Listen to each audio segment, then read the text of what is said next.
Hello, welcome. If you enjoy these stories, drop a quick comment to say hello or what time it is there. It tells the algorithm we're doing a good job here.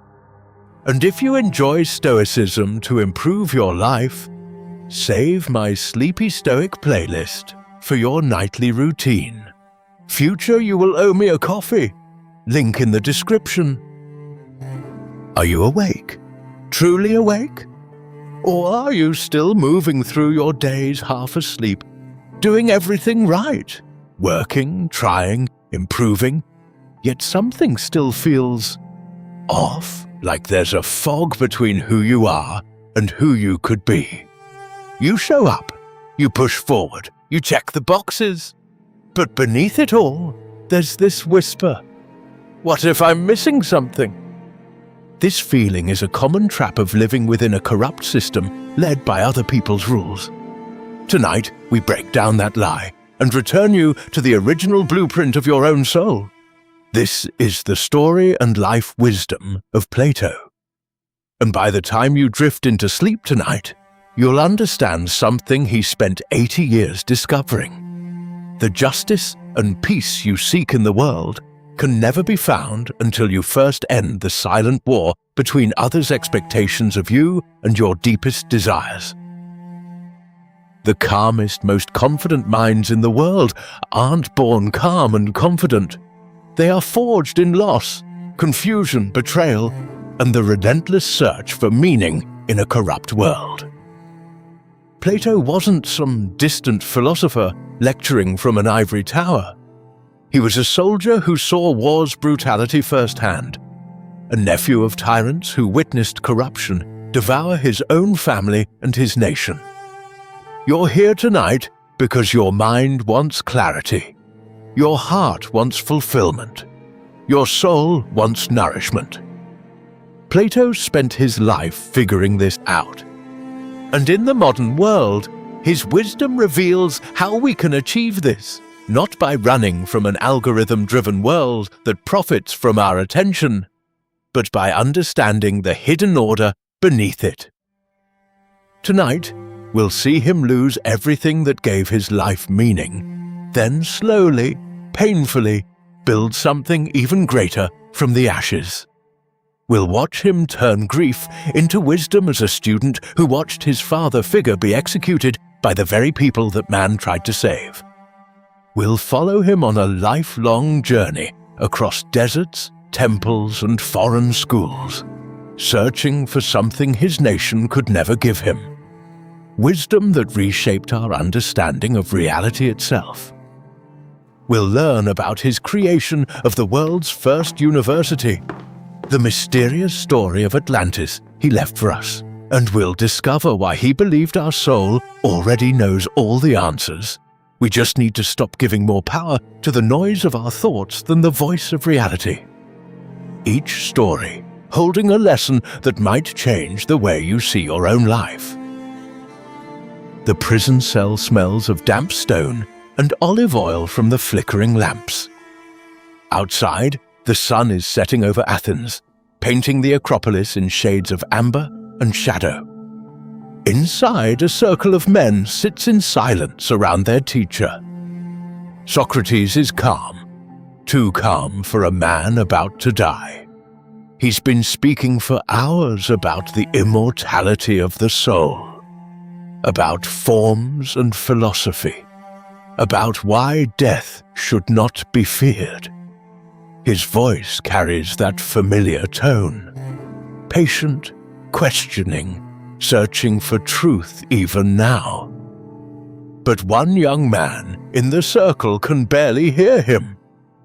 Plato sits with his hands clenched, jaw tight, eyes burning. He's 28 years old, and everything he believed about justice, about Athens, about civilization itself, is crumbling like old clay. How could this be happening?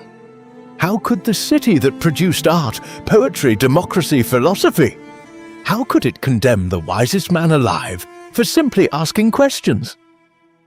The jailer enters. In his hands, a cup of hemlock. Socrates takes it without hesitation.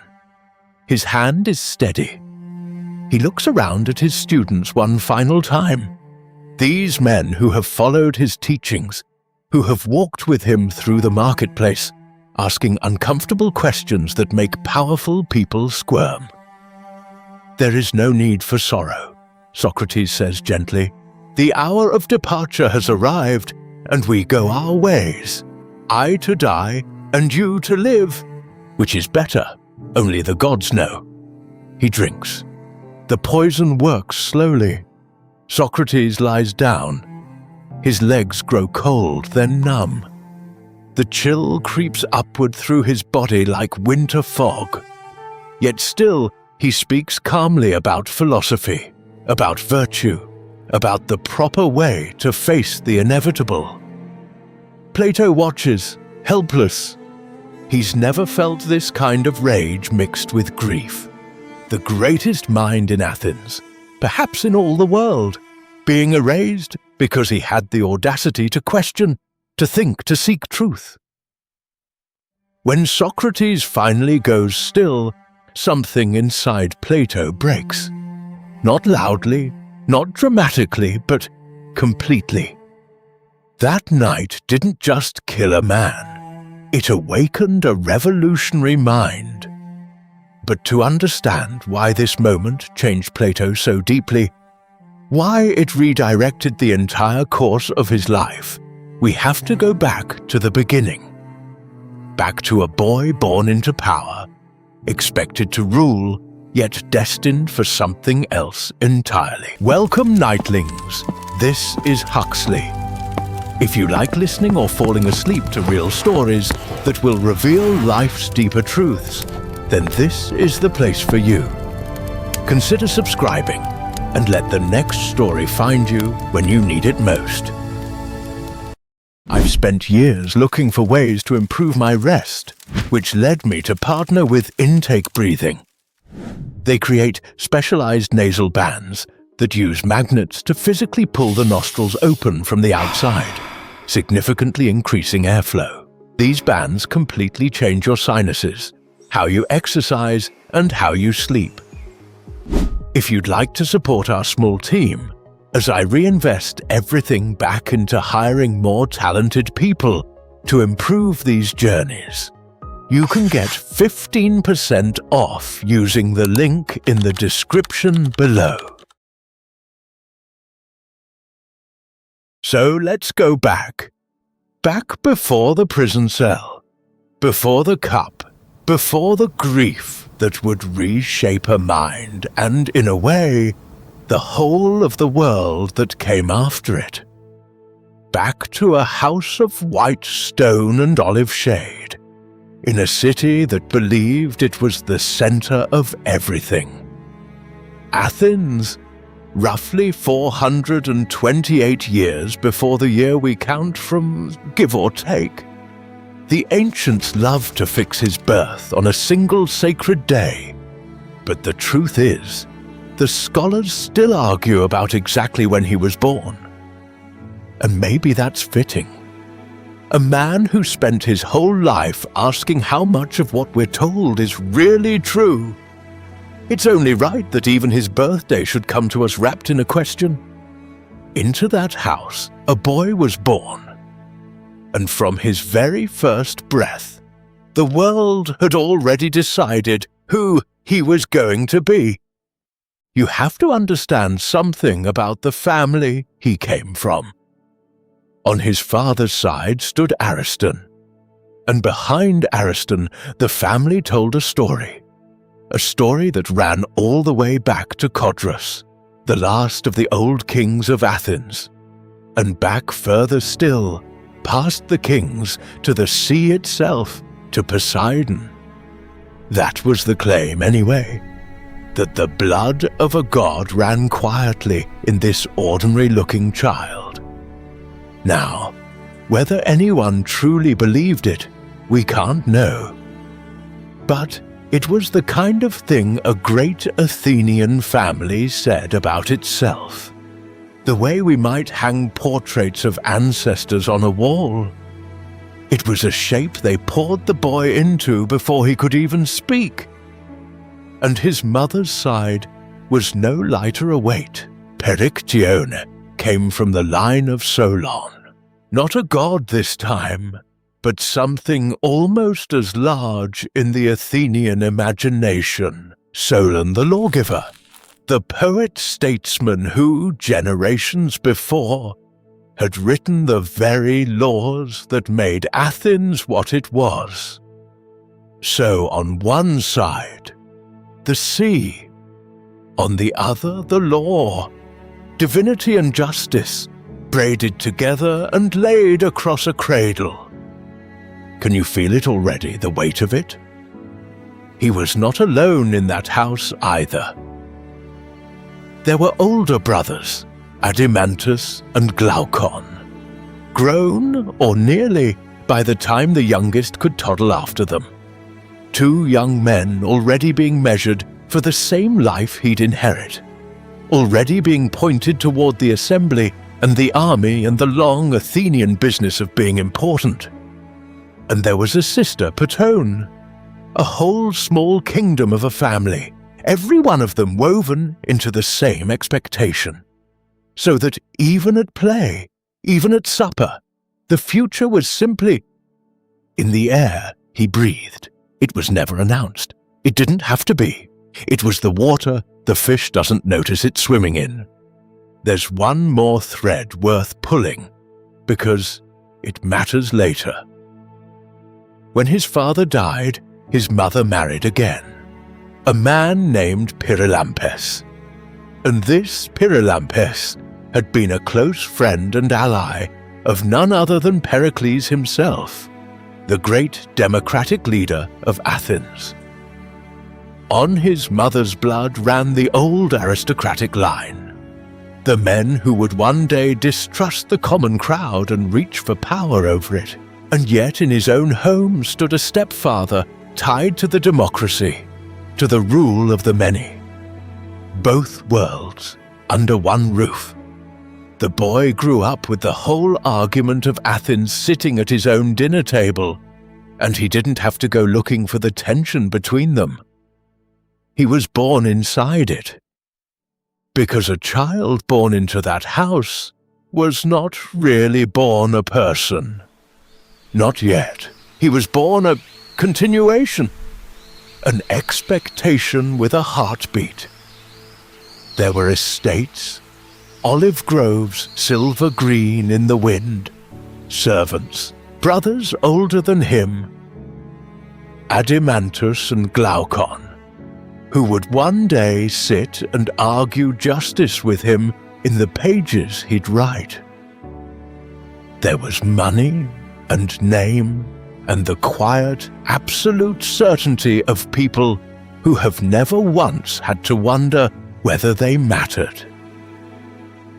And over all of it, written above his cradle in ink no one could see, was a single sentence, 4 words that would govern the first half of his life. You will rule Athens, not you might. Not if you work for it, you will. It was as settled as the sunrise.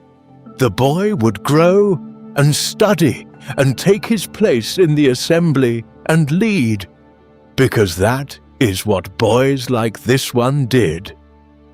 The path was already paved. All he had to do was walk it.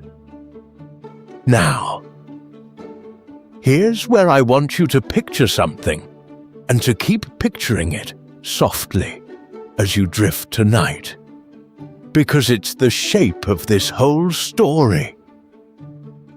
Imagine a cave, deep underground, and in that cave, people who have been chained since childhood, chained so they can only face one direction, one wall. Behind them, a fire they cannot see. And between the fire and their backs, other people carry objects back and forth, so that shadows fall across the wall in front of the prisoners. Shadows of things. Not the things themselves, only their shadows, flickering and stretching. And because those prisoners have never seen anything else, never once turned their heads, they don't call those shadows shadows. They call them the world. The shapes on the wall are, to them, simply reality. Complete, total. There is nothing else, because there has never been anything else. They even have games down there, in the dark. They learn to guess which shadow will come next. They praise the prisoner who guesses best, honor him, call him wise. Imagine that. A whole society of the chained, handing out prizes for the finest understanding of shadows. And none of them lying. None of them fools exactly, just certain. Certain of a world that is only the flicker of firelight on stone. Hold that image. Keep it close as you drift. Because this picture, the cave, the wall, the shadows, the chains, is one the man in our story would one day give the world himself, in his own words. It's the one he lived inside long before he ever wrote it down. Because the city that boy was born into was a kind of cave. Athens gathered its citizens together, thousands of them, climbing the hill to the assembly at dawn, crowding the marketplace, leaning in close to whoever was speaking loudest that day. And there, on that great communal wall, the shadows played. The flicker of rumor, the shapes of war news, half of it wrong, the endless movement of politics, of reputation, of who was up and who was ruined, of what the powerful wanted you to believe today. And the city told its people, quietly and constantly, this is the world. This is what's real. Attend to this. Fix your eyes here. And the people fixed their eyes there and believed it. Not because they were foolish, but because everyone around them was doing exactly the same thing. When the whole crowd faces one wall, it takes a rare and lonely kind of courage to even wonder if there's anything behind you. And into that assembly, one day, this boy was expected to rise and speak, to lead. That's what "you will rule" actually meant. Not a crown, not a throne, but a life spent up on that hill, managing the shadows, moving the shapes, winning the crowd. It was the highest thing his world could offer, and it never once occurred to anyone around him that a person might want something else, something the wall couldn't show. And this child, this gifted, broad-boned, well-loved child, was handed that same wall. He was given other people's shadows and told gently, lovingly, that they were the whole of the world. Here is what matters. Here is who you are. Here is what you will become. I want to be careful here, because it would be easy to make this sound like cruelty. It wasn't. Nobody chained that boy out of malice. The people who poured him into the shape of a future ruler loved him. They wanted the best for him, the best they could imagine. That's the thing about the cave, you see. It isn't a prison because someone hates you. It's a prison because it's comfortable and familiar, and everyone you trust is sitting in it right beside you, pointing at the same wall. The chains, when they're put on a child, feel like an embrace. That's what makes them so hard to see. That's what makes them so hard later to take off and maybe just for a moment before you drift further down, maybe you know something of this yourself. Most of us do. Most of us were handed a wall to face, long before we could choose. A set of things that matter. A shape we were supposed to grow into. The right job. The right worries. The right way to measure whether a life is going well. Handed to us not by enemies but by people who loved us. Doing their best with the shadows they'd been handed in their own turn. You don't have to do anything with that thought tonight. Just notice it's there, resting in the dark beside you. So the boy grew, and he learned the shadows by heart. The way any bright child learns the world his elders show him. But here's the first small crack. The shadows never quite matched what he saw when he looked closely. There was a fog between the world he was promised and the world that kept happening around him. And somewhere in that boy, long before he had any words for it, something began very quietly to wonder. We may not actually know what to call him.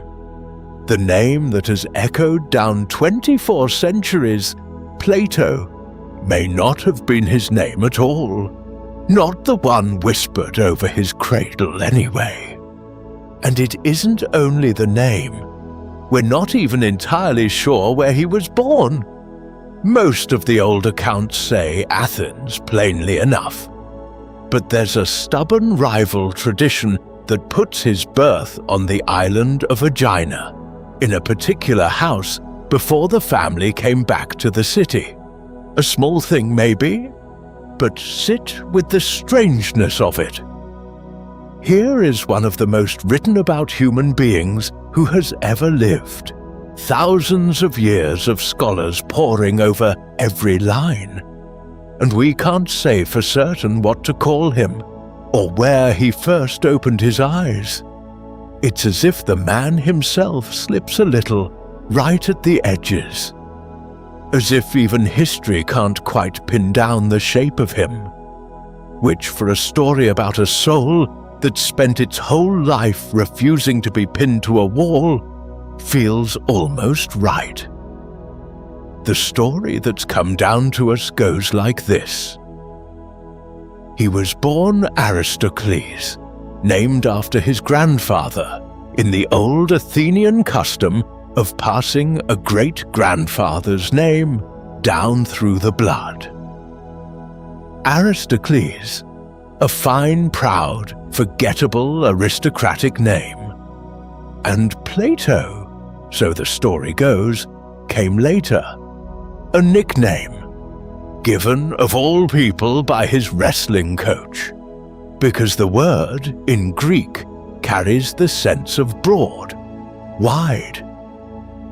And the boy, apparently, was built like it. Broad through the shoulders, broad through the chest, solid the way a young man is solid when he's spent his mornings in the wrestling grounds instead of the library. So the coach, looking at this powerfully built pupil, is supposed to have called him the Broad One, Platon. And it stuck. Now, I'll let you sit with that for a moment. The founder of Western philosophy, the man whose ideas would shape religion, science, politics, the very way we think about thinking, and the name half the world knows him by might have started as a locker room nickname. Something a coach grunted across the sand. Nice throw, Broad, and it followed him into eternity. There's a smile in that, isn't there? A gentle one. 24 centuries of philosophers, theologians, kings and students, all of them reverently studying the works of a man whose name means more or less broad. It's the kind of thing that would make him smile too, I think. He had a sense of humor, this one. buried in all that seriousness. You have to spend your life thinking about death and the soul, and still get out of bed in the morning. Although, and it's only fair to tell you, because this is a story about honesty, the scholars aren't so sure anymore. Some of them look at that tidy tale and shake their heads.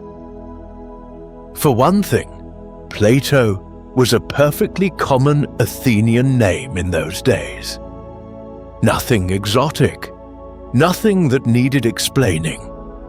And for another, that custom of naming a boy after his grandfather usually went to the eldest son. And he wasn't the eldest.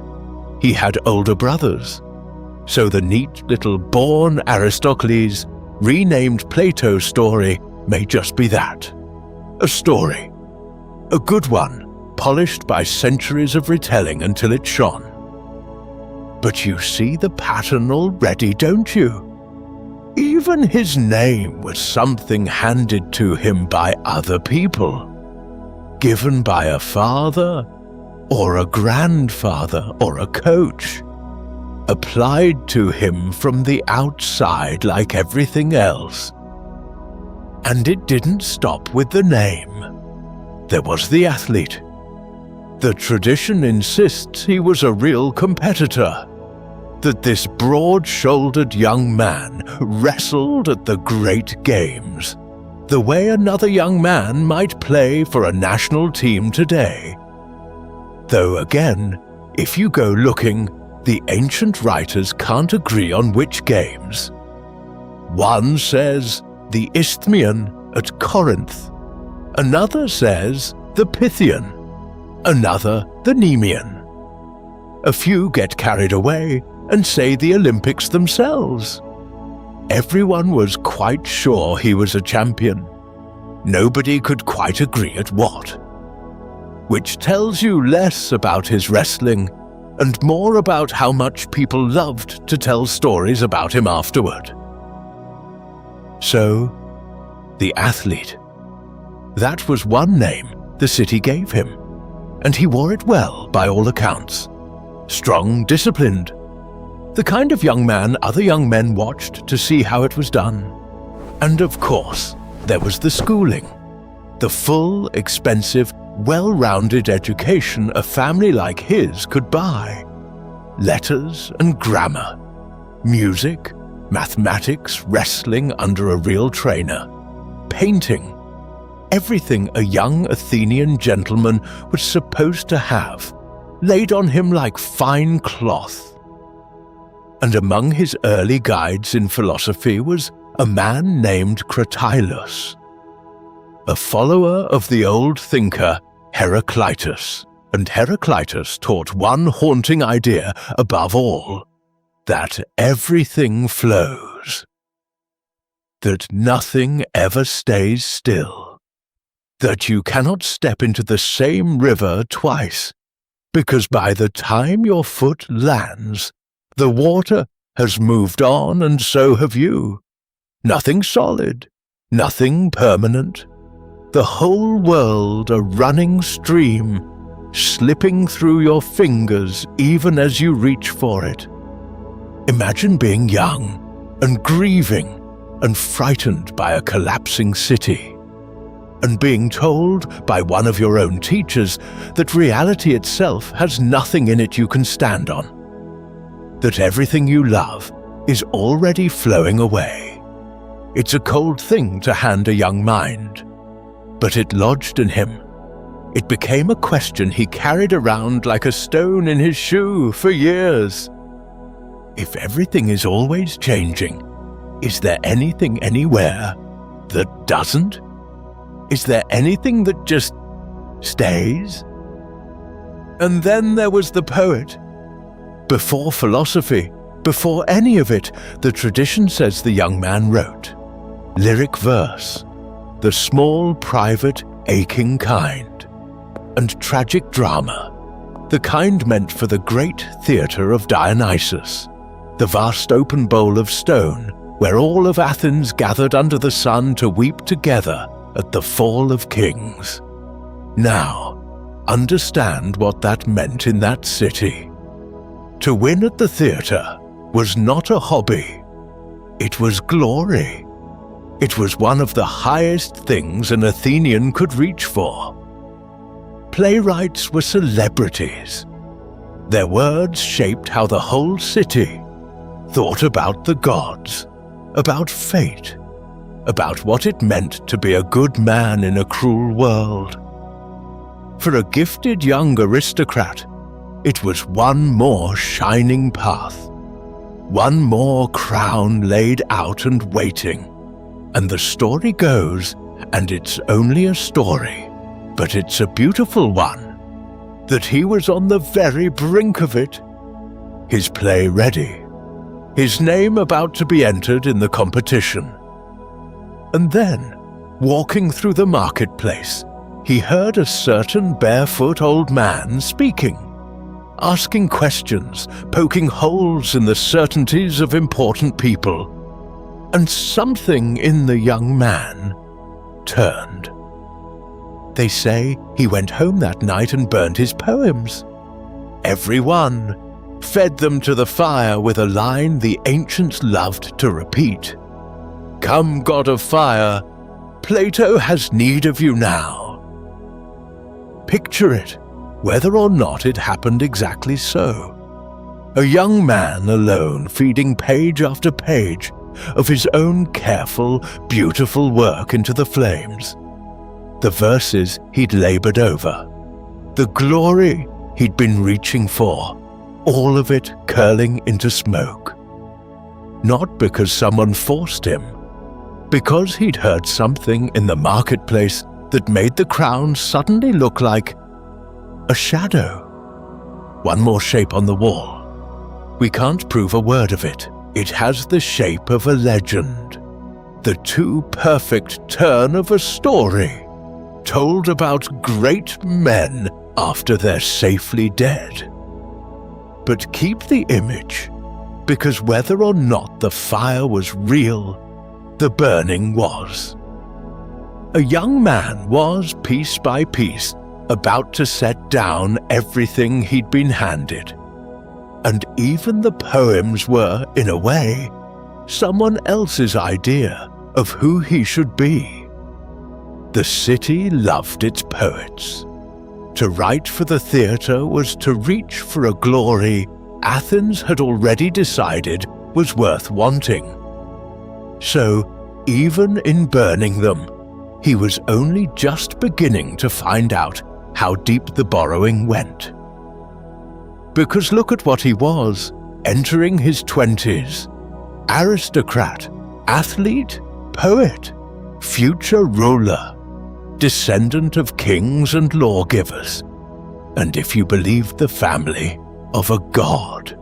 Every one of those a name, every one of them given to him, and not one of them yet chosen. And this is worth pausing on, because it isn't only his problem. It might be yours too. Think for a moment of all the names you carry that you didn't choose.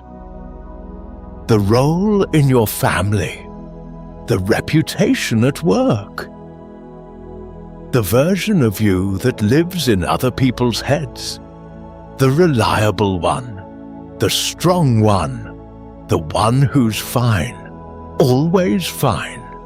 Some of those names fit. Some of them, if you're honest in the dark like this, never quite did. They were handed to you, and you wore them, because that's what you do, because everyone around you was wearing theirs. Which leaves a quiet question hanging in the dark, the kind of question that only gets louder the longer you refuse to ask it. Underneath all those borrowed names, all those shapes poured into him by people who loved him, who was he? Which of these was actually his? He might have gone his whole life without ever needing to answer that. plenty of men do. They wear the names they're given, and they wear them well. And they die comfortable, having never once turned their heads. But the city that gave him all those names was about to take them apart. Every single one. A child doesn't understand war. Not at first. A child understands the shapes of it. The way the grown-ups go quiet when a certain name is spoken. The way a mother's hand tightens without warning. The way a supper table has one fewer place at it than it did last winter. And no one explains, and you learn not to ask.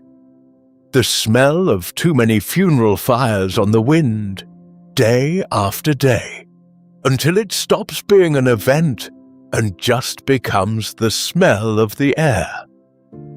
This is the world the boy grew up inside, not the storied Athens of the paintings, that Athens was already fading before he was born. He grew up in its aftermath, in the long, slow curdling of a golden age into something frightened. The war had a name, the Great War with Sparta, and it went on so long it stopped feeling like an event and started feeling like weather. Nearly 30 years in the end. Longer than most of the men fighting it had been alive when it started. A child born into a war like that doesn't experience it as a beginning and an ending. He experiences it as the only sky there has ever been. And a child doesn't hear war. A child hears that an older cousin has gone away, and then hears, some weeks later, in the low voices adults use when they think you're asleep, that the cousin isn't coming back. A child sees the men leave the harbour with the ships, tall and certain, oars flashing, and sees which ones return, and counts the way children count, and notices the number is always smaller. Every summer the Spartans would come. Every summer, like clockwork, their army would march down into the Athenian farmland and burn it. The olive groves, the vineyards, the standing grain, while the whole population watched the smoke rise from behind the walls and did nothing, because doing nothing was the plan. That was the strategy, you see. The great men of Athens had decided the city could not win a battle on open ground against Sparta's soldiers. So they pulled everyone inside. When Sparta marched, all the people of the countryside were brought within the walls for safety. Bodies crammed into every corner, families sleeping in doorways and along the stones, in shacks and shrines and the gaps between houses. The whole population of a region folded into a space never meant to hold it. It felt like shelter. It was supposed to be shelter. And then, worse than the war, came the thing the war brought with it. The plague. It arrived, they said, through the port, off the ships, out of the harbour where all the world's trade came in. And it climbed up into a city already packed past bearing. And safety turned out to be the trap. All those bodies pressed together in the summer heat, breathing the same close air, drinking from the same wells, the sickness found perfect ground. It moved through them like fire through dry grass. And when it had burned through once, it went quiet. And everyone let themselves hope. And then, a few years on, it came back and did it again. There was a man who lived through it and wrote it down, so we know. He described the fevers, the terrible thirst that no amount of water could answer, the way the strongest bodies fell as easily as the weak. But that isn't the part that has echoed down the centuries, the part that has lasted, the part that would have soaked into a watching child without his ever being told, was what the fear did to people. Because when enough of them were dying, the old customs simply stopped. The rites that had always been performed over the sick and the dead were abandoned, because there was no one left with the strength or the courage to perform them. The dying went untended. Men who had lived their whole lives by the rules of shame and honor began to do whatever they pleased and to reach for whatever pleasure the day offered, because, and here is the sentence that should make you go still, no one expected to live long enough to be punished for anything. If the law couldn't reach you before the sickness did, then what was the law? If the gods let this happen, then what were the gods? A whole city, all at once, quietly deciding that nothing held. Some say the plague took a quarter of them, some say a third. But numbers like that stop meaning anything. What means something is the household. The servant who was there in the morning and gone by the next. The neighbor's door that stays shut. And stays shut, and no one speaks of why. The way when someone coughs at supper, the whole room goes still for half a breath. And then everyone pretends they didn't. You learn that pause as a child. You learn to listen for it. You learn that the grown-ups are afraid of something they can't fight and can't name, and that there's nowhere to run, because the danger is inside the walls with you, breathing the same close air. Imagine being small in that house. Imagine learning, before you could even read properly, that the world is not safe. That the adults, the ones who are supposed to know, the ones who told you how everything works, don't have an answer for this. That they're frightened too. You can hear it in their voices. You can see it in the way your mother watches the door. And the tallest pillar of all had already fallen. Long before this boy was born, the steadying hand was already gone. His name was Pericles, the great man of Athens, its leader, its voice, the architect of its proudest years, the one whose name was practically another word for the city itself. When the war's very first dead came home, it was Pericles who had stood before the whole grieving city and given them a speech over their sons and husbands, a speech so full of what Athens believed itself to be, that people would still be repeating it 2,000 years later. And then the plague took him too, in one of those early waves, a year or two before the boy was even born. It didn't care that he was Pericles. It took him the same way it took the servants and the neighbors, quietly, indifferently, and left the city that had thought itself eternal, with no one at the wheel. So the boy never saw him, never heard that famous voice. He came into a world that was already the world Pericles' death had left behind. Leaderless, frightened, arguing with itself, reaching for one loud man after another to fill a space none of them could fill. That was the inheritance, not the great man, but the great man's absence. The shape of the whole. And that absence reached right into the boy's own family. The man who would help raise him, his mother's husband, had stood close to Pericles once, had counted himself the great leader's friend. So in that house, Pericles was not a statue or a name in a story. He was a grief the grown-ups still carried, spoken of the way you speak of someone who died just before you arrived and would have loved you. The boy grew up inside that grief without ever having met its cause.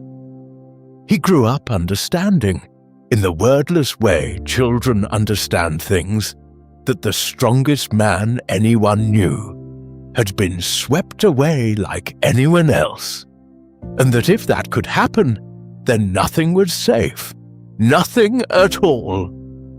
I want you to feel what that does to a place. When a people are frightened for long enough, something happens to how they see. They stop looking for what's true and start looking for what's safe to believe. They chase rumor because rumor is fast and fear is impatient. They turn on each other because a frightened crowd needs somewhere to put the fear.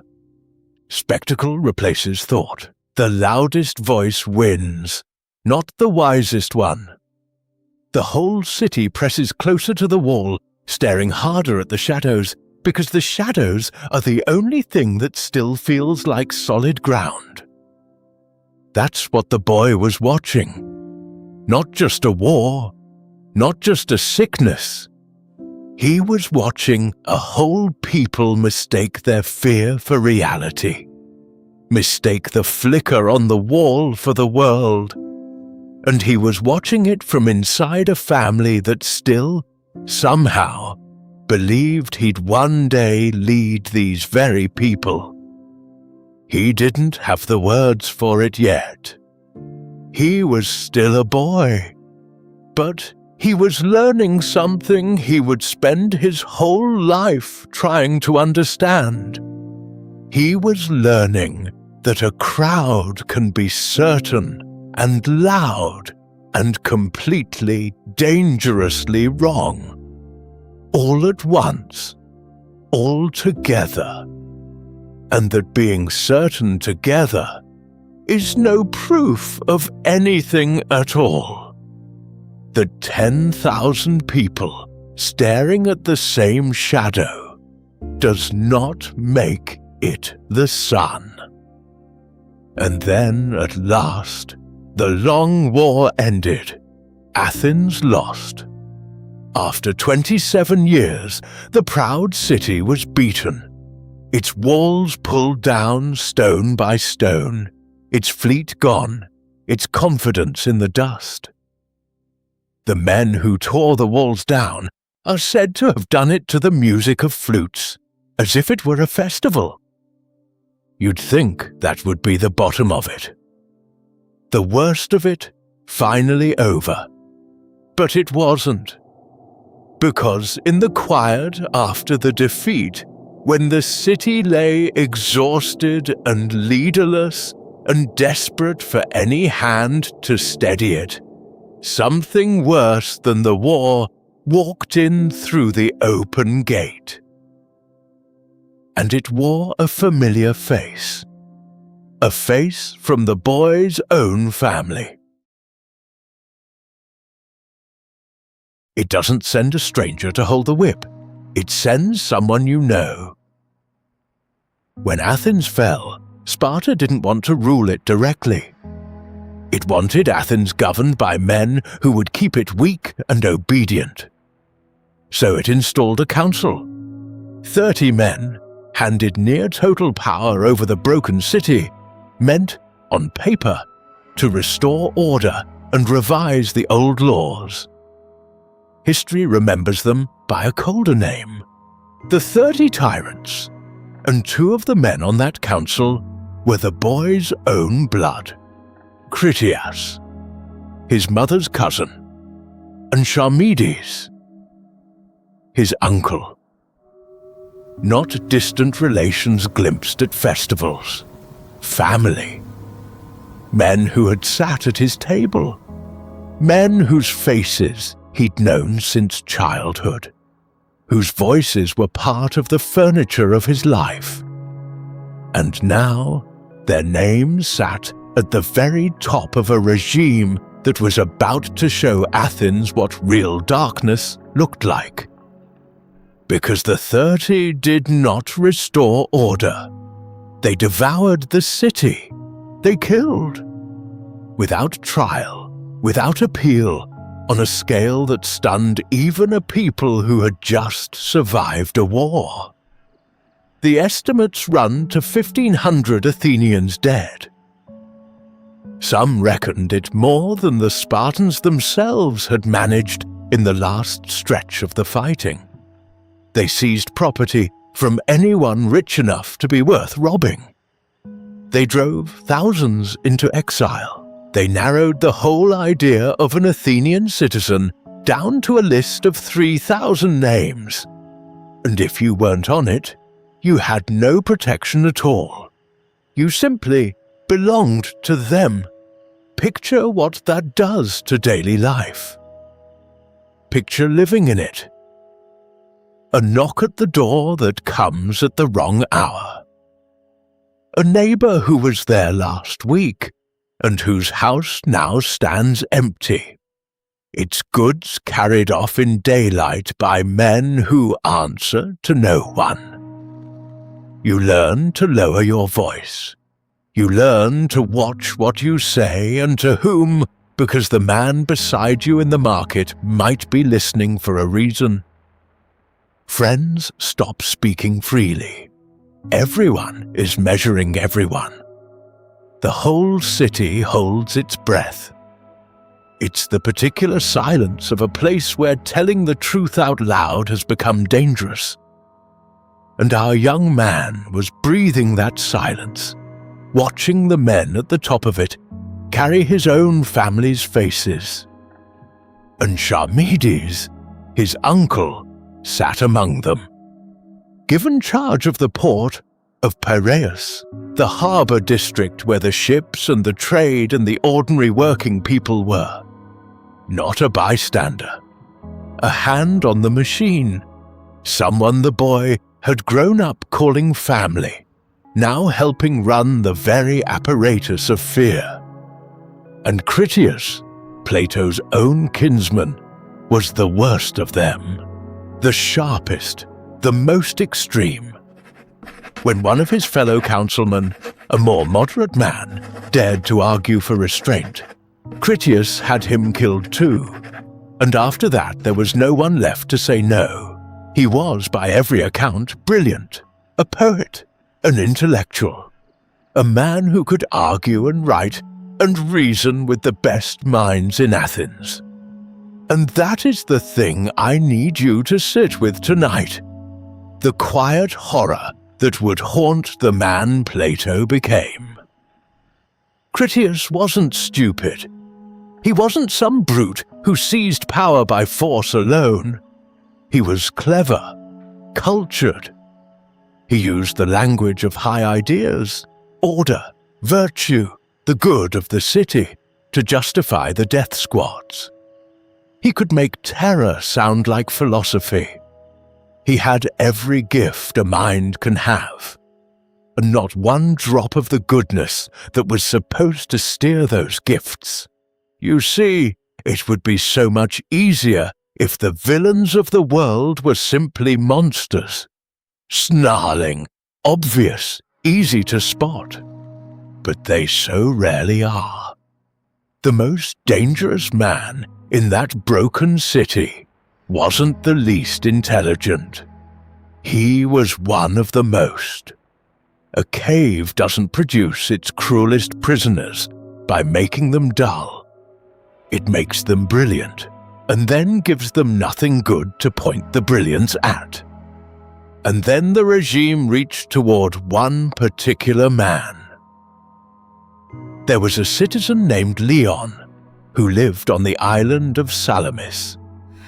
An innocent man. His only real crime was having property the 30 wanted. So they gave an order.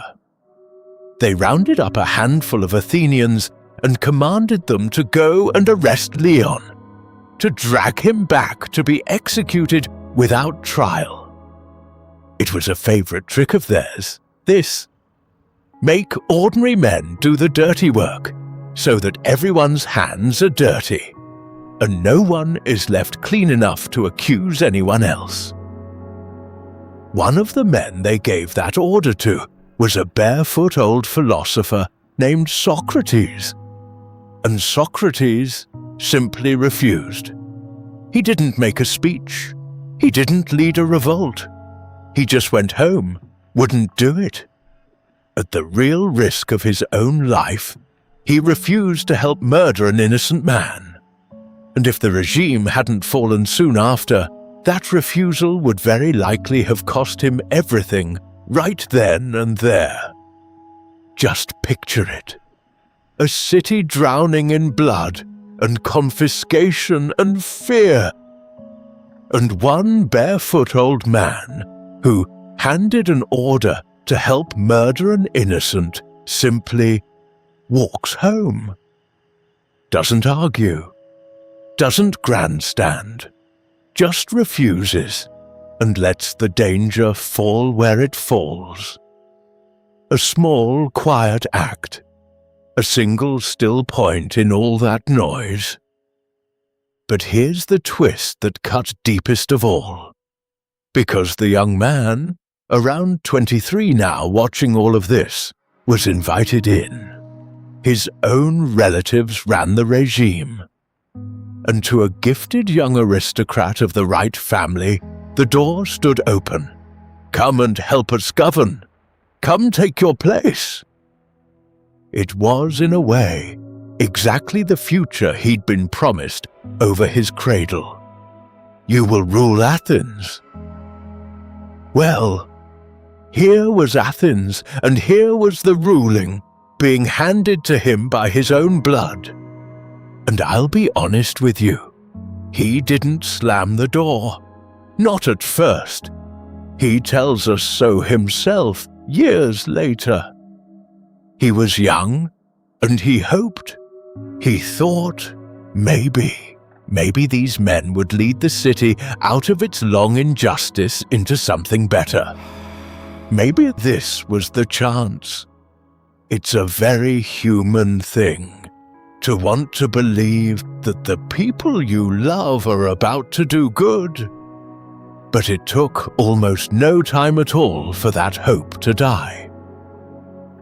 He watched, and what he saw was so brutal, so lawless, that it did something he never expected. It made the old flawed democracy, the very government whose failures had soured him on politics in the first place, suddenly look like a golden age by comparison. His own family had managed to make tyranny look worse than the thing he'd already given up on. And something in the young man closed. A door he'd been standing in front of his whole life. The door marked, "You will rule." He began quietly to step back from it. The 30 didn't last. Terror like that never holds for long. Exiled Democrats gathered in the hills under a general named Thrasybulus came down out of the border country and fought their way back into the city. Critias himself, Plato's brilliant, ruthless kinsman, was killed in the fighting at the port. The regime fell, and the old democracy came flooding back. And here's what should have healed the young man's heart. And didn't. The restored democracy did something genuinely noble. It declared an amnesty, a decision remarkable for the ancient world, that the citizens would not spend the next 20 years hunting each other down for what they'd done during the terror. No revenge, no endless cycle of blood. It was, by any measure, a wise and generous act. For a moment, you could almost believe the crowd had learned something. But watch what he'd learned by now. This young man in his 20s. He'd seen the aristocrats, his own family, seize power and turn it into slaughter. And he'd seen the democracy, the rule of the many, lose a war, panic, chase rumor, and eventually reach for the life of the one truly good man among them. We're getting ahead of ourselves there, but it's coming. Neither the few nor the many, neither the tyrants nor the crowd. Both had shown him their worst. Both had mistaken their shadows for the world. So where then? If the few can't be trusted, and the many can't be trusted, where on earth does a just life even begin? Now, before we follow him through what comes next, let me say one gentle thing, just between us. If you're only listening tonight, drifting off to the sound of my voice, that's exactly as it should be, and I'm glad you're here. But when you're awake and rested, and you have a little time, do go and watch the actual episode of this over on the channel. The people who make the visuals for these stories pour real, loving hours into them. Every scene handcrafted, the cave, the city, the faces, brought to life with a care you can feel. It's a different way to hold the same story, and I think you'd love it. There. That's all. Rest easy. I just wanted you to know. Now, back to a young man who has just watched his own family turn brilliance into terror, who has stepped back from the throne he was born beside, who has learned the hardest way there is that the people running the cave cannot be trusted with the wall, not the tyrants, and soon he'll learn, not the crowd either. He's standing at the mouth of his own life, with every name he was given lying broken behind him. Aristocrat, athlete, poet, ruler, all of it ash. And into that emptiness at last walks the barefoot old man who wouldn't arrest Leon of Salamis. Let me tell you what he looked like, because it matters in a way that will surprise you. He was, by every account, homely, plain, not the noble profile you'd carve into marble. A snub nose, wide and flat, bulging eyes set a little too far apart, a round belly, lips that were, someone said, thicker than a donkey's. He walked through Athens barefoot, in the same worn cloak, winter and summer alike, and he did not seem to notice or care that he owned almost nothing. This was the man. This was Socrates. Now, remember the world our young aristocrat came from. A world that worshipped the beautiful body, the champion wrestler, the golden youth, the handsome hero on the vase. In Athens, a beautiful outside was assumed to mean a beautiful soul. And here came this squat, barefoot, unlovely old man who turned out to hold the most beautiful mind anyone had ever met. That was the first shadow to slip, the first flicker on the wall that didn't match. Because everyone else in that city was selling something. The sophists especially. The sophists were the celebrity teachers of the age, and they were everywhere, charging enormous fees to teach the sons of the wealthy how to win, how to argue any side of any question, how to make the weaker case sound like the stronger one, and walk out of the assembly having gotten your way. I'm glad. They didn't care whether a thing was true. They cared whether it worked. Persuasion for hire. And business was very, very good. And they were relativists, these sophists, right down to the bone. Their most famous teacher had a slogan for it: "Man is the measure of all things," which sounds rather grand and freeing until you follow it all the way down. It meant there was no truth, really. Only opinions.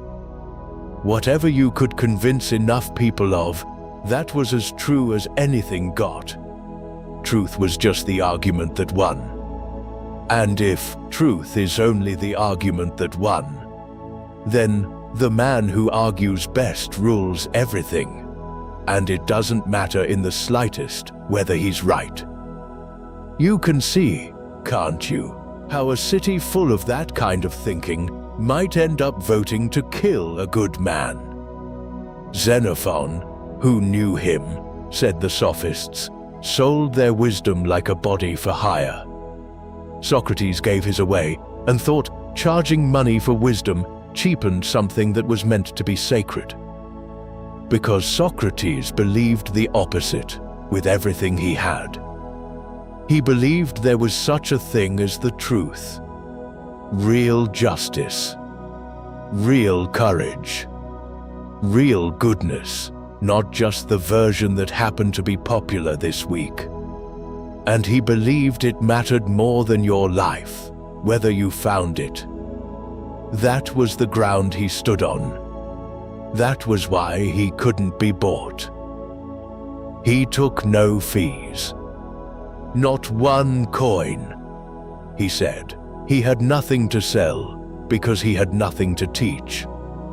And he meant it, or seemed to. He wandered the marketplace, and he stopped people, generals, politicians, poets, the confident and the important, and he asked them simple questions. What is courage? You're a general, surely you know. What is justice? What is piety? What is a good life? The important man would answer, briskly, certain. And Socrates would nod and thank him, and then ask one more small question. And another. And another. Each one gentle, each one reasonable. And somewhere round the fourth or fifth, the confident man would open his mouth to answer and find nothing there. He'd realize he'd contradicted himself, that he didn't actually know what courage was, that he'd been carrying the word around his whole life like a coin he'd never once looked at. They called Socrates the gadfly for this, the little stinging fly that lands on the great, sleepy horse and won't let it doze. Athens was the horse. He was the fly. And a lot of powerful men in that city hated the itch of him. But there was a gentleness in how he did it too. He never stood above you, lecturing, pouring wisdom down from a height. Just the opposite. He insisted, always, that he himself knew nothing.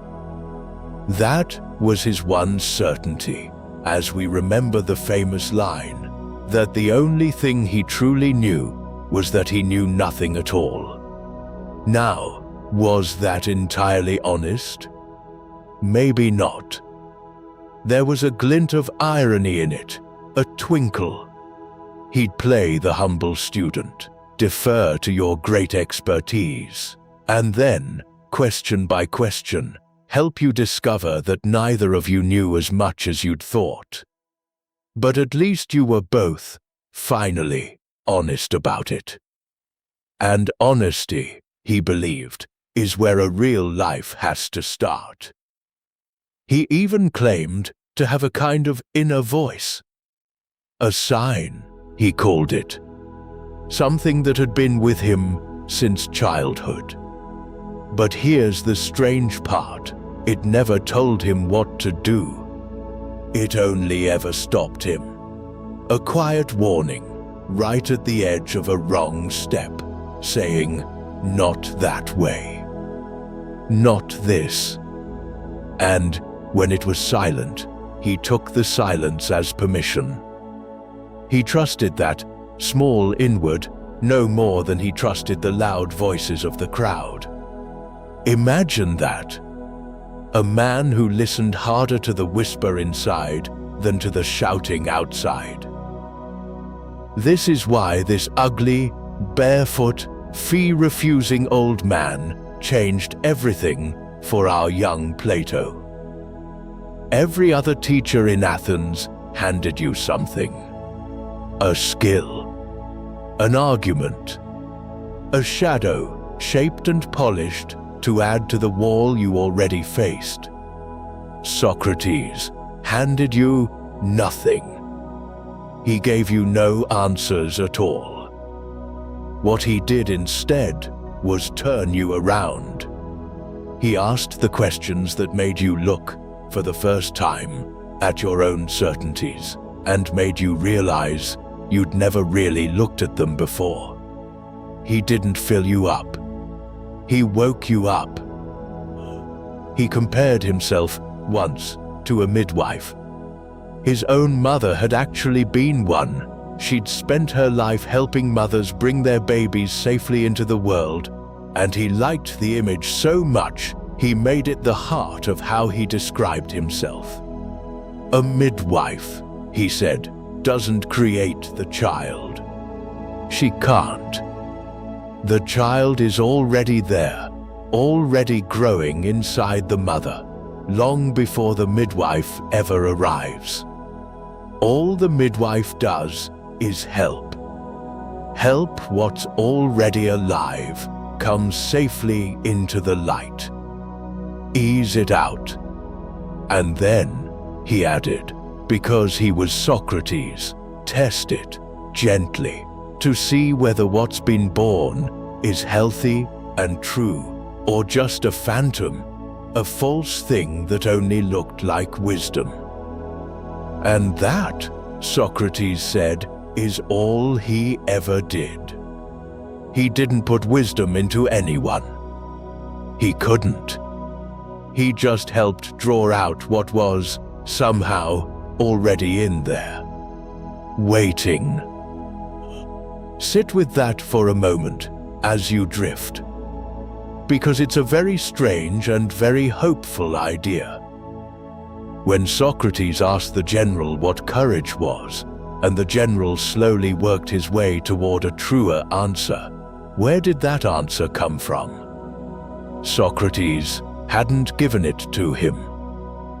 Nobody had. It came out of the general himself, as if the truth had been in him the whole time, buried under the shadows and the certainties and the borrowed opinions, and all it took was the right question to bring it up into the light. As if, and this is the thought that would eventually reshape the world, as if the man wasn't learning something new at all.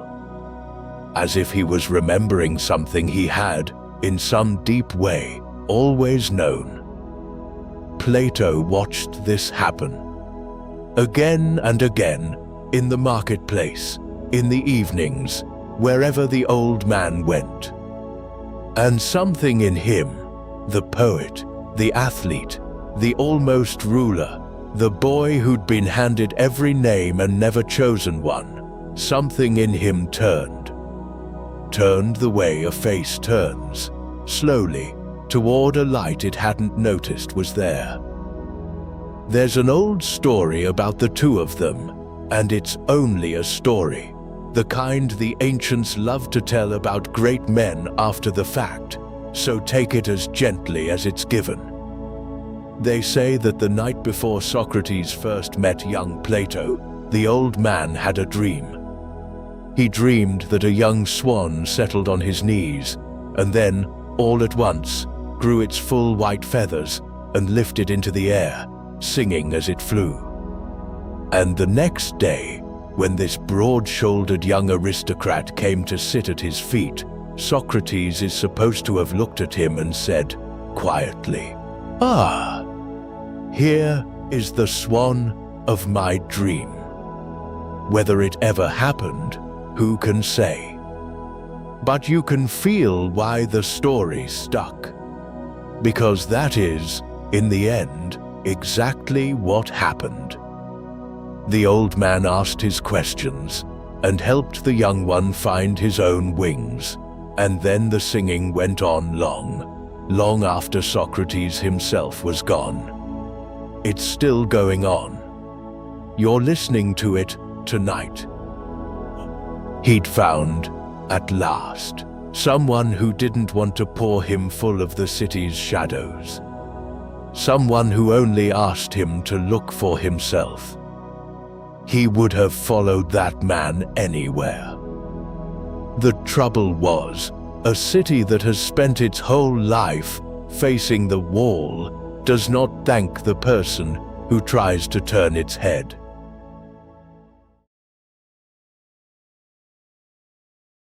It came in the spring, the year we'd call 399 before the Common Era. 3 men brought the charge. A young poet named Meletus put his name to it as the formal accuser.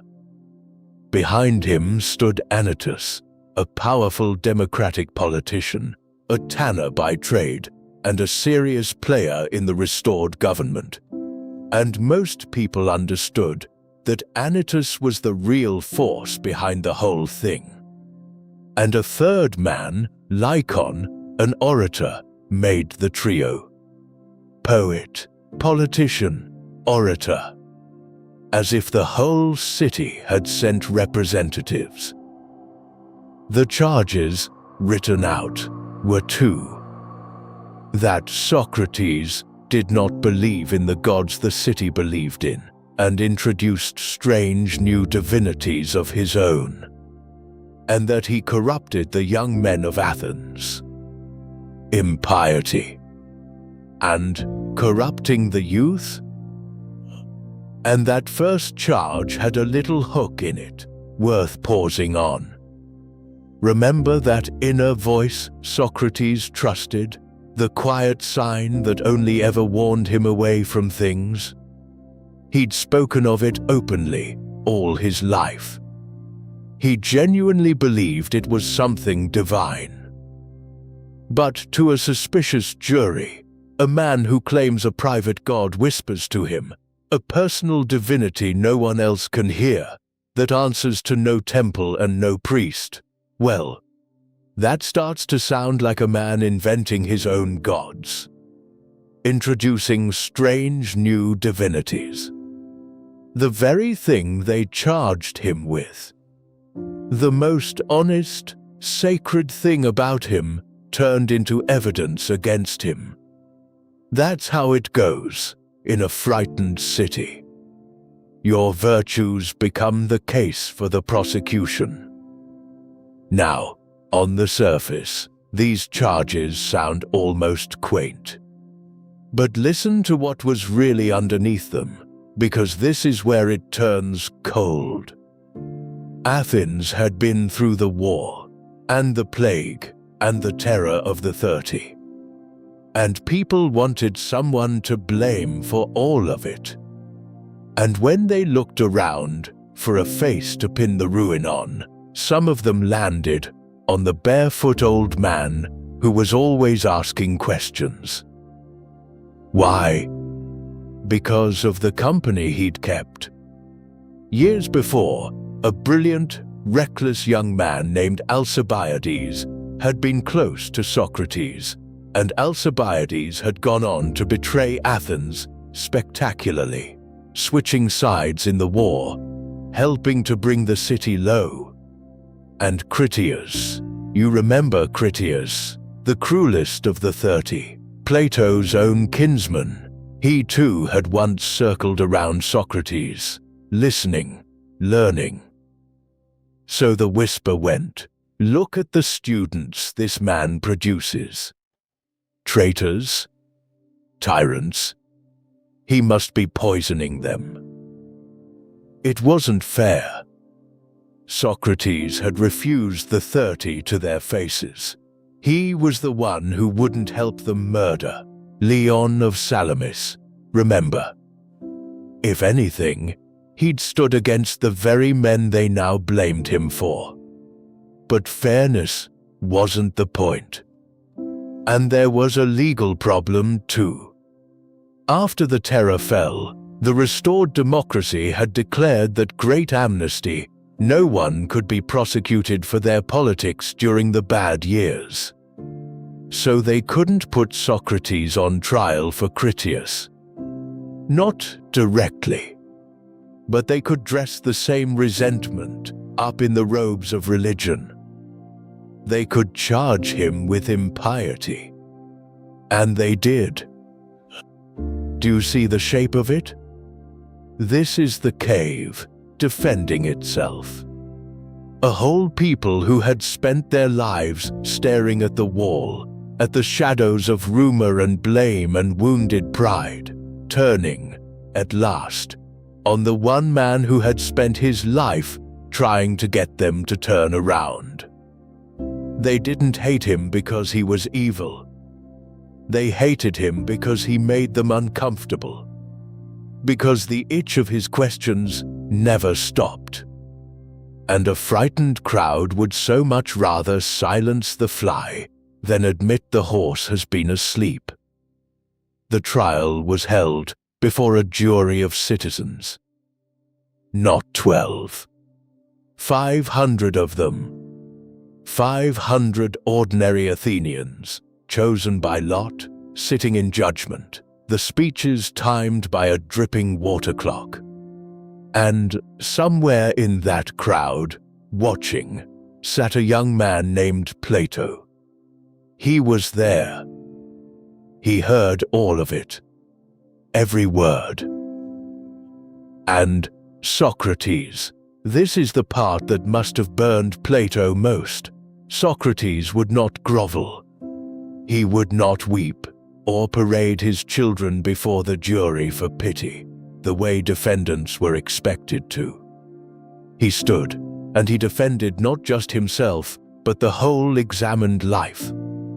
He told them that a god had set him over Athens like that gadfly on the horse, to sting it awake, and that he could no more stop asking his questions than he could stop breathing. He told them that if they offered to let him go, on the condition that he give up philosophy, he would refuse. And then he said the line, the one that has outlived every man in that room. The unexamined life, he told them, is not worth living. Think about the nerve of that. On trial for your life, before 500 frightened judges holding the power to kill you, and instead of begging, you tell them that a life without hard questions, the very life most of them were living, isn't worth living at all.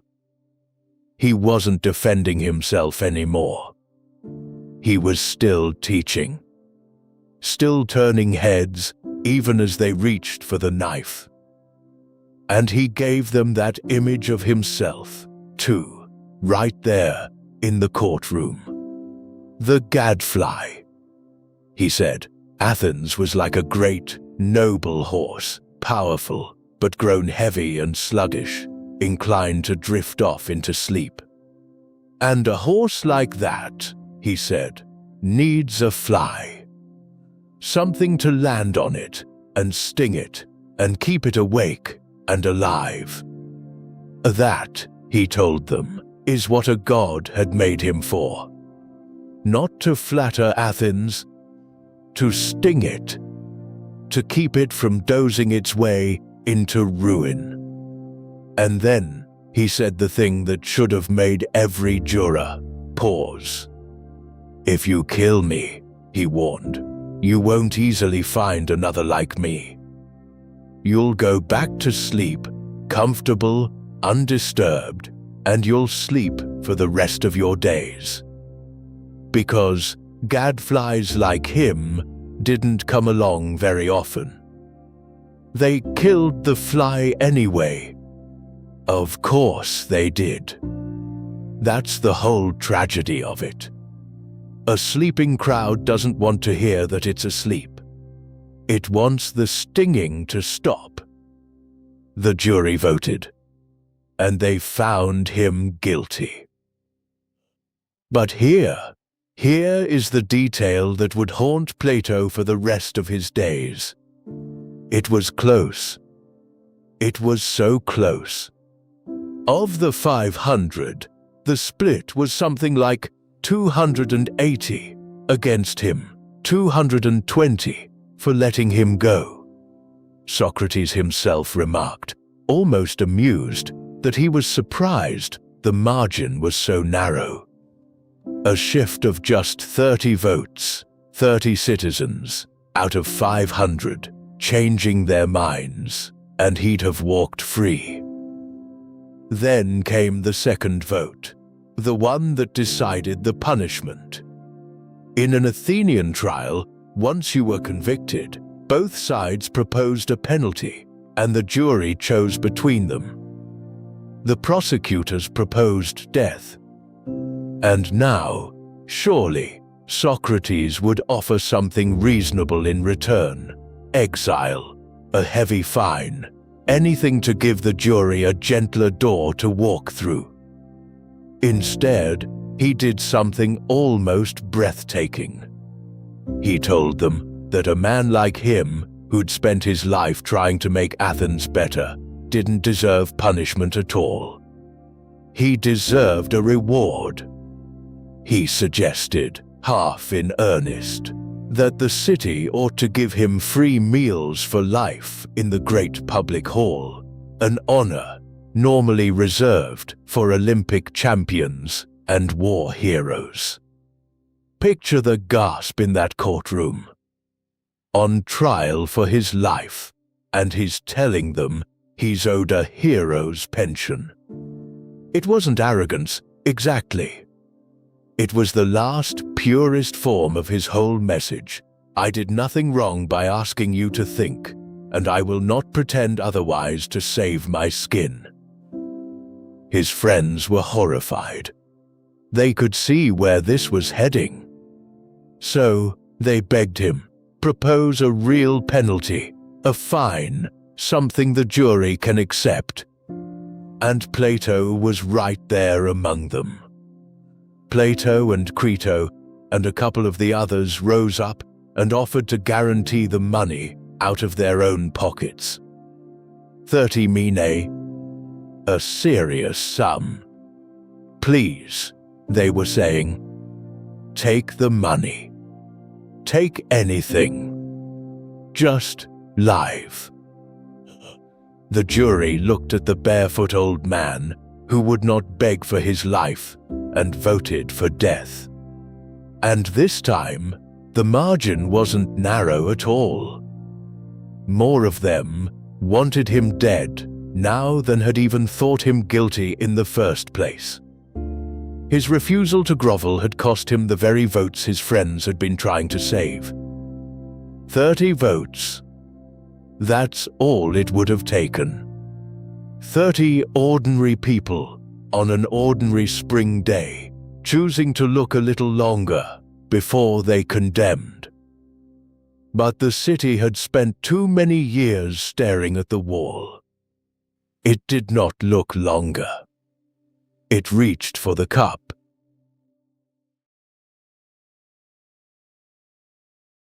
I want to slow down here. This is the hardest part of the story, and it deserves a gentle voice. The sentence didn't happen right away. There was a delay, a strange, sacred, almost unbearable delay. Every year, Athens sent a ship to the holy island of Delos to honor an old promise to the gods, a memory of the hero Theseus. And by ancient law, while that ship was away on its voyage, the city had to keep itself pure. No executions. None at all until the ship came home. And as it happened, the ship had set out the very day before Socrates was condemned. So he waited. Weeks. Nearly a month, sitting in a cell, in irons, while a boat made its slow way across the sea and slowly back. And in that time, his friends came to him every day. And they could have gotten him out. This is the part that undoes me a little, every time.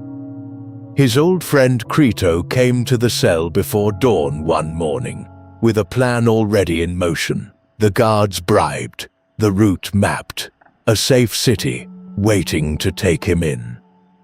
Escape was there, right there. All Socrates had to do was walk. And Crito pleaded with him, think of your children, think of your friends, think of what people will say if we let you die when we could have saved you. And Socrates said, no.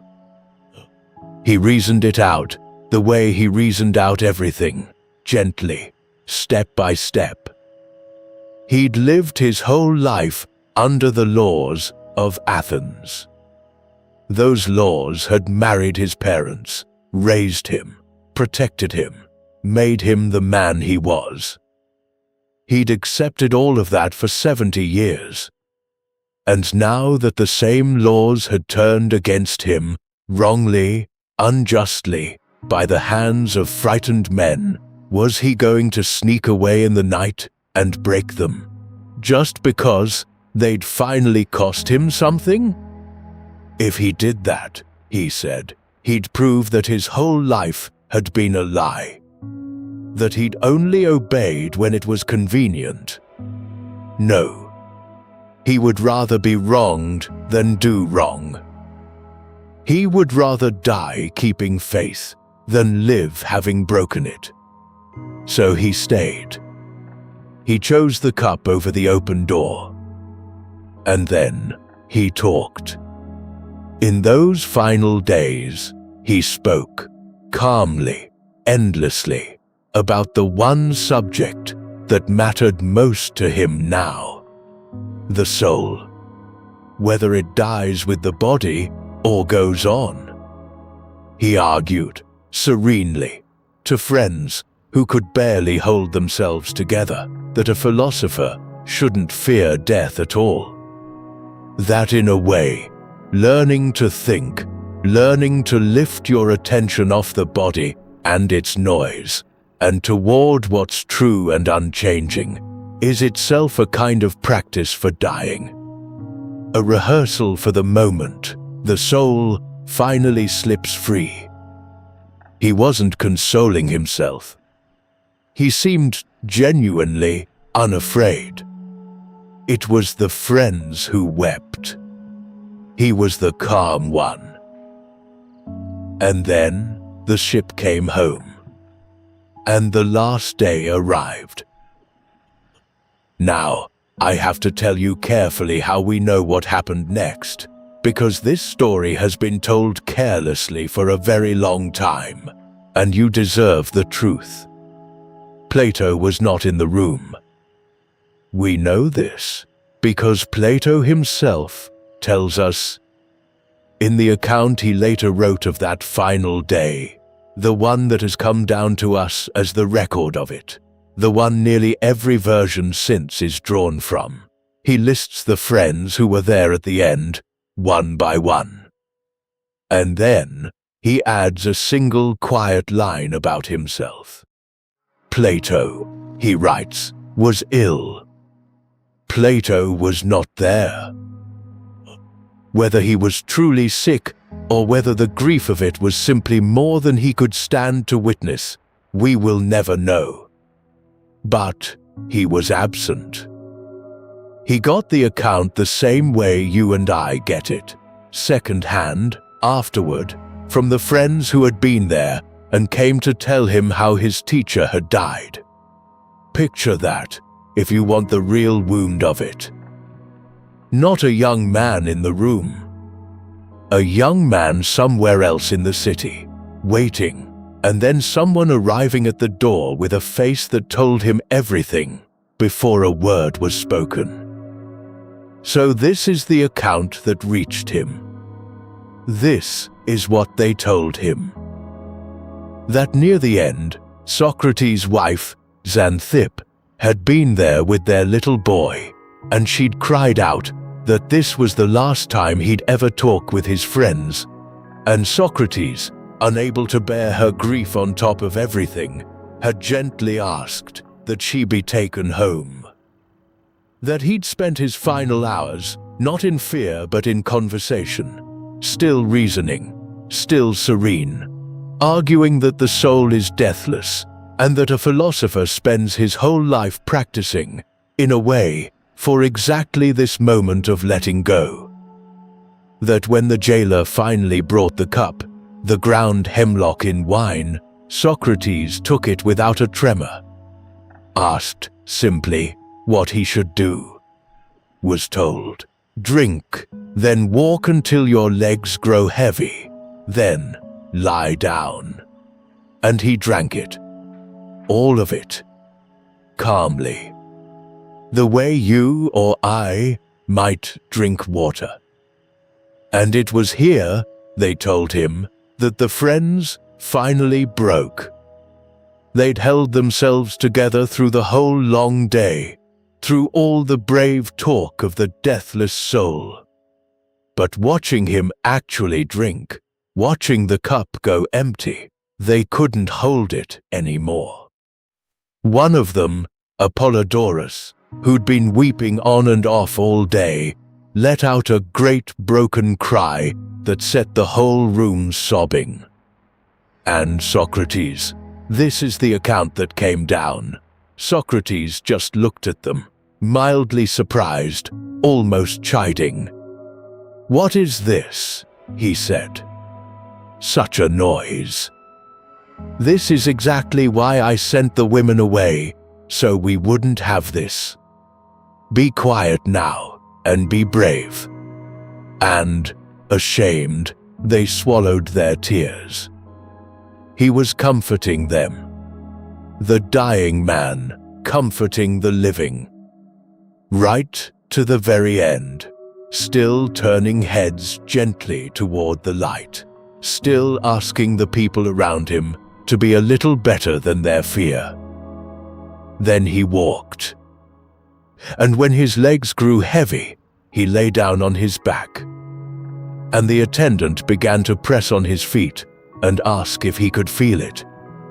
And Socrates said, no. The cold was climbing. The numbness moving up from the feet, to the legs, past the knees, the man pressing higher and higher, and Socrates feeling less and less. The chill creeping toward his heart. And still, for a while, he spoke. And his last words, the last thing the wisest man in Athens ever said, were these. He uncovered his face, and he said, "Crito, we owe a cock to Asclepius. Pay the debt. Don't forget. Asclepius was the god of healing. And when someone recovered from a long sickness, you sacrificed a rooster to him in thanks. A cure. That's what you paid for. A cure." Do you understand what he was saying, there at the very end? He was calling death a healing. As if this life, this whole embodied struggle in the cave, had been the illness, and what came now was the recovery. One last quiet joke. One last turned head toward a light he was certain was waiting. And then he was still. Now, this is the moment the whole story turns on, so let me speak plainly. When word reached Plato, the barefoot man is gone. They killed him. It's done. Something broke in him. Not loudly. Not in a rage that burned out by morning. It broke the way a foundation cracks, silently, deep down, in a way that changes everything built on top of it forever after. Because think of what it meant. The one man who had ever refused to hand him a shadow. The one who had turned his head toward the light. The most just, most awake, most alive person Plato had ever known had been calmly, legally, deliberately put to death by the city, by Athens, by the votes of ordinary men who preferred their comfortable darkness to his questions. And that raised a question so large it would take Plato 80 years to answer. If a city can do this, if a whole people, following their laws and their gods and their good intentions, can look at the best man among them and kill him for being awake, then what, exactly, is wrong with the city? What is the sickness that makes a crowd murder its own healers? And where, in all the world, could you possibly stand to be safe from it? There's a deeper wound folded inside that question, and Plato would spend decades circling it before he could bear to say it out loud. So I won't say all of it now either. Only this much. The men who condemned Socrates weren't villains twirling their mustaches. I'm glad. They were ordinary, convinced they were protecting something. Sure, right up to the end, that they were the sane ones, and he was the danger. And that's the part that should give any of us a chill in the dark. Not that a monster killed a good man. That a whole city of decent, frightened, ordinary people did, and went home that night, believing they'd done the right thing. He didn't have the answer. Not yet. All he had was the wound. But grief is a strange power. It has to become something. It can curdle into bitterness and rot a person from the inside. Plenty of grief does exactly that. Or it can be turned, slowly, painfully, into something else. Into a question you refuse to stop asking. Into a light you spend the rest of your life climbing toward. Grief had to become something, or become nothing at all. Plato chose. And so he left.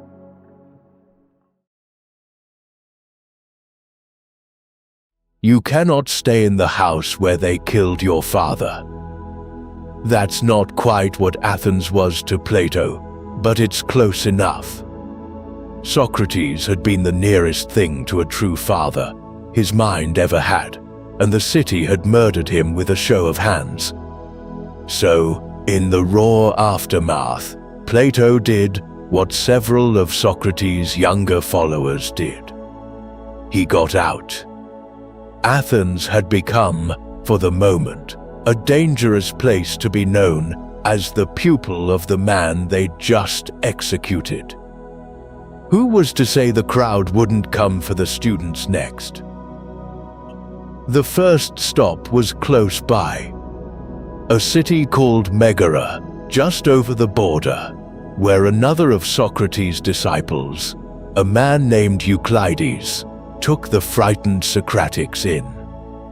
Euclides had actually been there at the end, in the cell, one of the friends who'd watched the cup do its work. And afterward, he'd gone home and begun building a little school of his own, one that stitched together Socrates' ethics, with the strict, cold logic of the Eleatics, the thinkers who insisted that behind all appearances lay a single, unchanging reality. Picture them there, a little band of grieving young men, gathered in a strange city, turning their teacher's death over and over, unable to make it mean anything yet. It was a shelter, a place to blink at the daylight after the dark. But it wasn't an answer.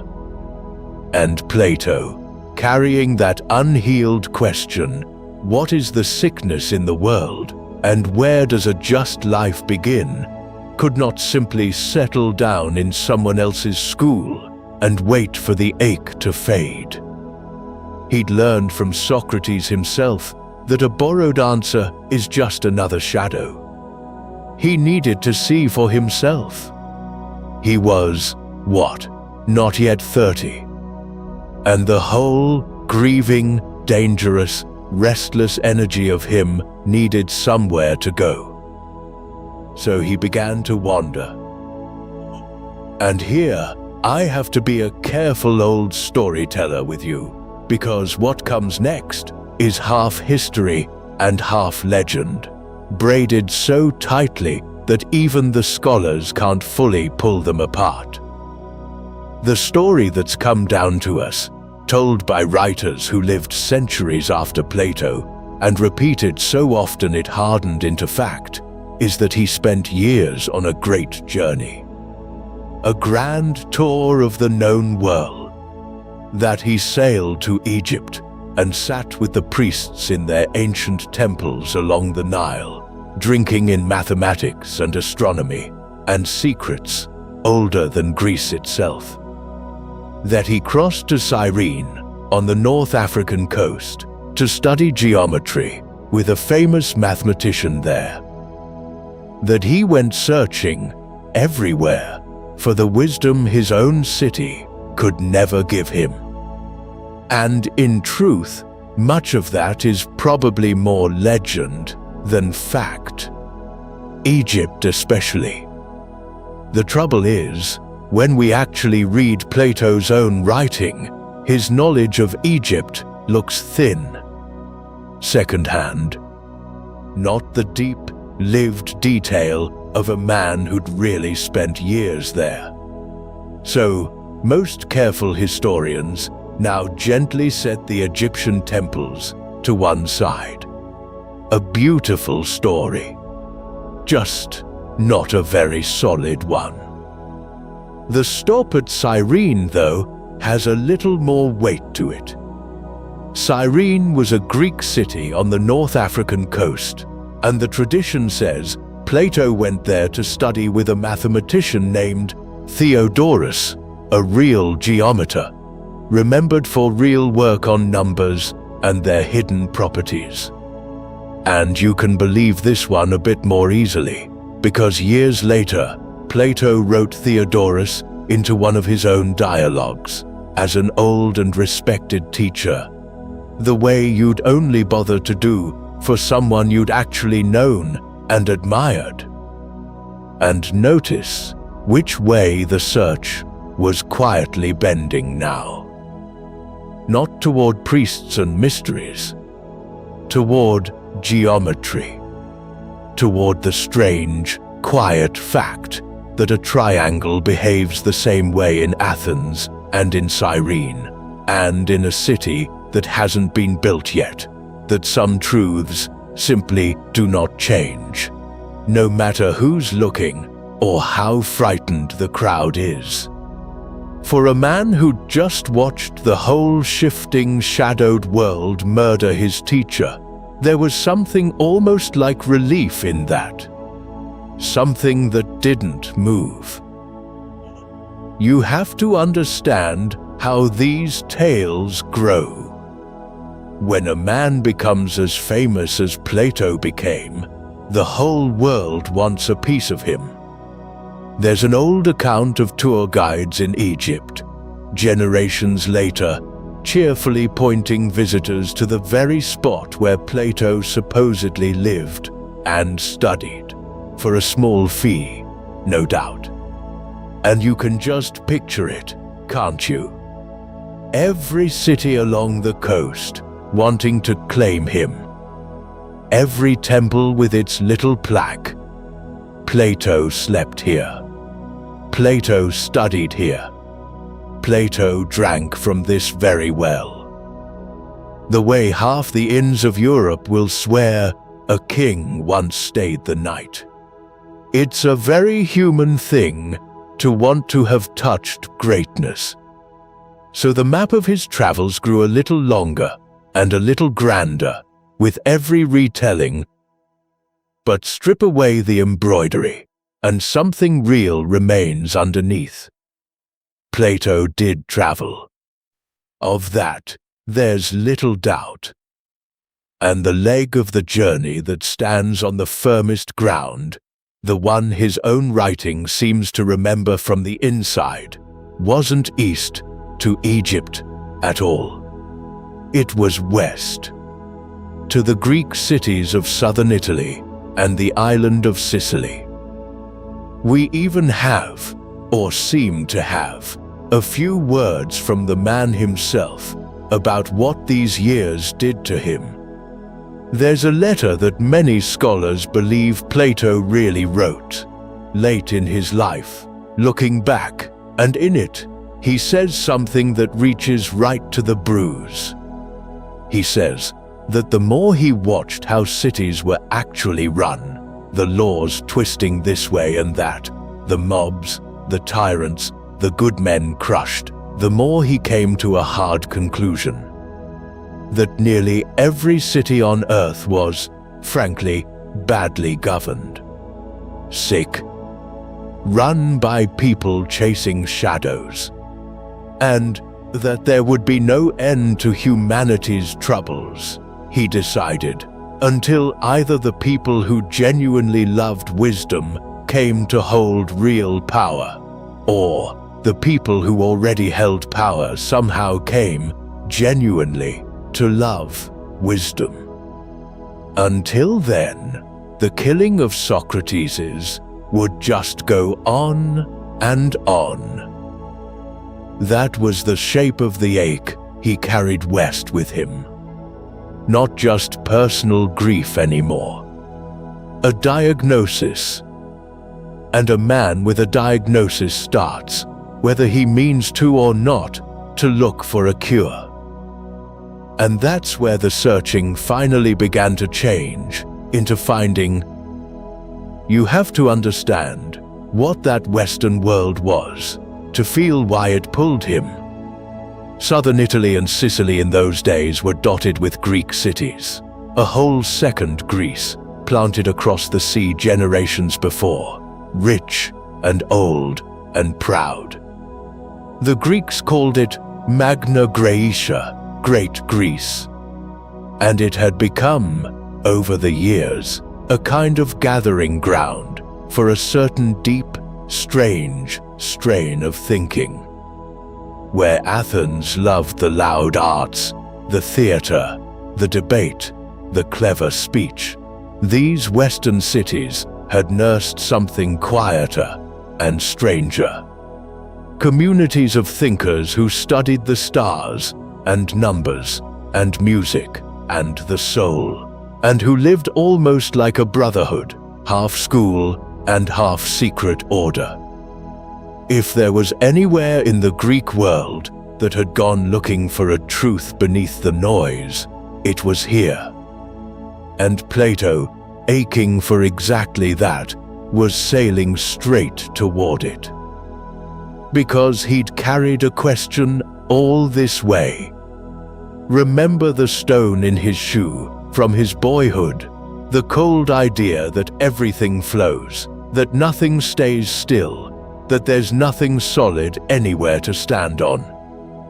And laid over it now, the fresh wound of Socrates, a world so unsteady, so ruled by the shifting moods of the crowd, that it could vote to kill its own wisest man. Everywhere Plato looked, the same problem. Change. Flux. Shadows that never hold their shape? Was there anything, anywhere, that didn't shift? Anything that was simply, permanently, unchangingly real? In the West, at last, he was about to meet the first people who believed, with their whole hearts, that the answer was yes. That behind all this flickering, changing, dying world, there lay something that never changed at all, something you couldn't see or touch, and which was, for that very reason, more real than anything your eyes had ever shown you. They were mathematicians and mystics, and to them, the invisible order was the truest thing there was. Plato was about to find the shape of the light he'd been climbing toward all along.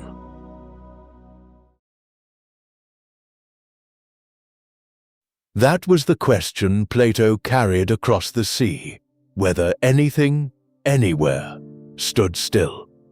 And in the cities of the West, he found people who believed they'd already answered it. They were called the Pythagoreans, followers across the generations of old Pythagoras, the man you may know only for his triangle, the one they drill into schoolchildren about the square on the longest side. But that little rule in your geometry book was the smallest, tamest edge of something far stranger. Because to these people, that triangle wasn't just a handy fact for measuring fields. It was a glimpse of the sacred, a crack in the everyday world through which you could see something eternal shining behind it. Let me try to give you what they saw, because once you feel it, you can't quite unfeel it. Take any 3 sticks and lay them out as a right triangle. One side 3 units, one side 4, and the long side, the slanted one, will always measure 5. Not usually. Not most of the time. Always. In Athens and in Egypt, and on the far side of the moon, 3 and 4 and 5 will make that shape, and no tyrant, no plague, no vote of any assembly can ever change it. It was true before Athens was built. It'll be true after the last stone of it has crumbled to sand. Do you feel the strangeness of that? Everything Plato had ever loved could die. His teacher had died. His city was dying. The whole visible world was a river of change and loss, flowing away between his fingers. Just as his boyhood tutor had warned him, you cannot step in the same river twice. But here was something the river couldn't touch. A truth that simply stood there, outside of time, indifferent to death. You couldn't see it with your eyes. You couldn't hold it in your hand. And yet it was more solid, more permanent, more real than any stone you could kick down the road. Number. Pure, silent, changeless number. The Pythagoreans believed it was the hidden order beneath all things, that behind the noise and the mess of the visible world ran an invisible architecture of ratio and proportion, holding everything together. And they hadn't arrived at that belief through some dry chain of argument. They'd stumbled onto it, of all places, in music. So let me give you the discovery that started their whole way of seeing, because it's lovely and because it's true. Take a plucked string, sounding a note. Stop it exactly at the halfway point, and pluck the shorter length again, and the new note is the same note, 1 octave higher, singing in perfect agreement with the first. Two lengths, 1 to 2, and the ear hears them as somehow the same. Stop the string instead at 2/3 of its length, and you get another clean, sweet sound rising over the first, the interval we call a fifth, sitting on the ratio of 3 to 2. Stop it at 3/4, 4 to 3, and there's another harmony, gentler still. But stop it at some awkward, in-between length, some ugly fraction the numbers don't want, and the two notes clash. They grate. They sour in the ear. Sit with what that means. Beauty in music, the difference between a chord that lifts your heart and a noise that makes you wince, turned out to be a matter of simple, whole number ratios. 1 to 2, 3 to 2, 4 to 3. The harmony your ear loves is not an accident, and it is not just your private opinion. It's number made audible. Hidden order, come up out of the deep for a moment where a human being could actually hear it. And if the invisible architecture of number could be lying inside something as alive, as moving, as fleeting as a plucked note, where else was it hiding? Everywhere, the Pythagoreans answered. Everywhere. The whole cosmos, they believed, was strung like one enormous instrument, humming with proportions the ear could feel and the mind could grasp, but the eye could never, ever see. They even spoke of the harmony of the spheres, the notion that the heavens themselves, wheeling in their great slow circles, were sounding a music too vast and too constant for us to notice, the way you stop hearing a sound you've heard since the day you were born. And they followed that thought to a place that should have frightened them, and didn't. There was among them a bold thinker named Philolaus, a man of the older generation, who had dared to write some of the Brotherhood's guarded doctrines down. And Philolaus looked up at the sky and said something that almost no one in the world was ready to hear. He said, "The earth is not the still center of everything." He said, "The earth moves." That it too swings in a great circle around a fire at the heart of the cosmos, that the ground under your feet, which feels so fixed, so solid, so obviously the unmoving middle of all things, is in fact traveling through the dark, like everything else. Think of the nerve of that. 2,000 years before anyone proved it, a man reasoned his way toward it, guided by nothing but the conviction that the true order of the heavens would turn out to be a thing of number and proportion, and that the way the world looks to us was never going to be the same as the way the world is. You can see, can't you, why Plato felt something loosen in his chest among these people?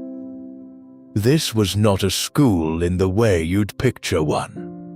It was closer to a brotherhood, half college, half monastery, a community that shared its life, held its property in common, kept long stretches of disciplined silence, and guarded its deepest teachings from outsiders. Newcomers, the story goes, were made to sit and simply listen for years before they were permitted to speak. They believed the soul was kin to that changeless order of number, and that a soul so purified could reach a truth the restless wanting body never could.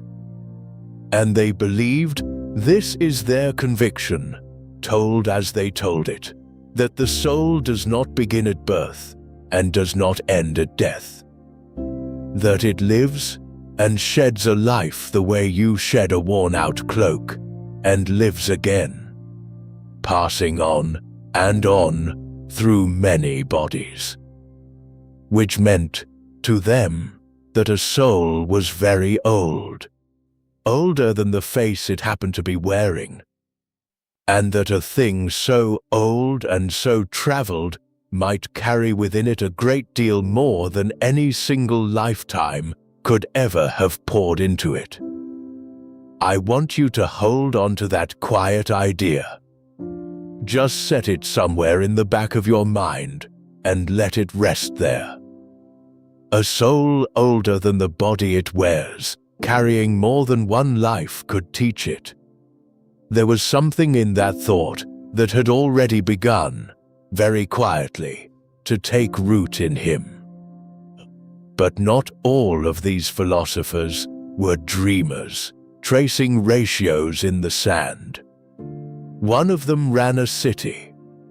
His name was Archytas, and he governed Tarentum, governed it well, and really governed it, elected its commander again and again, 7 times over by some accounts, year after year, handed real power over real lives, and never once turning that power against the people who gave it to him.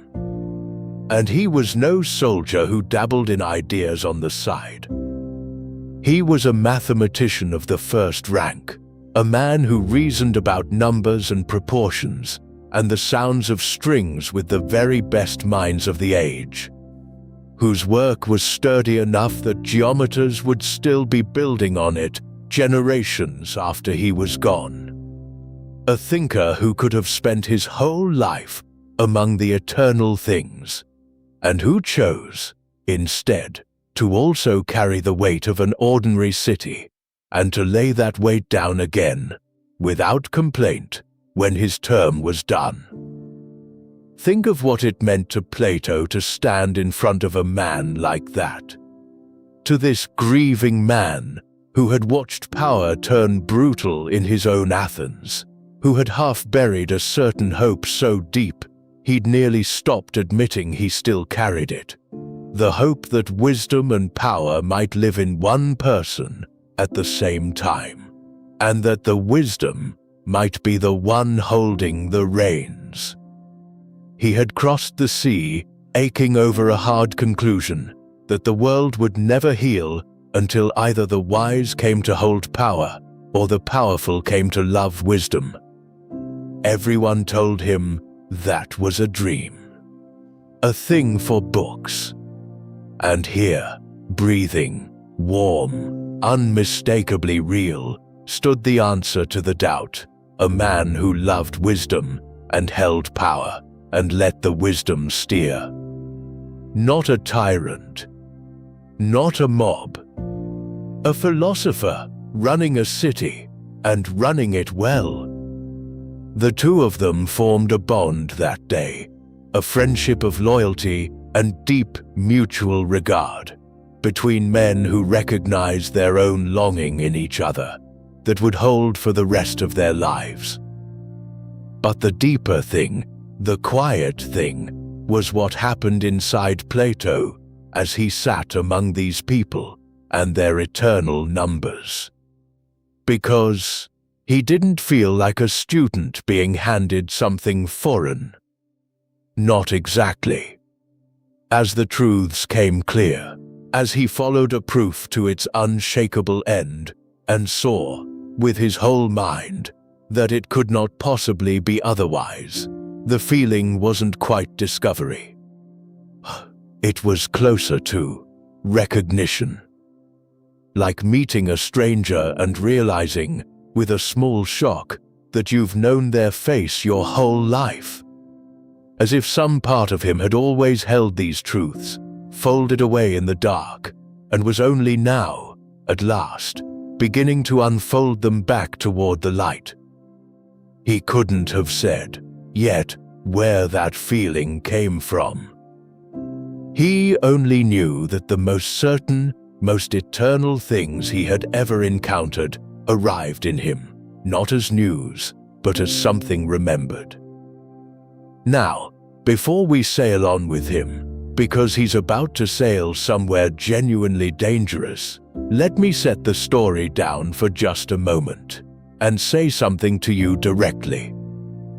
I've been sitting here telling you about Plato and Socrates and these old number mystics of the West.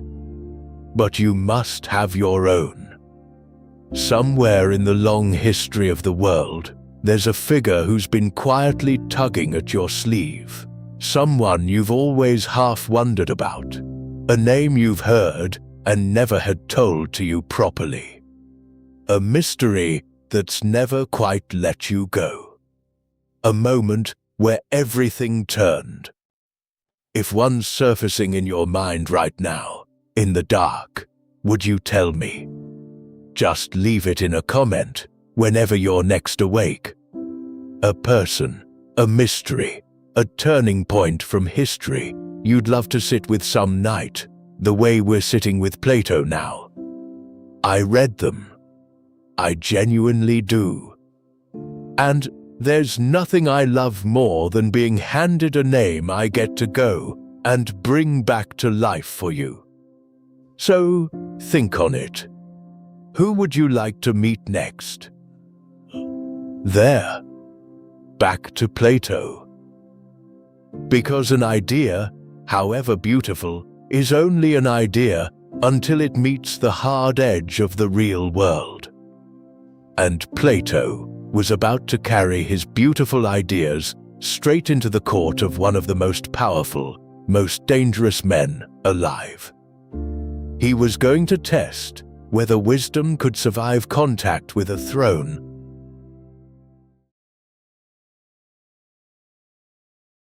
The great city of Sicily was Syracuse. Rich, sprawling, magnificent, and ruled in those years by a tyrant named Dionysius. Dionysius the Elder, history calls him, to tell him apart from the son who'd follow.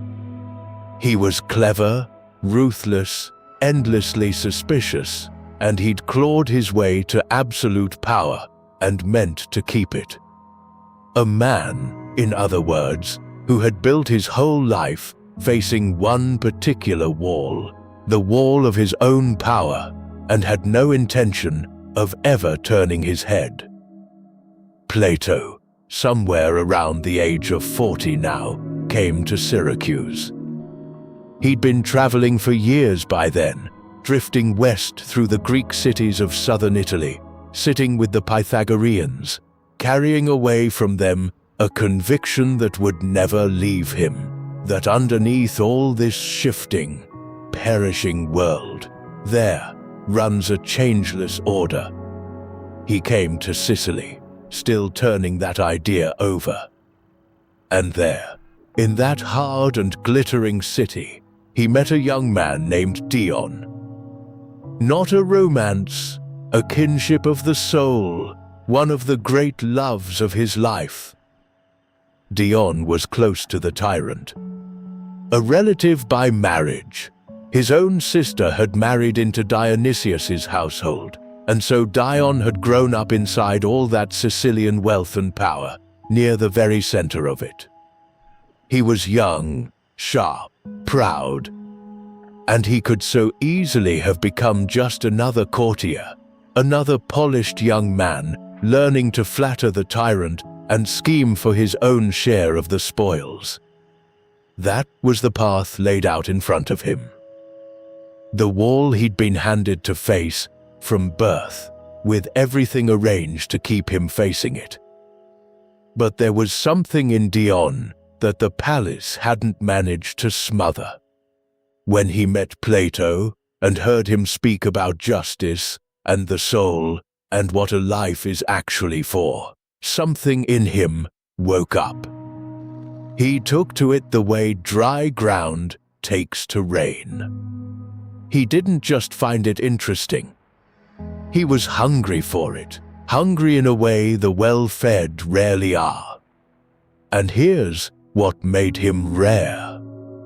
It's one thing to admire the truth from a comfortable distance. It's another to let it cost you something. Dion had every reason to look away.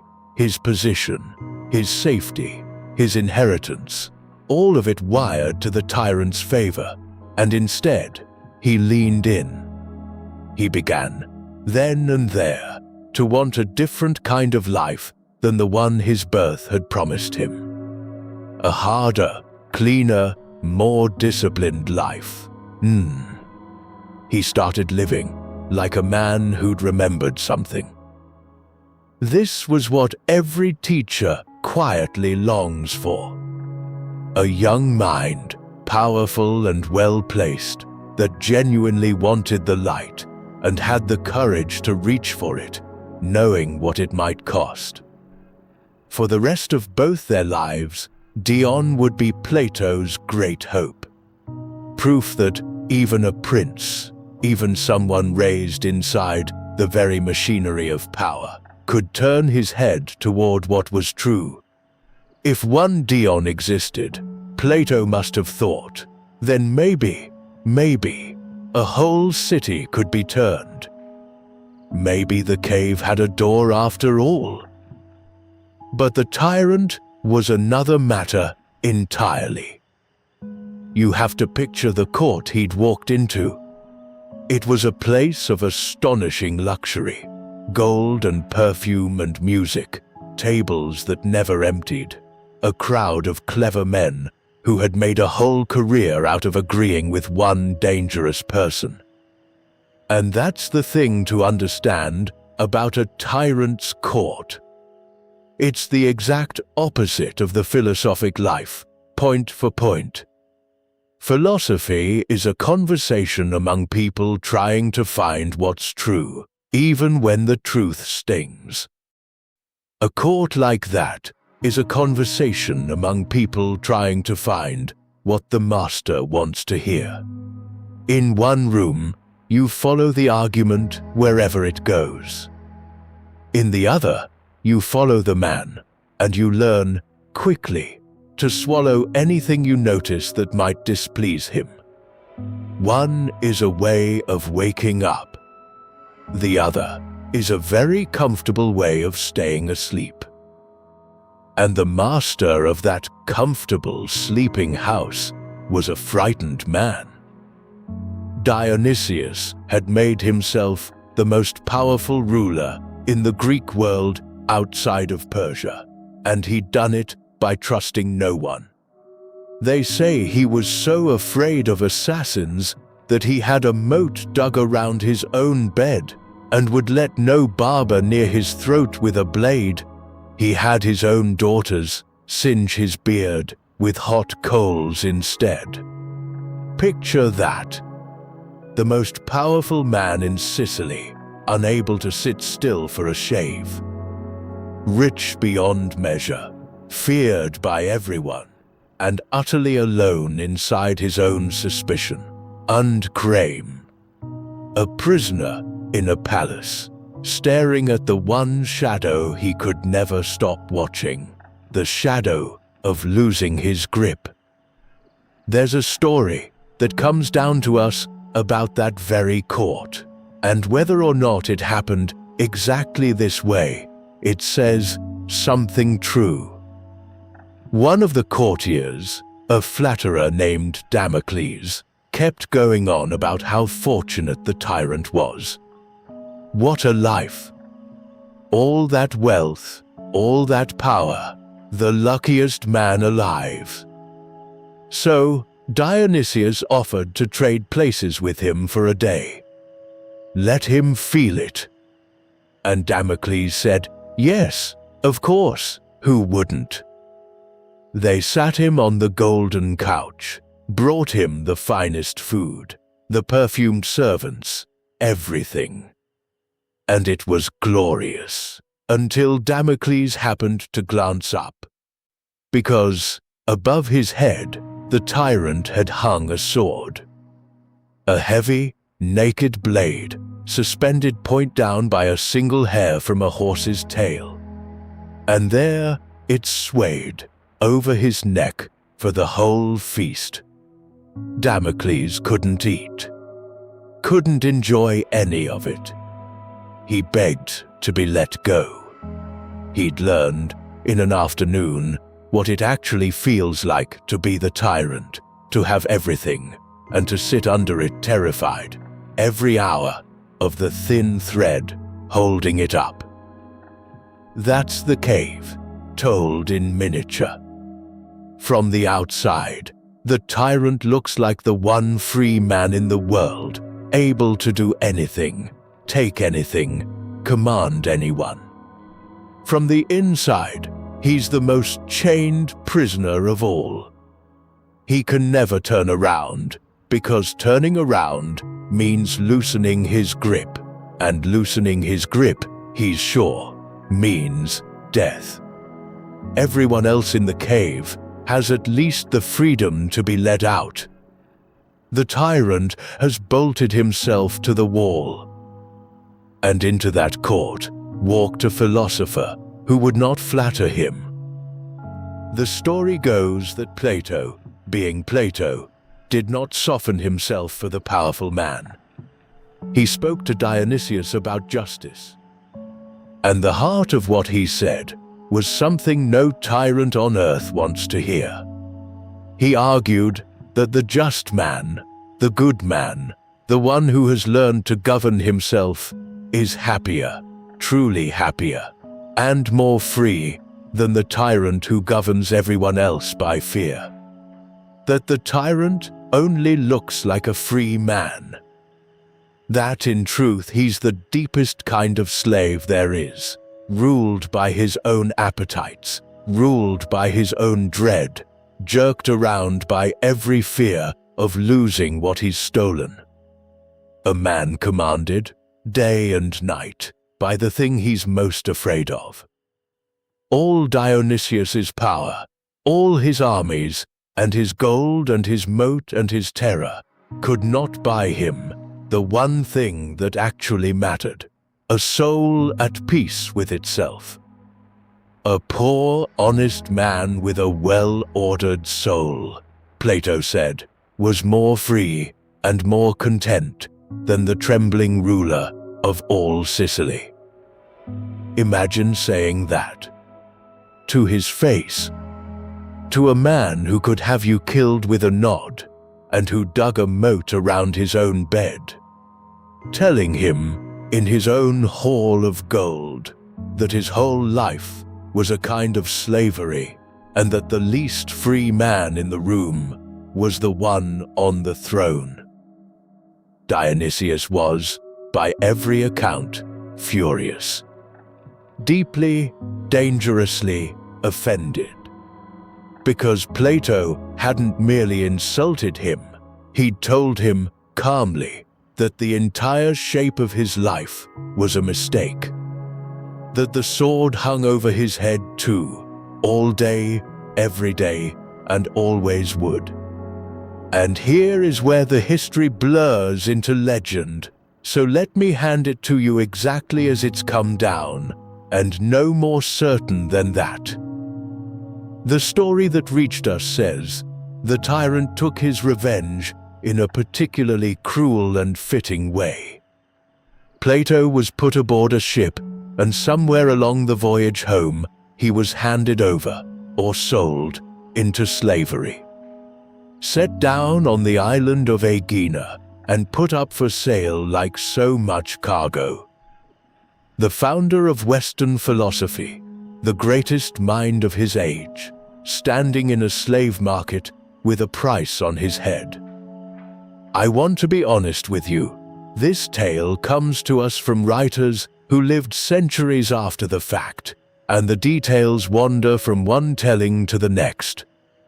Some say a Spartan named Polis did the selling. Some say the tyrant's men. Some say pirates. Some say 20 coins bought him back. Some say 30. So hold it lightly. It may well have grown in the retelling, the way these stories do. But there's a dark, gentle truth glinting underneath it, true whether or not the auction block was real. This is what the world tends to do to the man who tells the powerful and uncomfortable truth. It doesn't debate him. It doesn't thank him. It tries, one way or another, to be rid of him.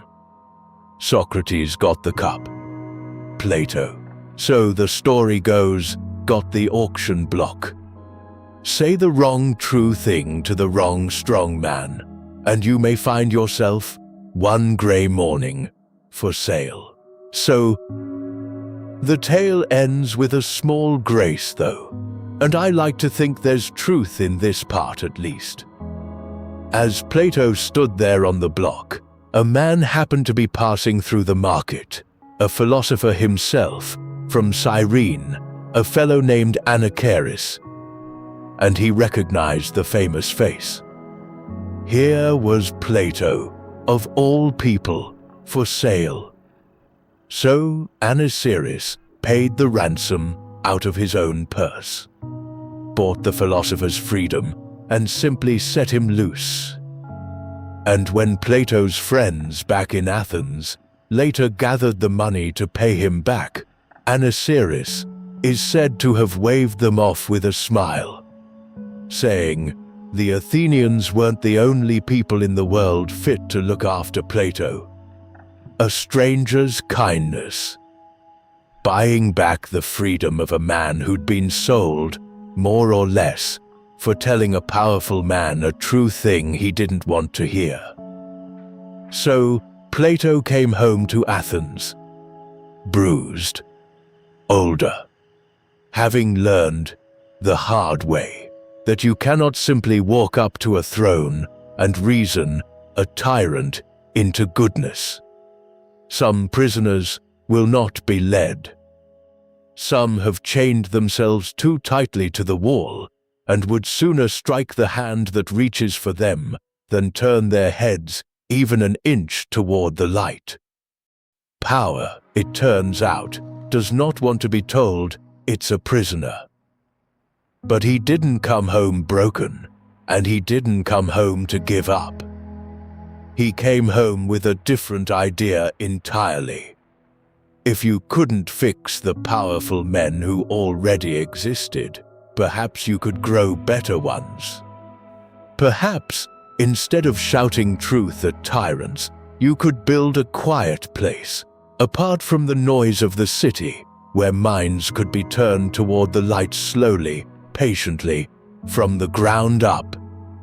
Where a young Dion wouldn't be one lucky exception, but the whole point. He'd stopped trying to conquer the cave. He was going to start teaching people how to climb.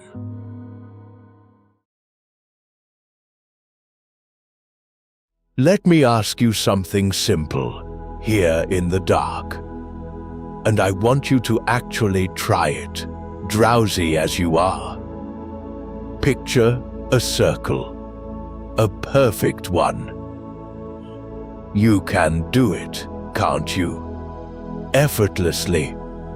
A perfect circle, every point exactly the same distance from the center, smooth and flawless and closed. And here is the strange part. You have never once seen one. Not ever. Not in your entire life. Every circle you've ever laid eyes on, every wheel, every coin, every full moon, every ring on a hand has been flawed. Look closely enough, and the line wobbles. The curve isn't quite even. There's a bump, a smudge, a tiny imperfection somewhere. The most precise circle ever drawn by the finest machine ever built is still, if you magnify it far enough, a little bit wrong. A perfect circle has never existed anywhere in the physical world, and it never will. And yet, you just held one in your mind, clear and exact. You know exactly what a perfect circle is, so well that you can instantly tell that every real one falls short of it. So where, Plato asks, did that knowledge come from? Sit with that for a moment.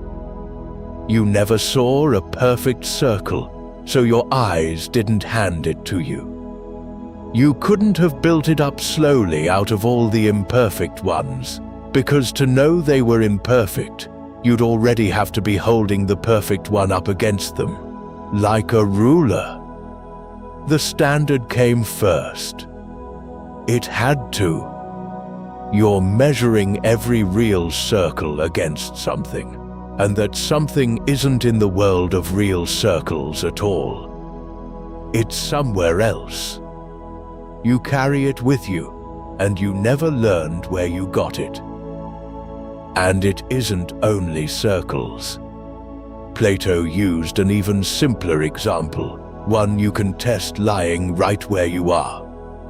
Think of two things being equal. Two sticks the same length, say. Two stones of the same size. We use the word all the time. These are equal. But are they ever perfectly? Take any two things you've ever called equal and measure them finely enough, and they never quite match. There's always some tiny difference, some hair's breadth, some flaw. Truly perfect equality, two things exactly, flawlessly, the same, is another thing you have never once encountered in the whole physical world. And yet you know precisely what it means.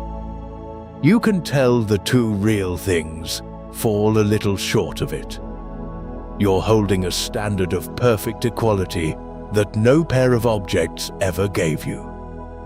And Plato's point lands like a soft bell in the dark. Somehow, he says, before we ever opened our eyes on this imperfect world, we must already have known what perfect equality was. Otherwise, how could we possibly notice that everything here falls short of it? This was the great turn of Plato's whole mind. His answer to the question he'd carried across the sea. So let me lay it out gently, the way you'd want it laid out tonight. There are, Plato came to believe, two worlds. Not far apart in space, woven right through each other. There's the world you touch and see and hear. The world of things that are born and grow and decay and die. And think, for a moment, how completely everything in it is on the move. The apple ripens and then rots. The child becomes the old man. The iron rusts. The mountain, given long enough, wears down to sand. Even the strong young body you once had has been quietly, ceaselessly trading itself away, cell by cell, for the one you're resting in now. Nothing here holds still. The wobbling circles, the fading flowers, the crumbling cities, Plato called all of it the world of becoming. Because nothing in it ever simply is. Everything in it is always on its way to being something else. Always changing. Always slipping away. It's the river you can't step in twice. And then, behind it, or above it, or within it, there's another world. The world of what he called the forms. And in that world stands the perfect circle itself. Not a drawn circle. The circle, changeless, flawless, eternal, the original, that every physical circle is only a smudged copy of. The wheel and the coin and the moon are the shadows. The circle is the thing casting them. And this, really, is the whole quiet heart of what he's asking you to do, to turn your head just slightly from the shadow things you can touch toward the real things standing behind them. And it isn't only the circle waiting back there. There, too, stands beauty itself. Think about how we use that word, beauty, down here. A face is beautiful, but only for a while, and only to some eyes, and less so as the years pass. A song is beautiful until you've heard it too many times. A sunset, a bowl, a poem, a law, each of them beautiful in some ways and not others, beautiful today and faded tomorrow, beautiful to you and not to your neighbor. Nothing here is simply, purely, wholly beautiful. And yet, how would we ever call any of them beautiful at all, unless somewhere in us we held the idea of beauty, pure and whole and absolute? The changeless original that every lovely thing in the world is only a passing, partial reflection of. That, Plato says, is real. More real than the face or the sunset. And Plato loved this one so much, beauty, that he gave it a path all its own. A stairway. He tells it, tenderly, through the mouth of a wise woman named Diotima, and it goes something like this.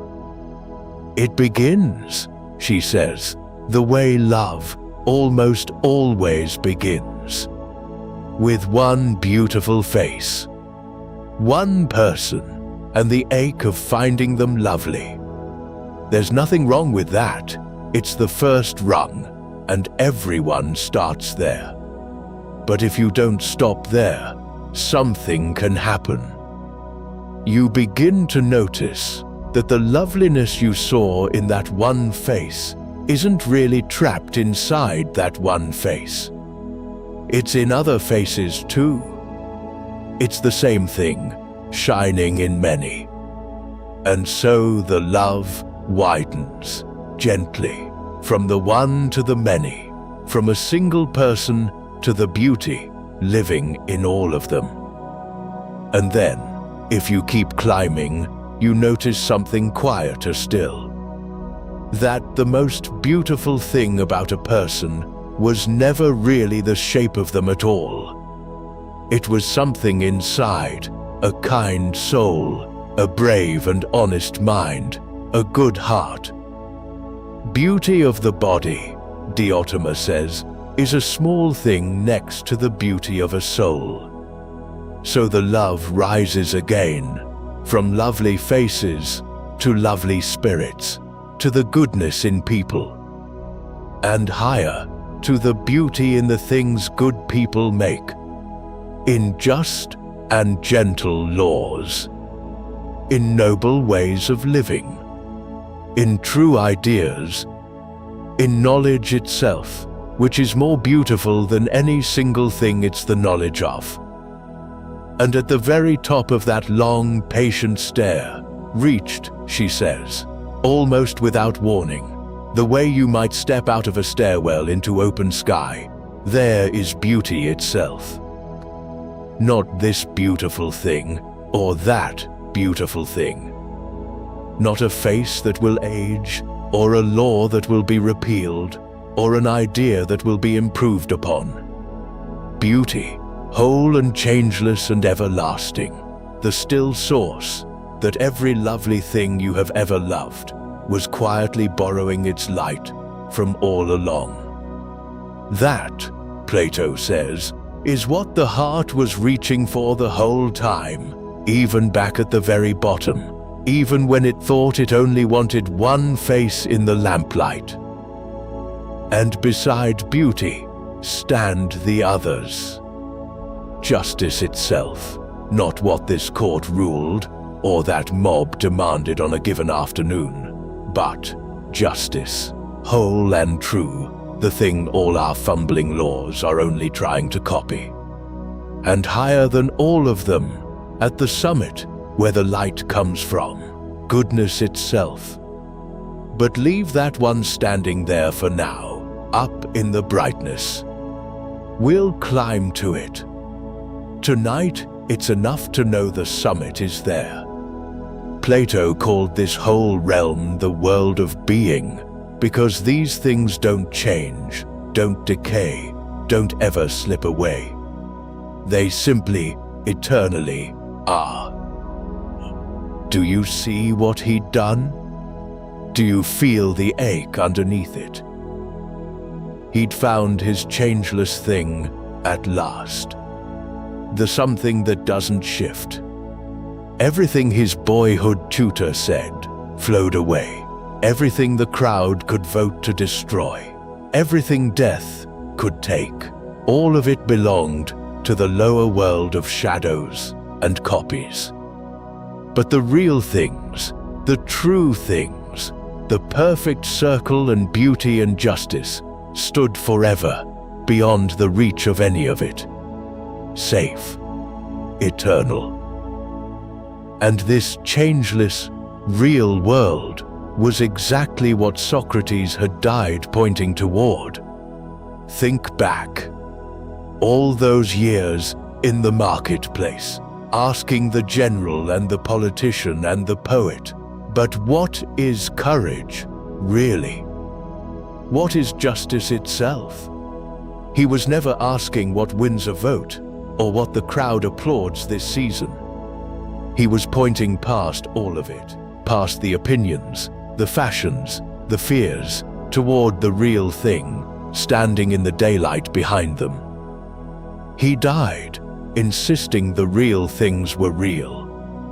That there was a truth that did not bend to the mood of a jury. That justice was not simply whatever 500 frightened men decided it was on a spring afternoon. Plato had now taken that faith, the faith his teacher was killed for, and given it a shape and a home and a name. And you can feel, can't you, why this mattered so much to a grieving man.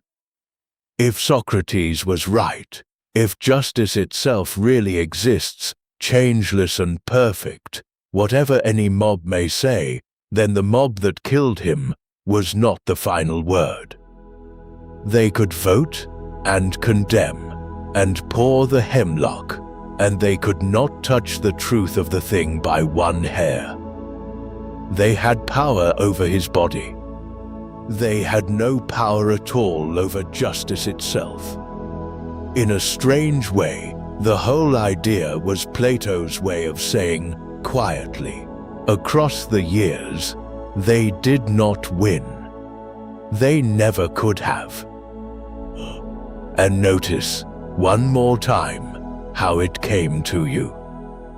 When you pictured that perfect circle a little while ago, you didn't build it out of nothing. You didn't learn it, not really, not from anything your eyes ever showed you. It rose up out of you, already whole, as if it had been waiting in there all along. As if you were, in some strange way, less discovering it than recognizing it. Which leaves one enormous question hanging in the dark. If the truest things aren't the ones we can touch or see, if they live in that other world, beyond the senses entirely, then how on earth could we ever come to know them? How does a creature made of flesh, resting down here among the shadows, ever come to hold the perfect circle in its mind? Plato's answer is the gentlest, strangest, most hopeful thing in all of this. But first, he wanted to show you exactly where you've been standing all your life.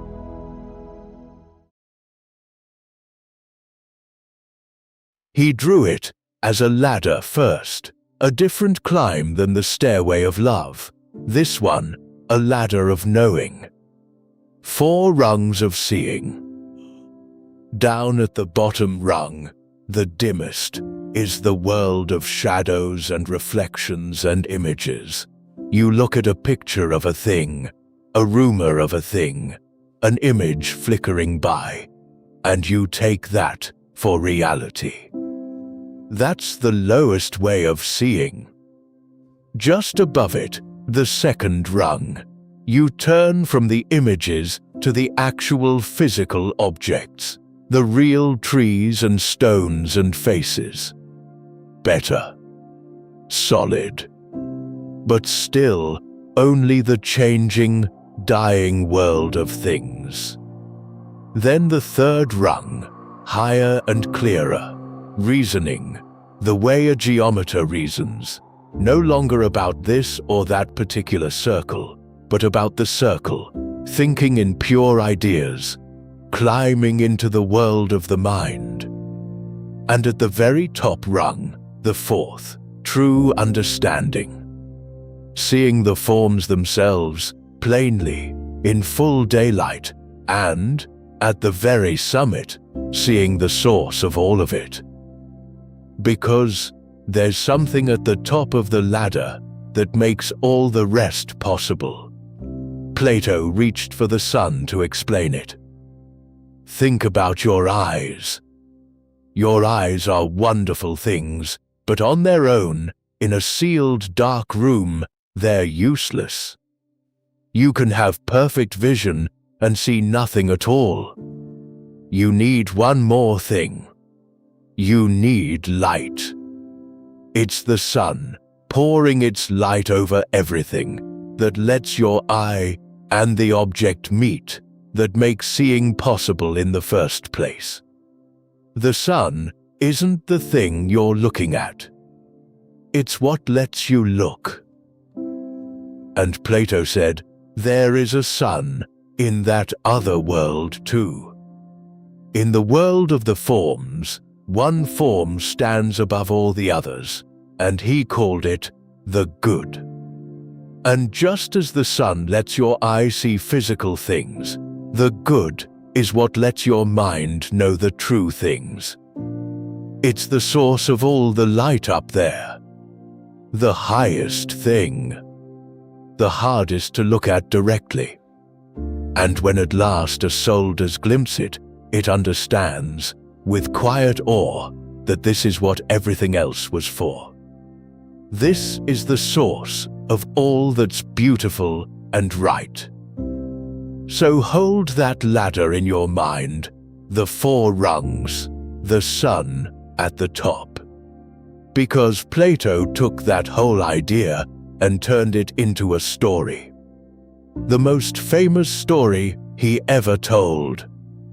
And it's the very picture we started with, all those chapters ago, on the night you first lay down to listen. It's time, at last, to tell it whole. Imagine a cave, deep underground.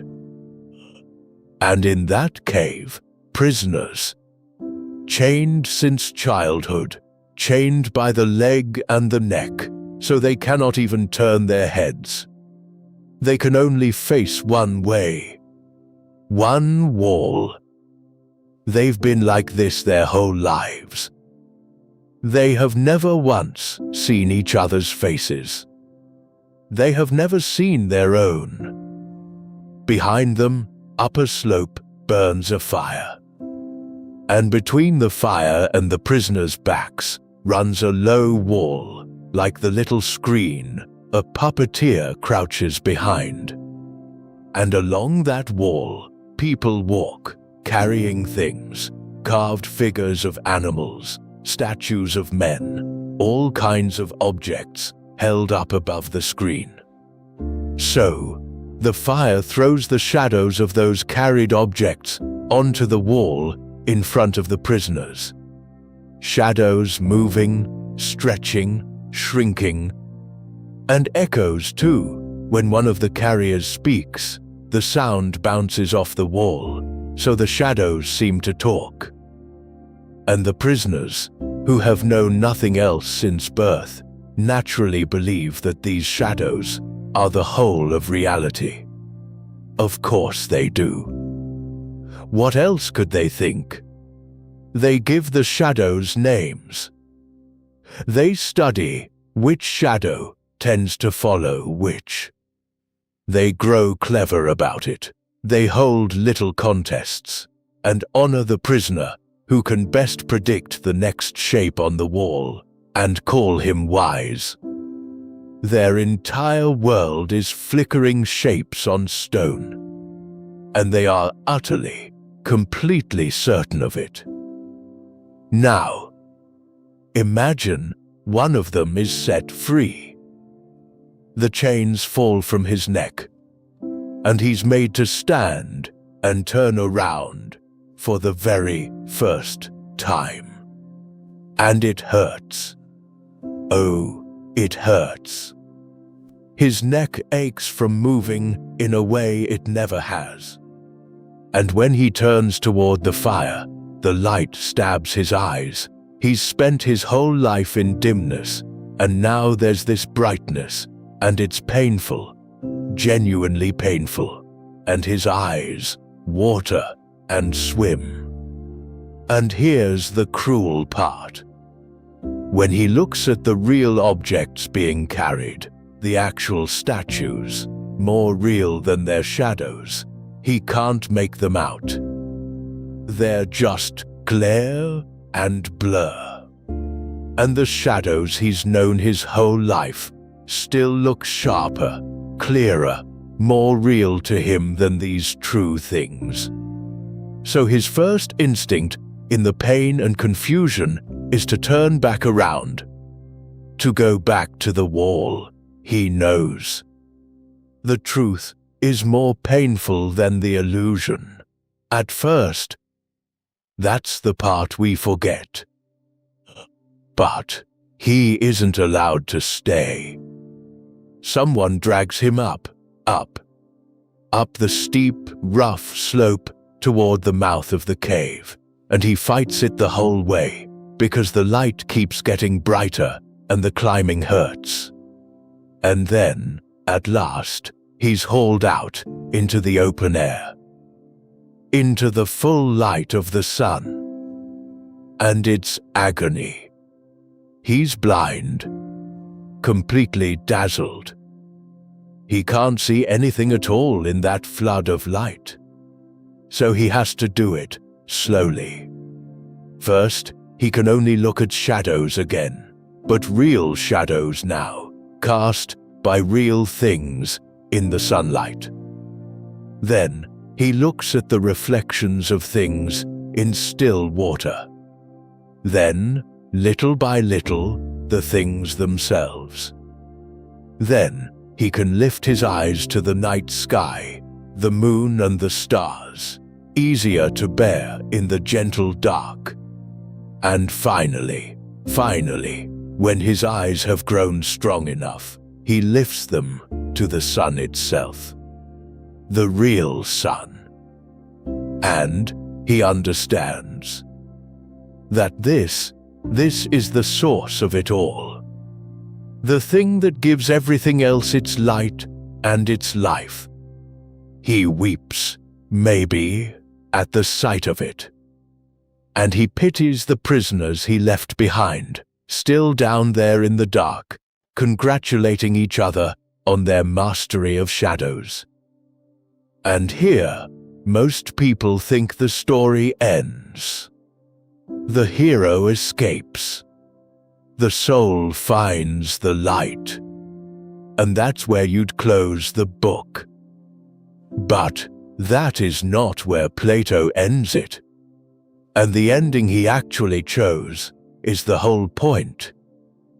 Because the freed man goes back down. He turns around and he climbs back into the cave. Back down into the dark he fought so hard to escape. Why? To free the others. Because How could he not? He knows the truth now, and they're still chained, mistaking shadows for the world. So down he goes. And it goes terribly. His eyes, used to the sun now, can't adjust to the gloom. He stumbles, he fumbles, he can't even play their shadow games anymore, can't name the shapes the way he used to. And the prisoners look at him, this man who left and came back ruined, blinking and useless in the dark, and they draw their conclusion. They say, look what happened to him. He went up there and it destroyed his eyes. Going up is dangerous. Climbing is for fools. And if this man ever tries to unchain us, if he reaches for our chains and says, come with me, come up into the light, Plato says it plainly, they would kill him. They would catch him and they would kill him to keep from being dragged toward a light they never asked to see. Do you hear it now? Do you hear what the cold open was all those hours ago? Athens was the cave. The whole city, the assembly, the crowd, the shadows of rumor and reputation they'd stared at their whole lives. And Socrates was the man who had climbed out, seen the real things in the daylight, and then come back down. Come back for them. He walked among his own people, trying to loosen their chains, trying to turn their heads, asking his endless gentle questions. Come up, come and see. The world is so much larger than this wall. And they caught him. And they killed him. Exactly as the story says they would. Plato wasn't inventing a fable. He was explaining the murder of his teacher. He was telling the world why the best man he ever knew had to drink the cup. Because he'd gone back down into the dark to free the prisoners, and the prisoners would rather kill the one who frees them than admit they were ever chained. And notice, please notice, the freed man didn't have to go back. He was out. He was free, in the sunlight, done. The going back down was a choice. It was the hardest, bravest, most loving part of the whole climb. That's the thing Plato wants you to understand about the light. It was never meant to be kept. The whole point of climbing out was, in the end, to climb back in for the others. Let me leave you with one quiet question tonight. Just for you. You don't have to answer it. You only have to carry it down into sleep. If the chains had fallen from you on some ordinary night, no warning, just suddenly loose, and a voice said, "Come, it's going to hurt, the light is going to burn, but it's real, and it's up here, and I'll help you climb." Would you have gone? Would you have turned toward that burning, painful, unfamiliar light and started the long climb up? Or would you have felt the ache in your neck and seen how sharp and safe the old shadows still looked and quietly turned back to the wall you already knew? Be honest. It's just us in the dark. Most of us, if we're truthful, have crawled back to the wall more than once. There's no shame in it. The wall is warm, and the climb is hard, and the light really does hurt at first. But Plato, having shown you the cave, and the climb, and the terrible cost of going back down, Plato added one more thing to this whole picture. one thing that changes the entire nature of the climb.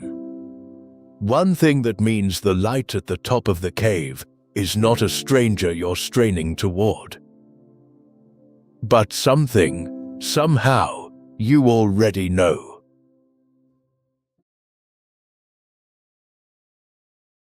Something you already know. Sit with that for a moment, in the warm dark. Because it's the strangest and gentlest idea in all of Plato, and it's the one that quietly changes everything.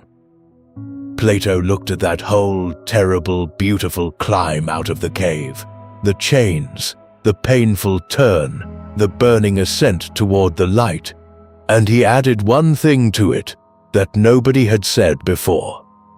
He said, "The light you're climbing toward is not new to you. It only looks new because you've forgotten it. The truth at the top of the cave isn't a foreign country you've never seen. It's home. And some deep part of you has known the way back the whole time."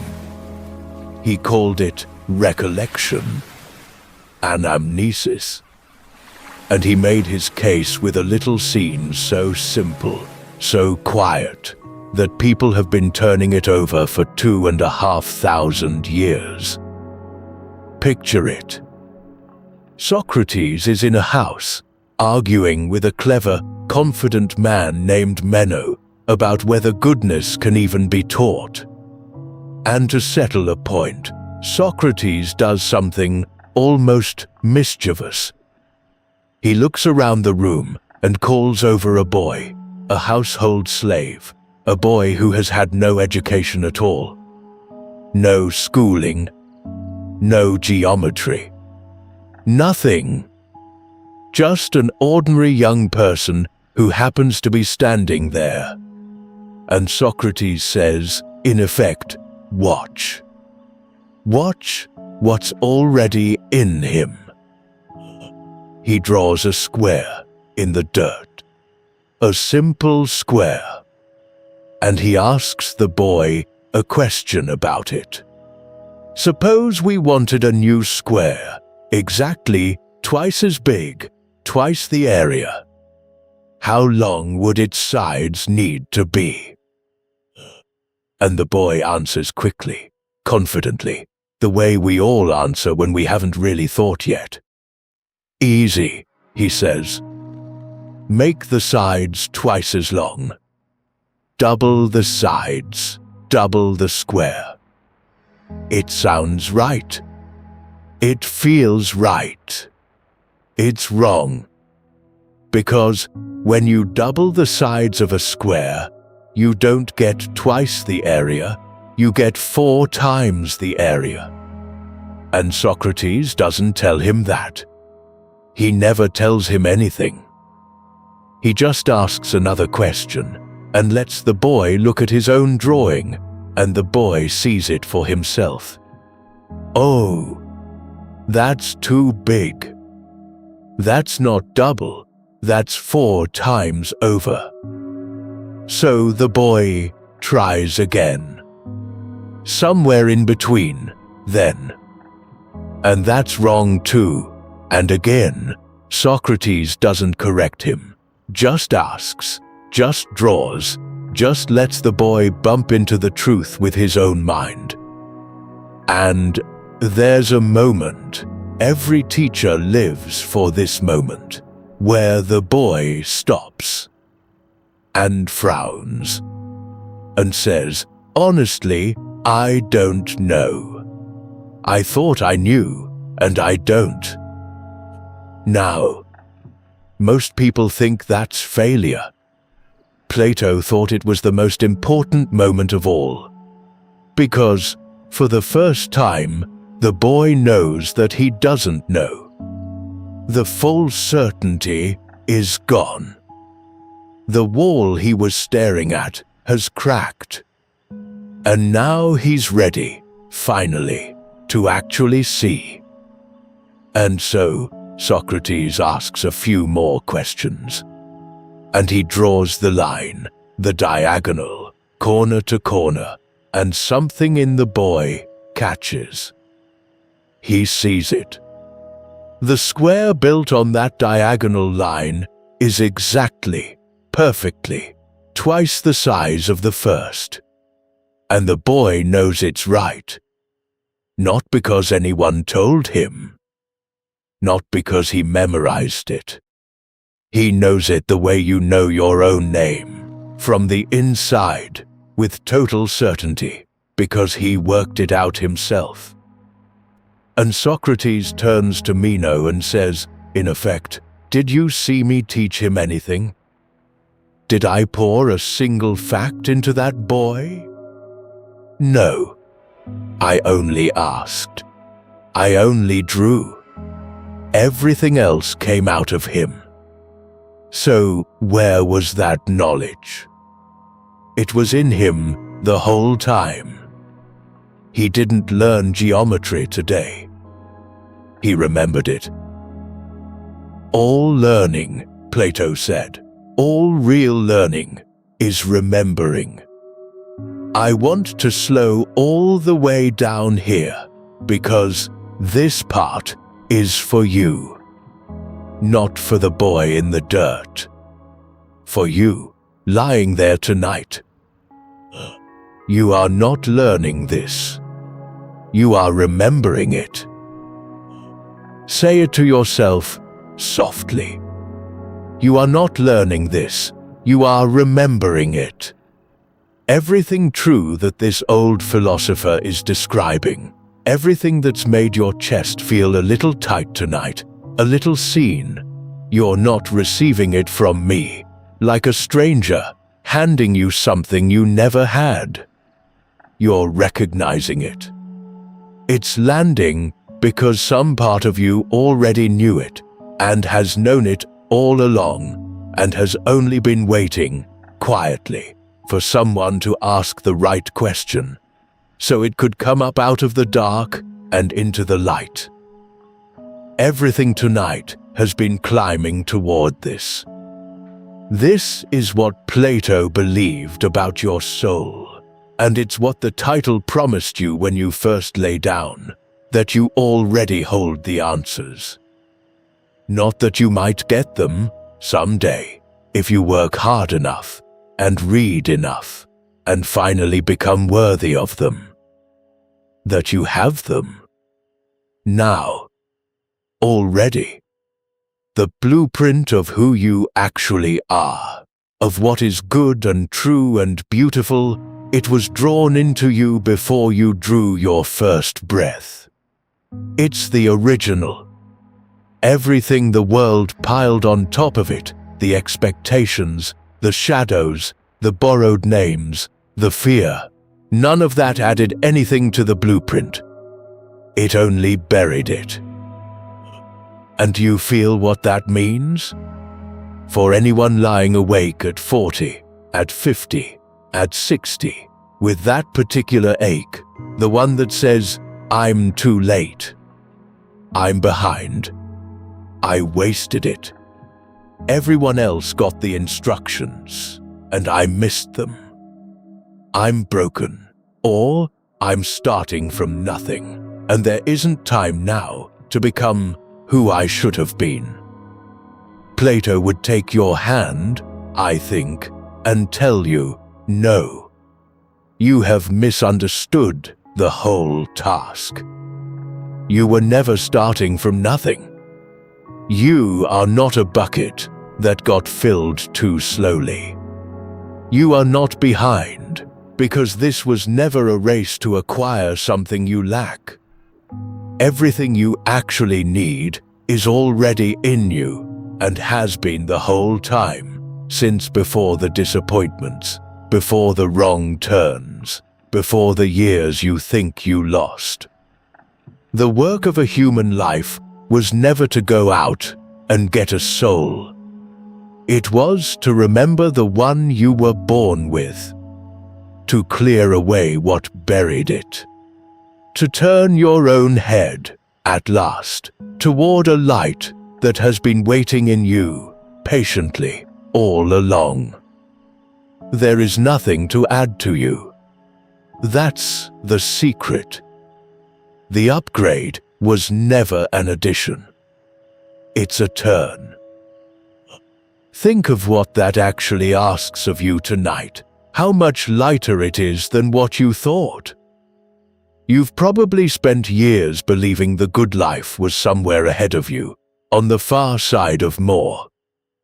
More discipline, more knowledge, more success, more becoming, as if you had to build a whole new person out of parts you didn't have yet, and were running out of time to do it. And Plato leans in and says, gently, put the bricks down. You're not building. You're uncovering. The self you keep straining toward isn't out ahead of you at all. It's underneath. Underneath the noise, underneath the borrowed opinions, underneath the fear and the shoulds and the shape they poured you into as a child facing the wall. Not something to construct. Something to remember. Something to dust off. And notice, the boy in the dirt was a slave. A child with nothing. No status, no schooling, nothing the world counted as worth. And the truth came up out of him just the same, whole and perfect, the diagonal drawn in the dust. Because the blueprint doesn't care what you have or haven't done. It doesn't check your record. It was never earned, so it can't be lost. Whatever you think you've squandered, the blueprint is untouched. It's been in you this whole time, waiting, the way it waited, in a nameless boy in a stranger's house, 2,500 years ago. And I'll be careful here, because Plato was careful, and honesty matters even at the tender parts. He wrapped this idea, sometimes, in a story about the soul living many lives, learning these truths in some existence before this one. And even he wasn't fully sure about that part. He said as much, that of some of this he couldn't be certain. So let's not overreach. This isn't a promise that you lived before, that you were a pharaoh or a sailor in some past age. That's not the heart of it. The heart of it is quieter and, I think, more astonishing. It's that the deepest truths, what justice really is, what beauty really is, that some things are simply unshakably right. These don't come to you from the outside. No one installs them. You don't learn goodness the way you learn a phone number. You recognize it. Because the knowing of it is woven into what you are. And this was what Socrates died, pointing toward. All those questions in the marketplace, drawing the truth up out of general and slave and stranger alike, he wasn't filling anyone. He was reminding them. He gave his life, insisting that the truth lives inside ordinary people, waiting to be remembered, and that no crowd, no jury, no tyrant could put there what was already there, or take away what a soul had always held. So, you already hold the blueprint. You already know the way. But knowing the good and living it, those turn out to be two different things. Because a soul can hold the whole map of the light and still find itself pulled, night after night, in 3 directions at once. A soul that already knows the way home can still be at war with itself. And that war is the next thing Plato tried to understand.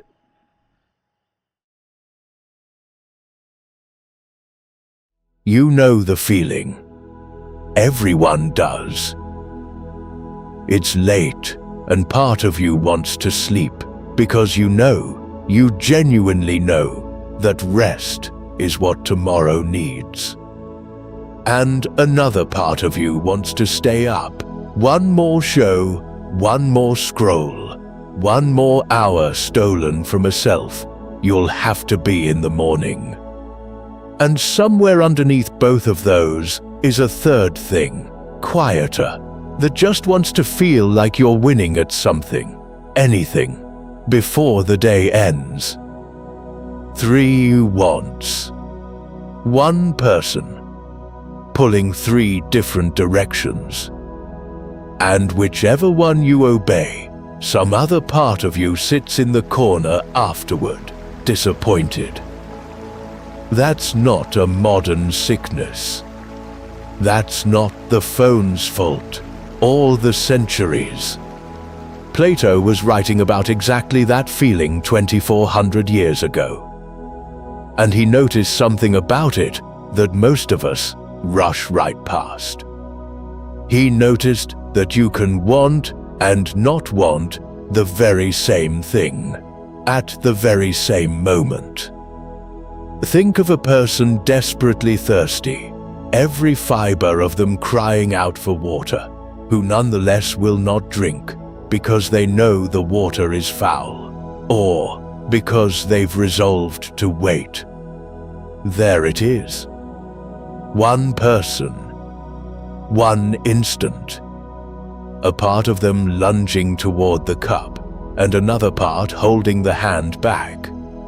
And Plato reasoned, simply and brilliantly, those cannot be the same thing. One single unified self can't strain toward a cup and away from it in the same breath. So there must be more than one force at work inside you. You are not one voice. You are, at the very least, a household, and not always a peaceful one.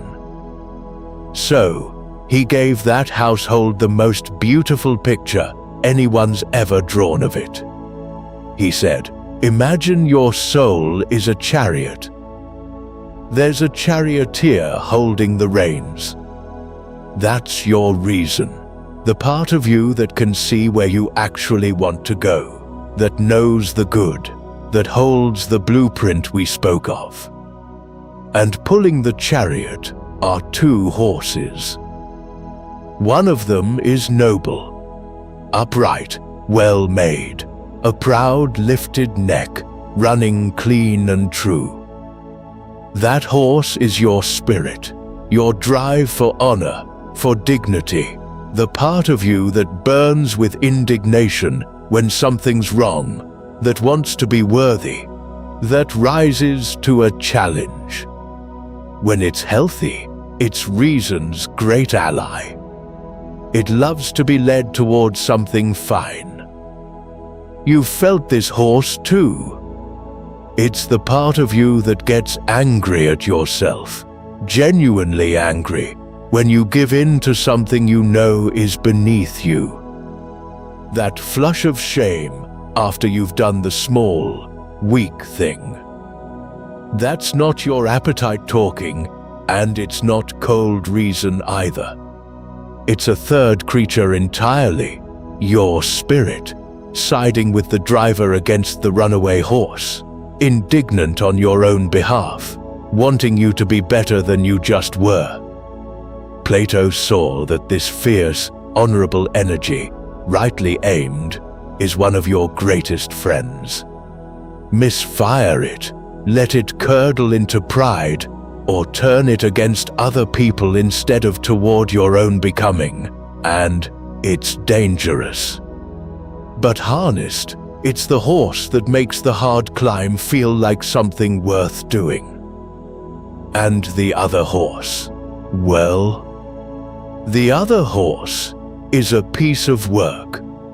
Plato describes it almost with a sigh, a crooked, lumbering, thick-necked thing, hard to steer, deaf to the whip half the time, always lunging toward whatever it wants the second it wants it. That horse is your appetite. Hunger, thirst, desire, the craving for comfort and pleasure, and more. It's the horse that wants the extra hour, the extra helping, the easy road.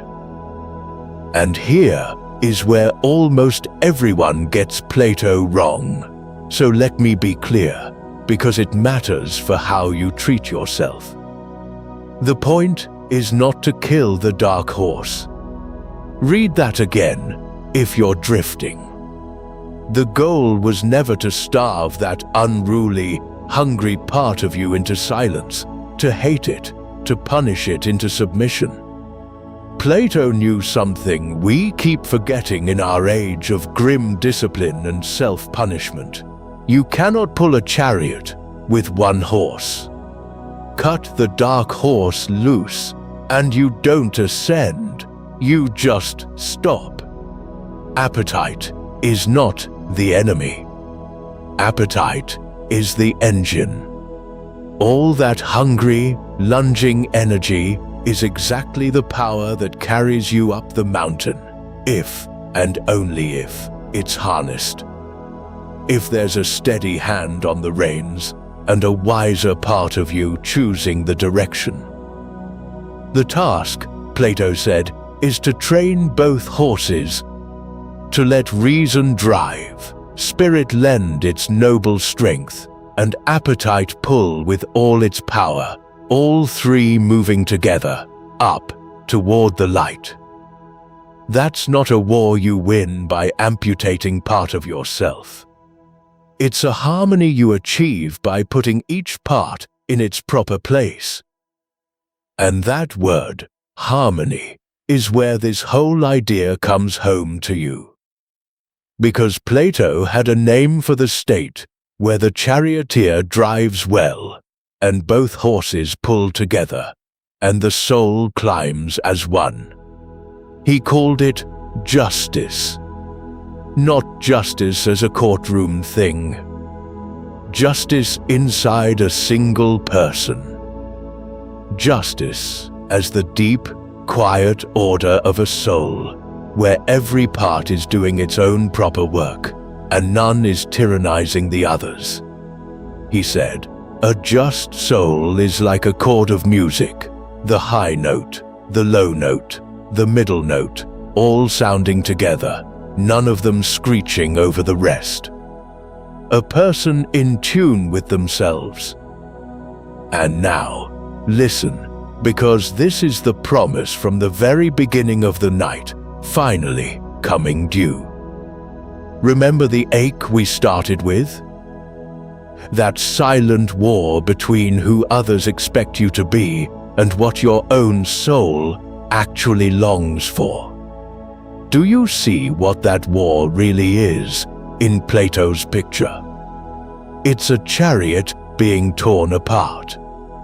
It's one horse straining toward everything the world told you to want, the approval, the image, the shape you were poured into facing the wall, and another part of you, deeper down, pulling toward what's actually true for you, what your soul remembers it was made for. And a charioteer who's lost the reins, letting the loudest pull win, wondering why he arrives everywhere exhausted and nowhere he meant to go. That's the quiet exhaustion so many of us carry, isn't it? We call it burnout, or restlessness, or that flat gray feeling of doing everything right and still feeling wrong. But underneath the modern names, it's an old thing. It's the feeling of being pulled apart by wants that were never reconciled. Chasing a life someone else sketched for you, at war with a self you never quite got to meet. Running hard, in every direction, and calling the tiredness failure. Plato would say, you're not failing. You're just a chariot, with no one holding the reins. All that magnificent horsepower tearing you 3 ways at once when it could be carrying you home. That's the war. And Plato's answer to it is not to pick a side and crush the other. It's to take up the reins again, to let the part of you that knows the good, the part that holds the blueprint, do the steering gently, so that all the wild, competing energies of a whole human life stop fighting each other and start pulling the same way. The war doesn't end in victory. It ends in harmony. It ends when you stop being a battlefield and become, at last, a chariot again, whole, aimed, and rising. Some of you may hear an echo here of a much more recent thinker, a certain doctor from Vienna, with his 3-part mind, the wild drives below, and the reasoning self trying to govern them. He was, whether he fully knew it or not, walking a path Plato had marked out more than 2,000 years before.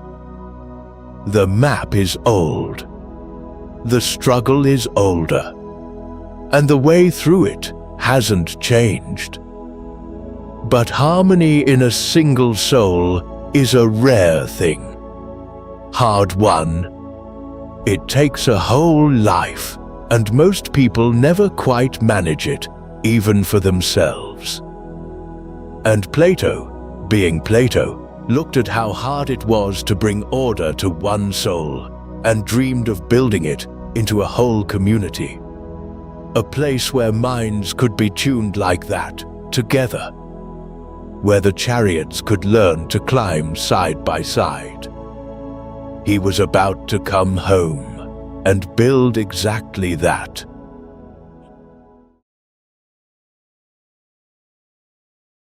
Just outside the walls of Athens, a short walk beyond the city gate, there was a grove. Old olive trees.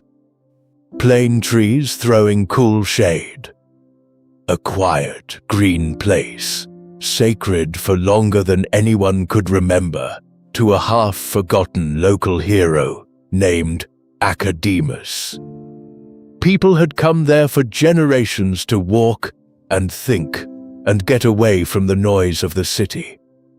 And it was here, around the year we'd call 387 before the Common Era, that a middle-aged Plato, home from his travels, home from the slave market and the tyrant's court, carrying everything he'd learned, bought a piece of land and started a school. He named it, after the grove, the Academy. And that word has echoed down every century since.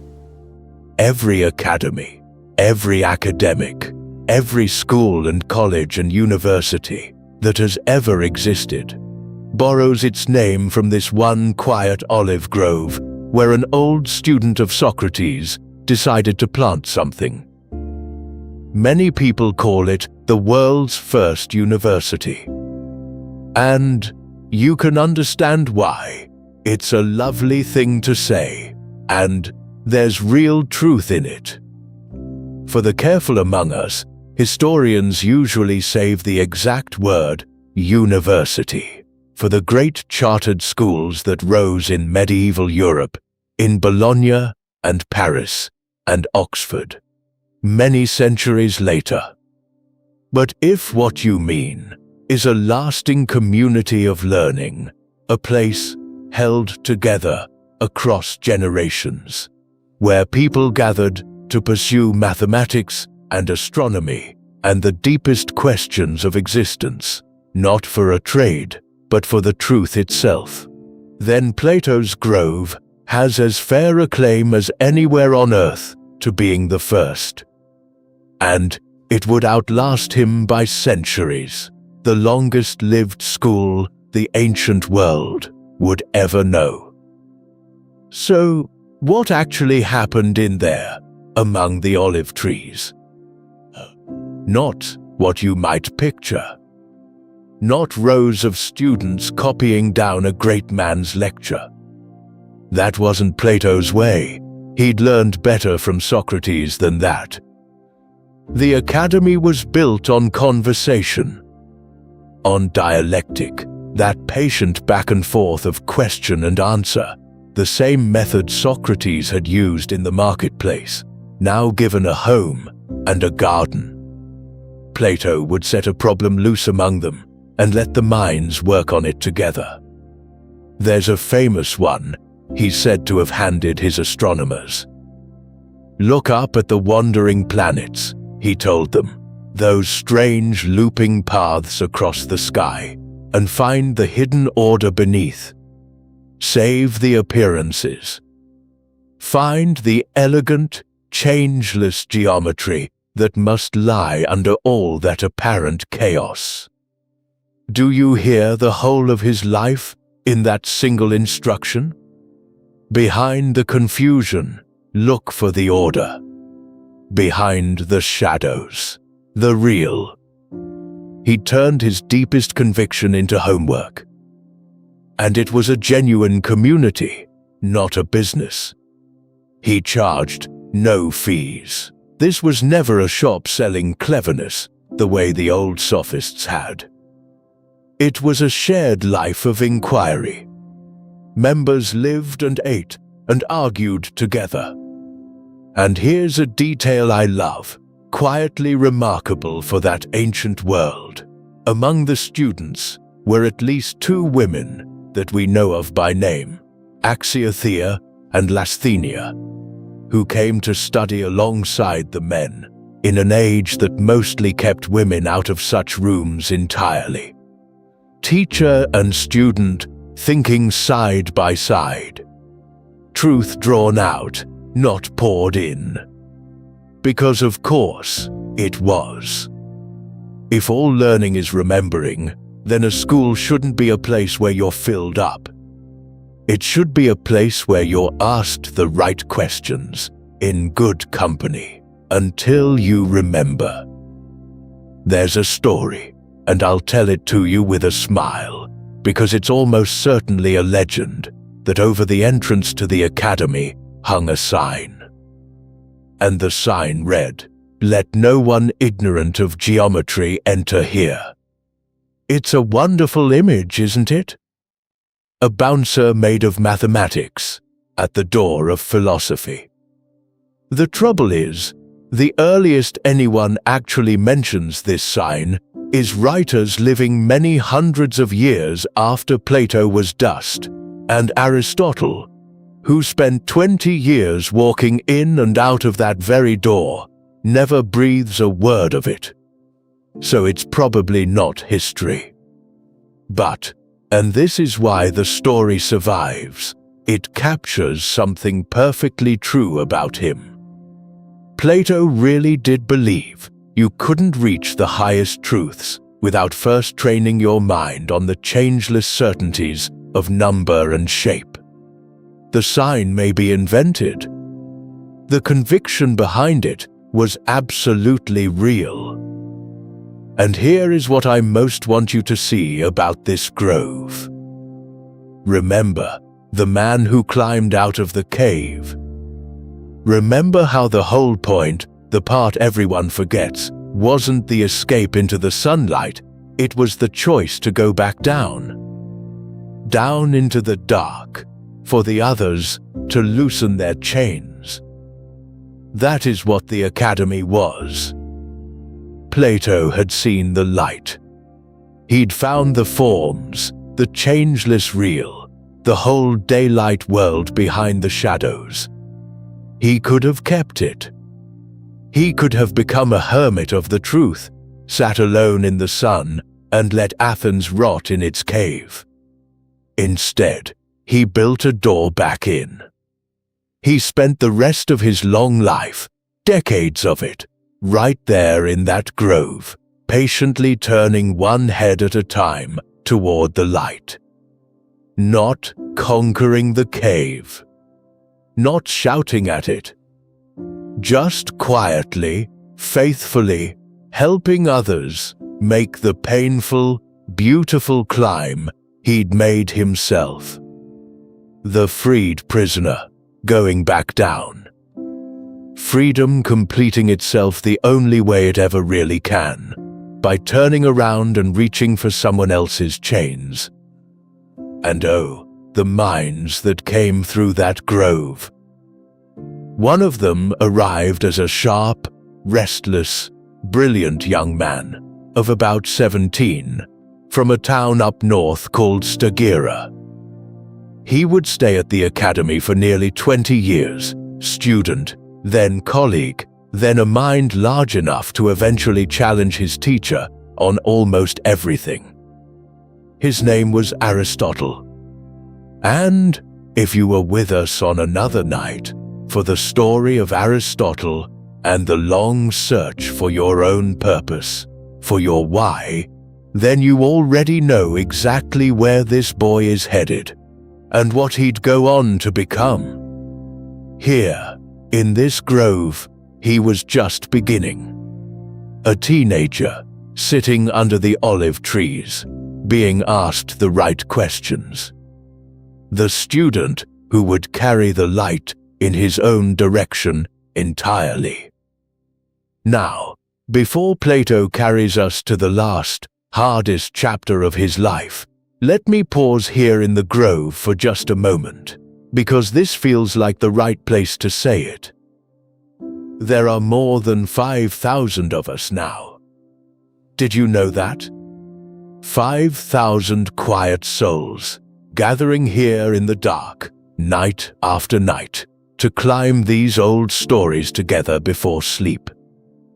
When I started telling them, I never imagined this many chairs would fill.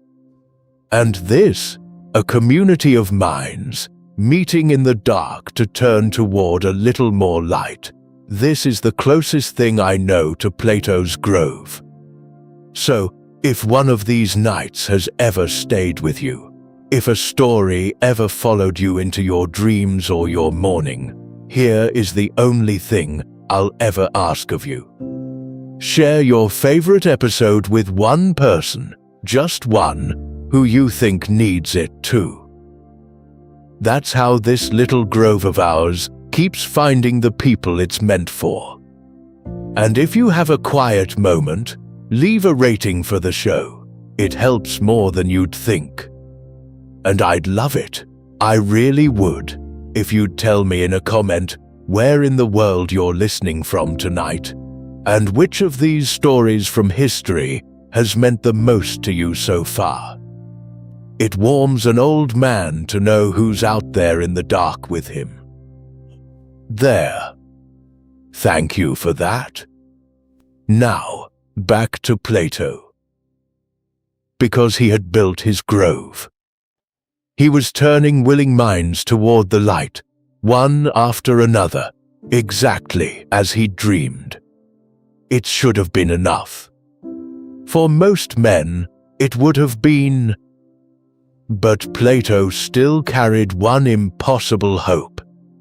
He still believed, against all the evidence of his own bruised life, that somewhere out there was a throne and a young ruler who could be turned into something the world had never seen. A king who was also a philosopher. Before we follow that hope out onto the water, though, we have to understand what he was really reaching for, the strange, radiant idea he had built his whole republic around.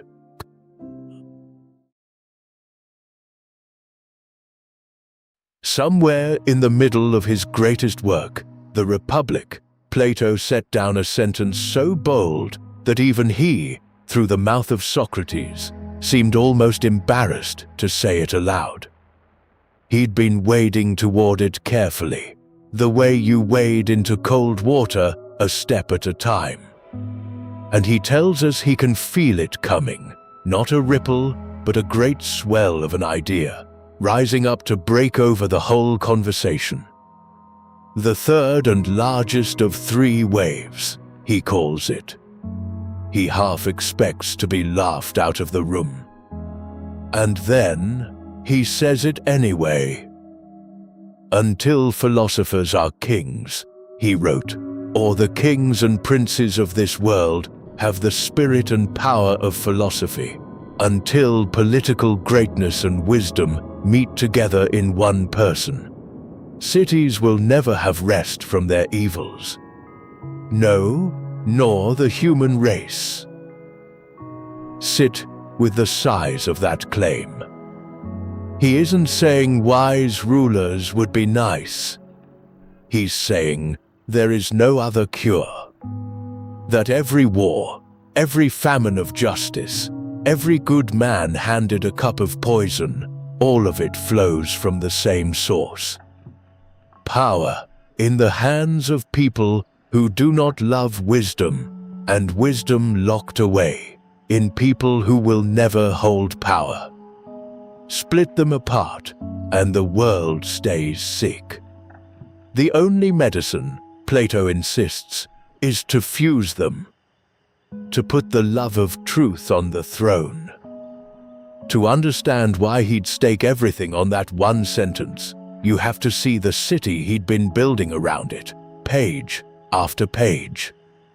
Plato imagined a just city, the way you might imagine a well-run household, everyone doing the work they're actually suited for, and no one grasping at a job that isn't theirs.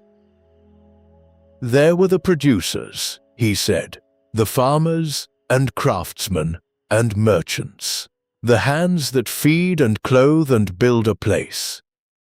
There were the guardians, the soldiers who protect the city, spirited and brave, trained to defend the people without ever turning that strength against them. And there were the rulers, a small few, drawn up out of the guardians, the ones who over a long life had proven they loved wisdom above all else. 3 parts, each doing its proper work, none trampling the others. And if that shape sounds familiar, if it quietly echoes something you learned earlier tonight about the parts of a single soul, well, that's no accident.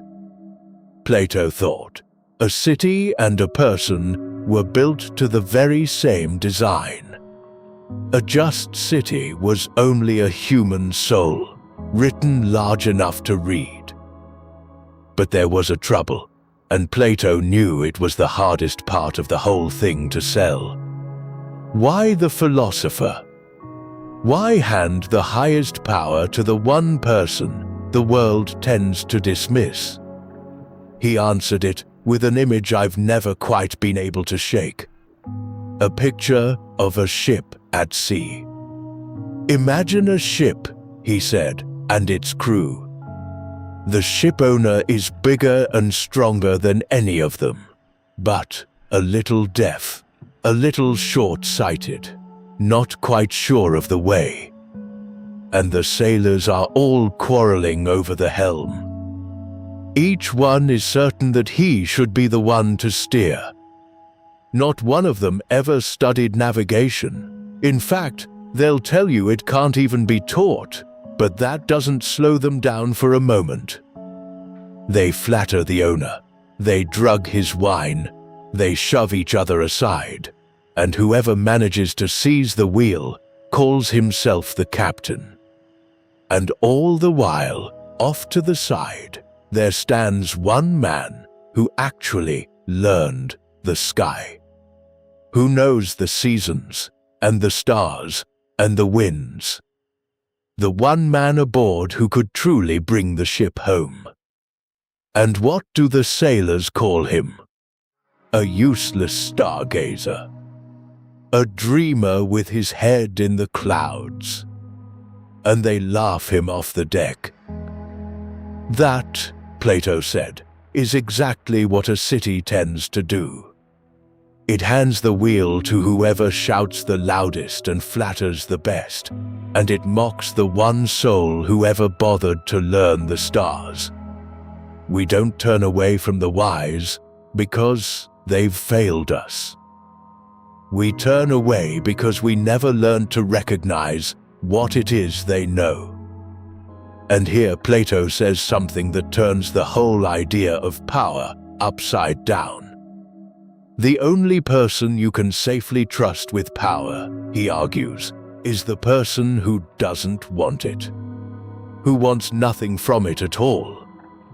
Because anyone hungry for the throne is really hungry for what the throne can give him: the wealth, the flattery, the chance to settle old scores.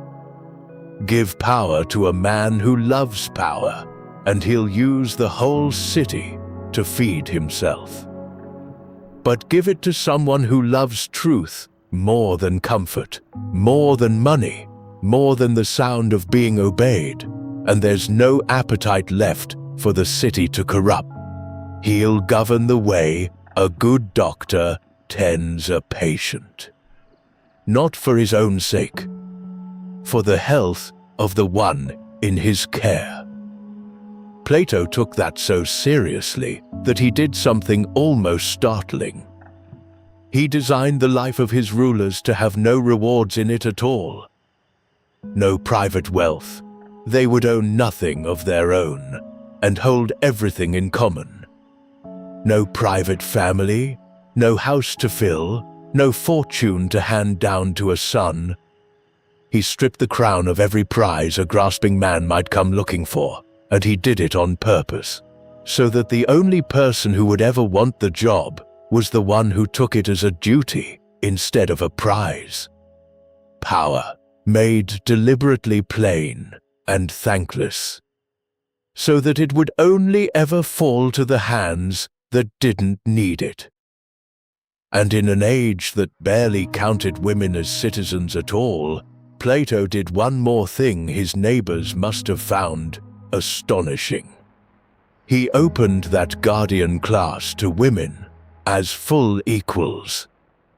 If a woman had the soul for it, the wisdom, the courage, the steadiness, then she should be trained and trusted exactly as a man would be.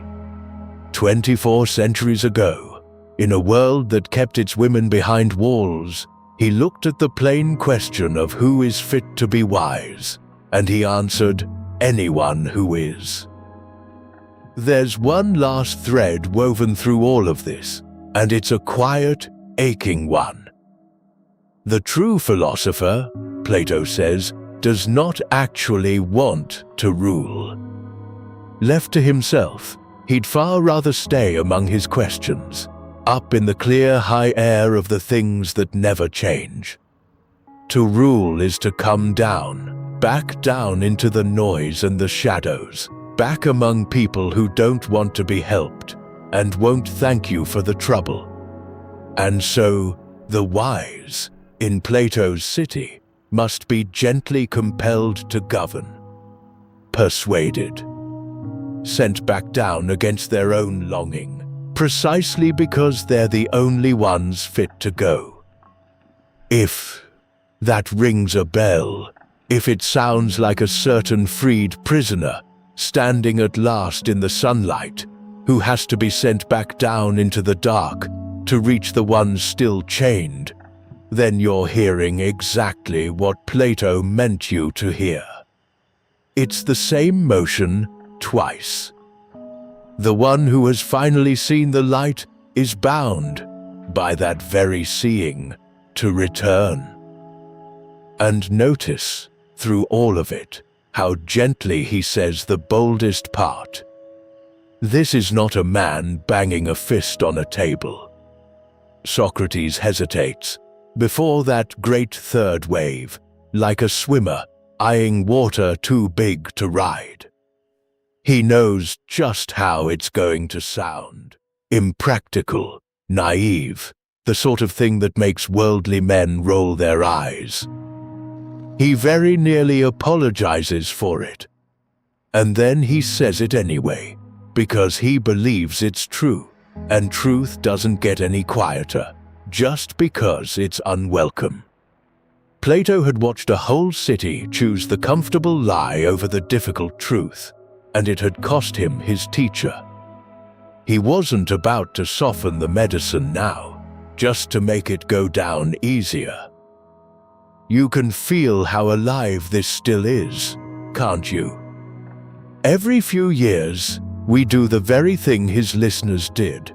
We look around at a world that seems to be run badly, and we ache for it. If only the right person were in charge. If only the wise and the good held the power, instead of the loud and the grasping.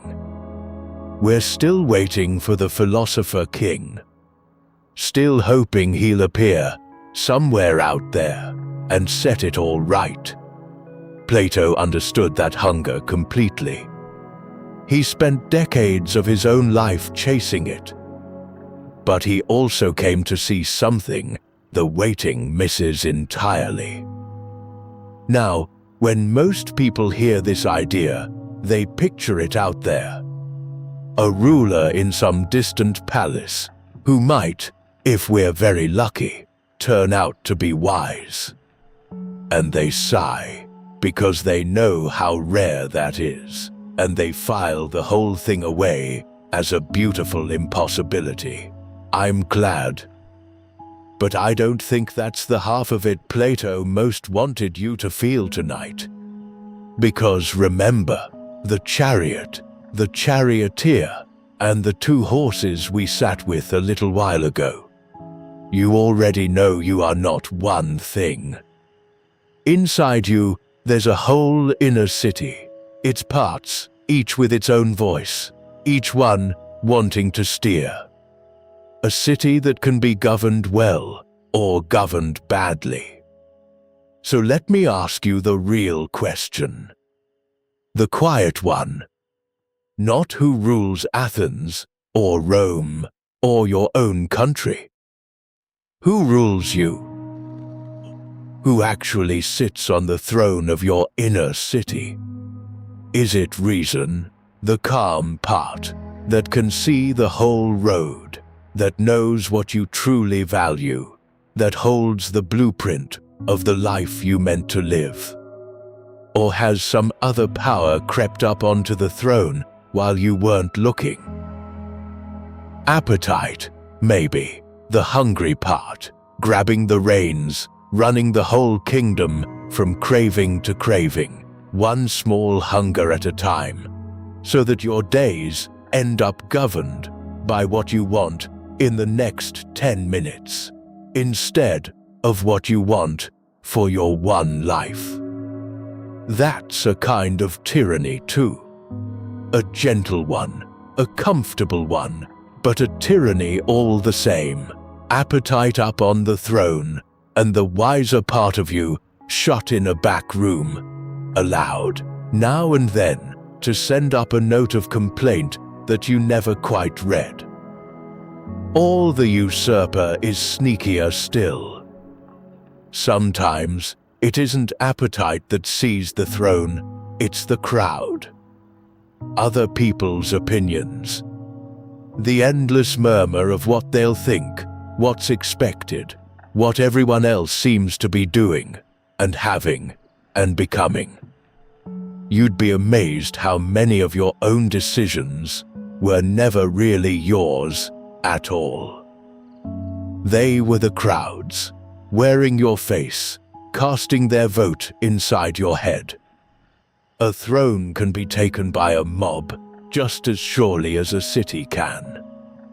And when it is, you feel exactly what a city under a tyrant feels. Restless. Divided against yourself. Working hard and arriving nowhere you ever meant to go. Never quite at peace, because you're being ruled by something that does not, in the end, have your good at heart. This is the whole idea, brought home to one soul before sleep. The philosopher king isn't only a ruler out in the world that you have to wait and hope for. It's a coronation that has to happen inside you. It's the day the wisest part of you, the part that remembers what's good and true, the part that wants nothing for itself except the good of the whole, finally, gently, takes the throne. and governs the rest of you the way a good king governs, for the good of everyone in the city. A ruler whose one steady task is to keep the whole city faced the right way, turned toward the light and not the wall. And you know the difference when it happens. You've felt it on your best days. There are mornings when the wise part of you is quietly in charge, when you do the thing you actually value instead of the thing you merely crave, and it doesn't even feel like a fight. It feels like coming home. The appetites are still there. The opinions of others are still there. But they've taken their proper places, like subjects who trust their king, and the whole inner city moves as one. That's not grim self-control. That's peace. That's what it feels like when the right ruler is finally on the throne. And Plato's radical claim is that this inner kingdom, well governed, is no less a thing than ruling Athens. It may be the only kingdom you'll ever truly rule, and it may be the only one that finally matters. But there was a shadow across this whole beautiful idea, one Plato was about to walk straight into. It's one thing to describe that union of wisdom and power on paper, in a quiet grove among willing students. It's another thing entirely to make it real, out on the open water, where the sailors are still fighting over the helm. Can wisdom and power ever actually share one head? In a whole city, or even in a single trembling human soul? And if you've ever tried, even for a single week, to put the wise part of yourself back on the throne, to eat well, sleep well, spend your hours on what you actually value, instead of what merely tugs at your sleeve, then you already know how hard the smallest version of this is. How quickly the appetites stage their little rebellions. How fast the crowd's voice creeps back in. Governing one soul justly is the work of a lifetime, and most of us manage it only in patches, on our better days. So imagine trying to do it not with one soul, but with a whole city. A whole restless, frightened, grasping city of other people's souls, not one of whom asked for your wisdom. That was the mountain Plato was staring at. And he was about to try to climb it, not in theory, not in the safety of the academy, but on a real throne, across the sea, with a real young man's soul hanging in the balance. And a letter had just arrived, telling him the door was open.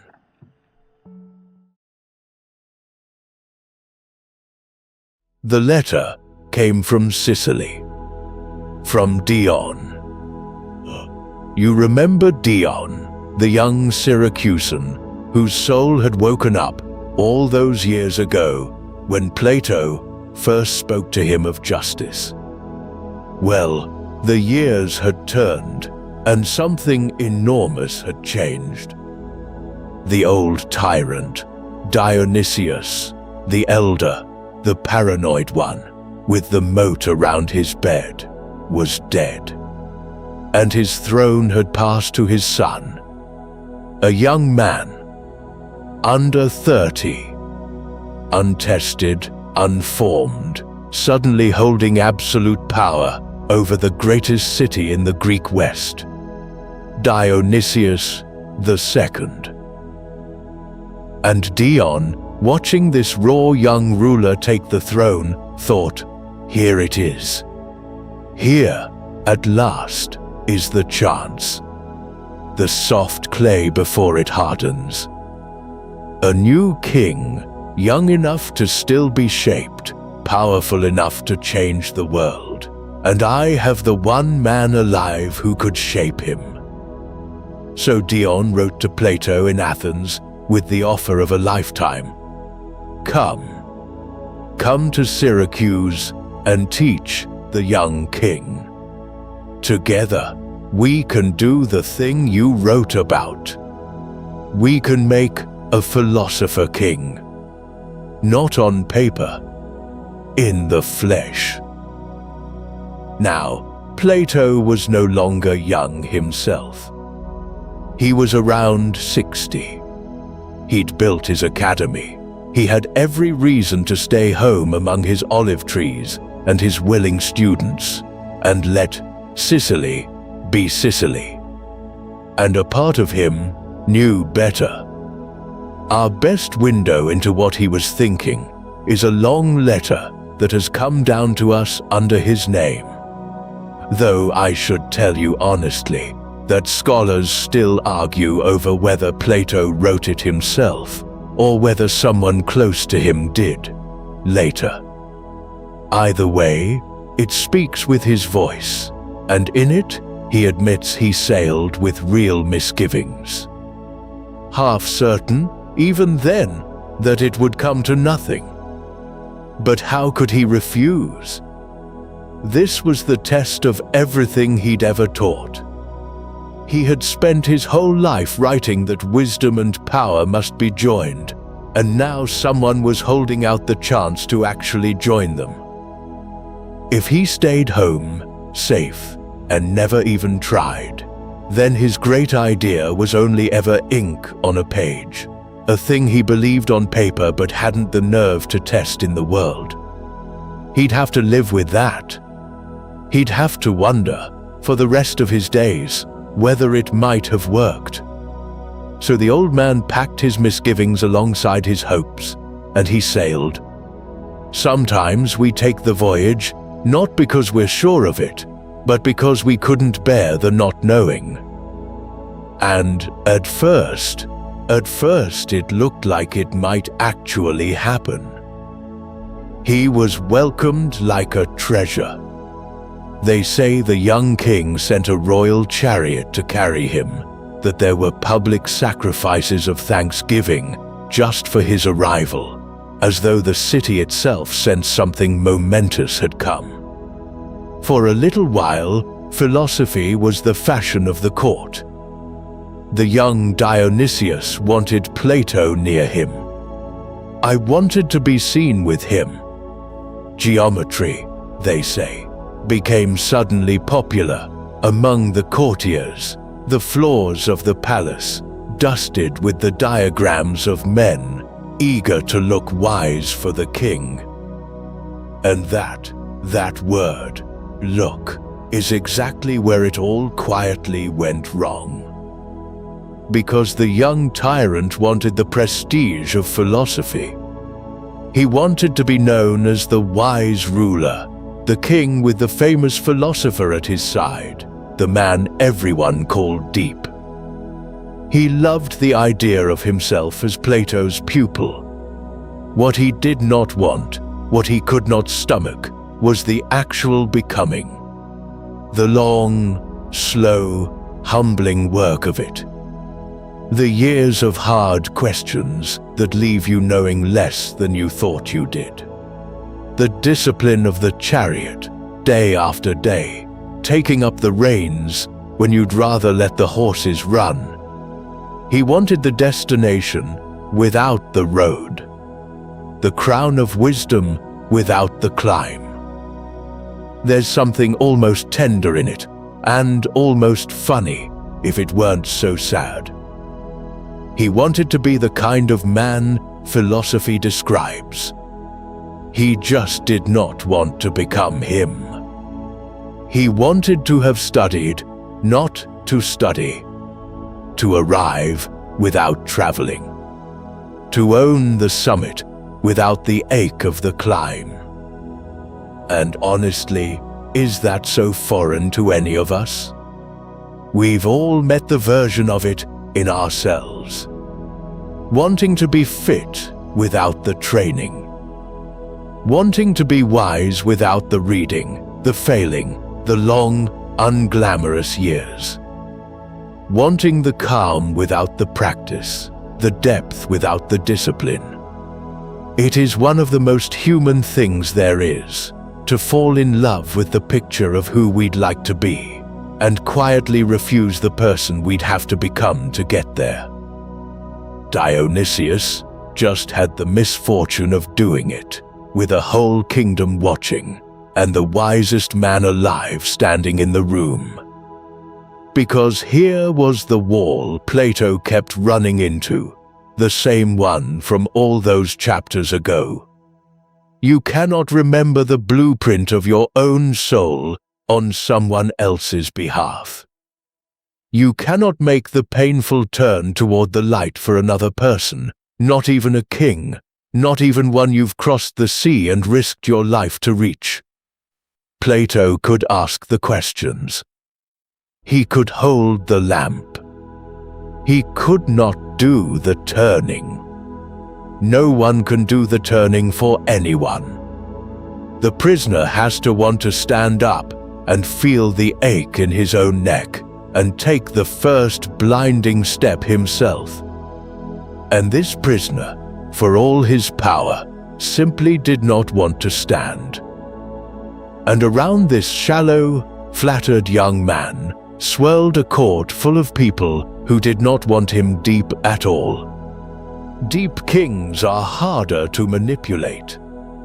A ruler lost in philosophy might start asking uncomfortable questions about how things were really run and who was really profiting.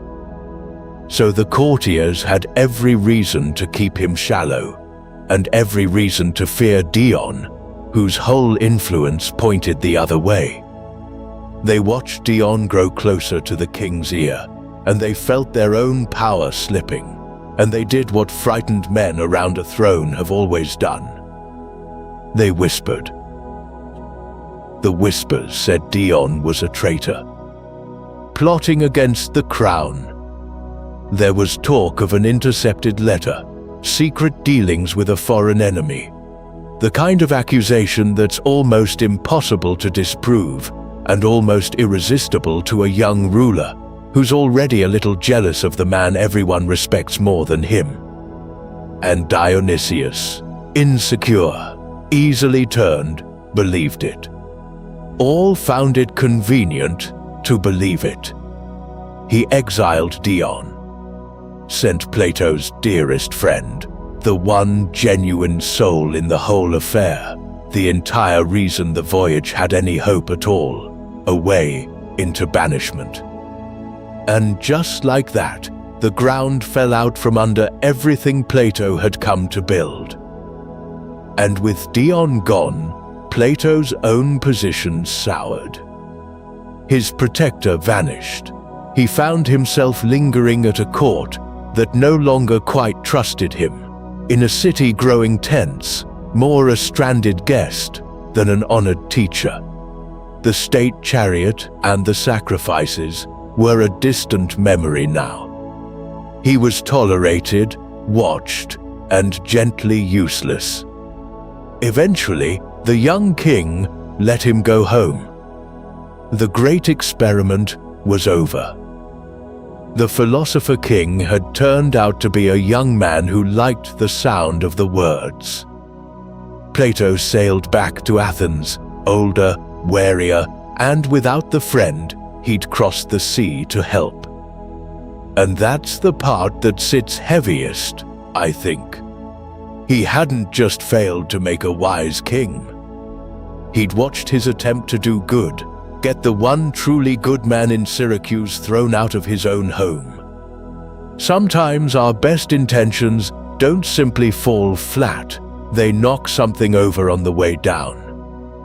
Dion was in exile now, his fortune in the tyrant's hands, his future uncertain, and a proud, wounded man with a grievance is a dangerous thing. Plato surely felt it as he sailed home over that dark water. This wasn't finished. It couldn't be. He just couldn't yet have known how much sorrow was still coming. And you would think, surely, now, that would be the end of Sicily. That a wise man, twice burned, would close that chapter for good.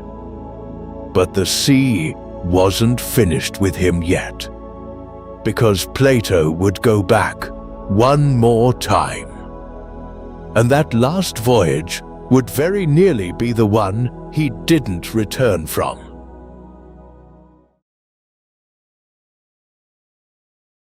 He was old now.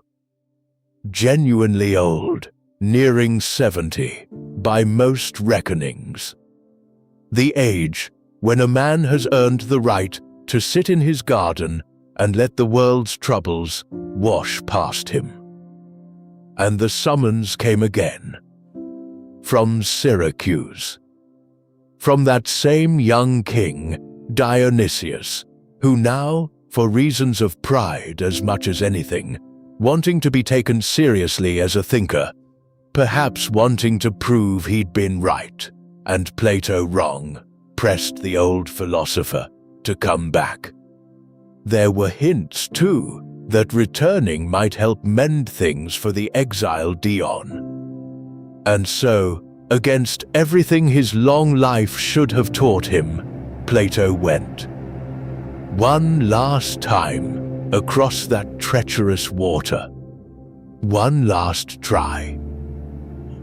It was a mistake. And this time, it turned dangerous. The young king was no more serious than before. If anything, he'd grown vainer and stranger. He'd taken, they say, to fancying himself a philosopher in his own right, even writing up his own grand theories, as though wisdom were a thing you could simply declare yourself to have.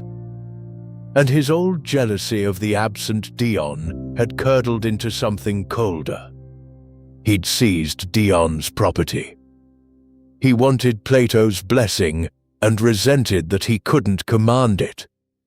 The philosophy went nowhere.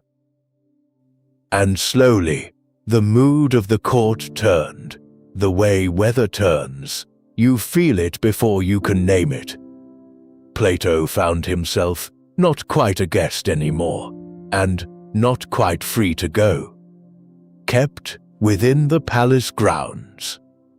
His departures postponed, then discouraged, then quietly refused. There was trouble among the king's mercenary soldiers, dangerous men in a dangerous temper.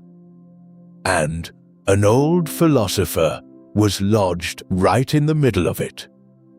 No protector now, no army, no easy road to the harbor, and no real assurance of how any of it would end.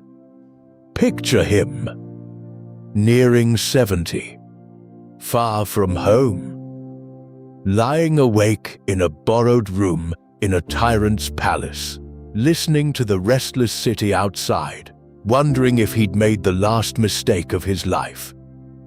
The greatest philosopher in the world, once again, in genuine peril, for the crime of believing a powerful man could be made good.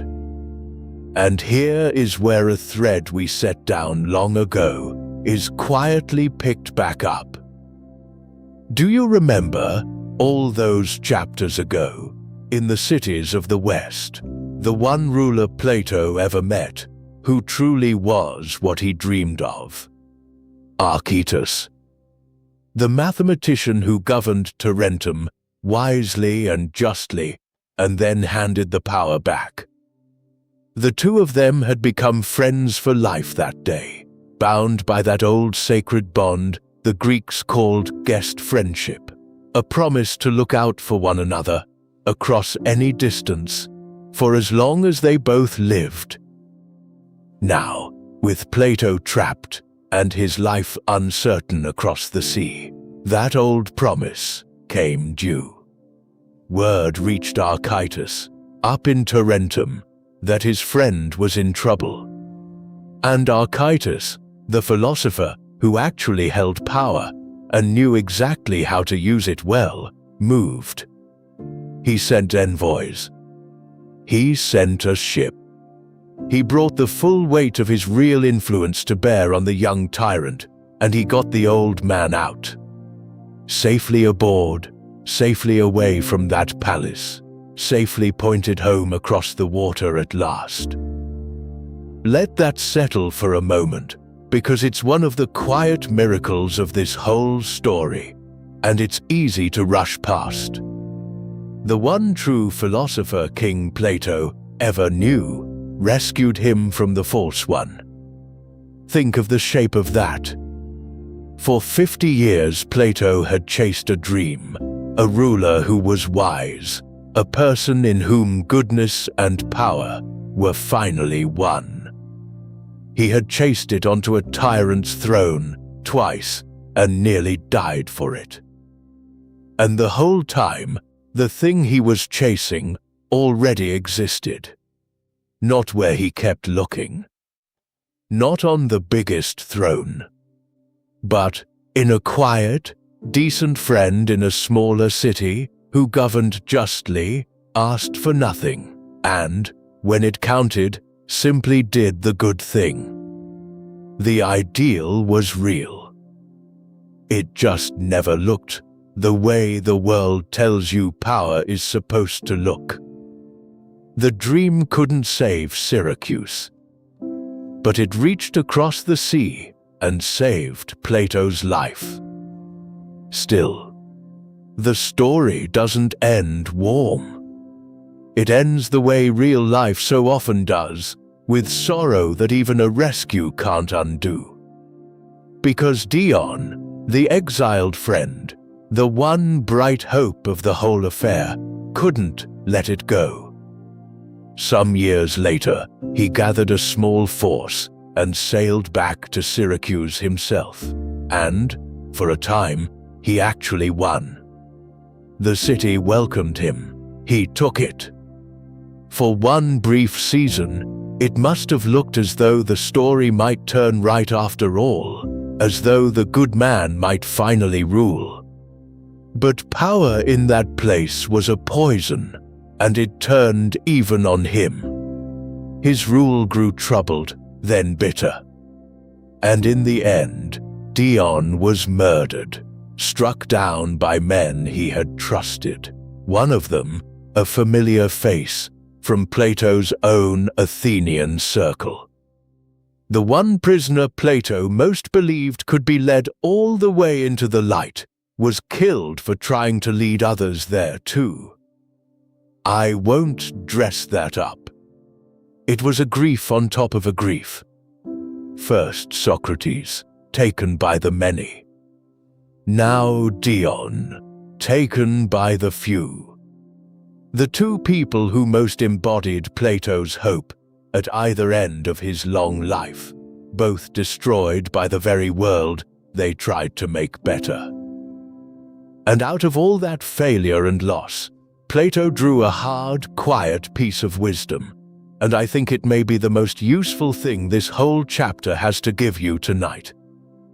You cannot install wisdom in someone who will not climb toward it themselves. You can't, no matter how much you love them, no matter how clearly you see the light, or how badly you want them to see it too. You can hold the door open. You can ask the right questions, and be patient, and keep faith for a very long time.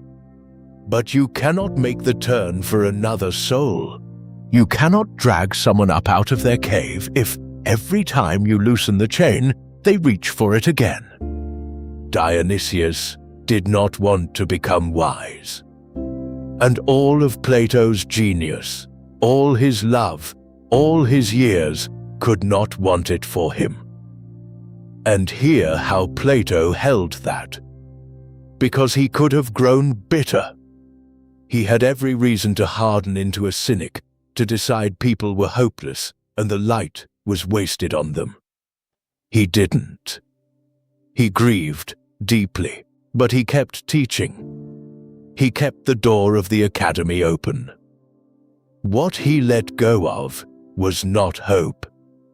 It was the exhausting, impossible burden of trying to force the light on those who kept turning away from it. And maybe that's the peace some of you have been needing without knowing you needed it. Because you have someone, don't you?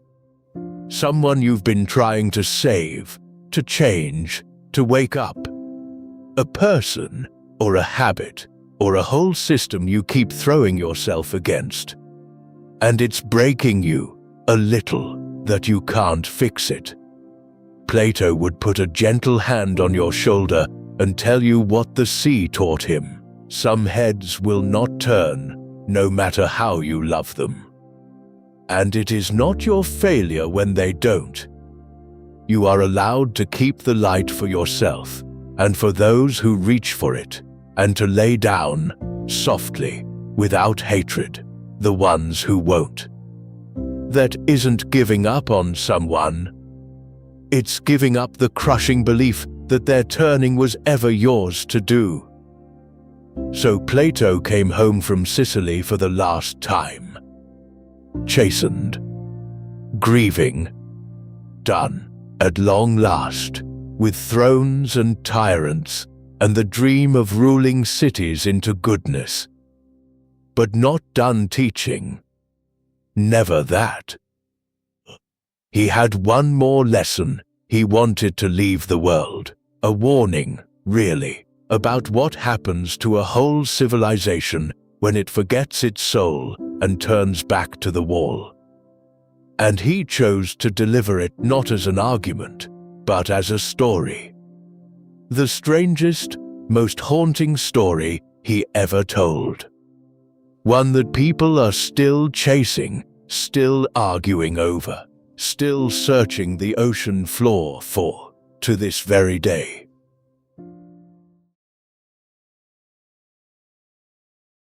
So Plato stopped trying to fix the world's rulers. And instead, in his old age, he sat down to warn them.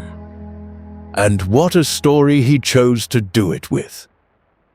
He told it in 2 of his last works, and it begins, as the best old tales do, with something half-remembered, passed down through many hands.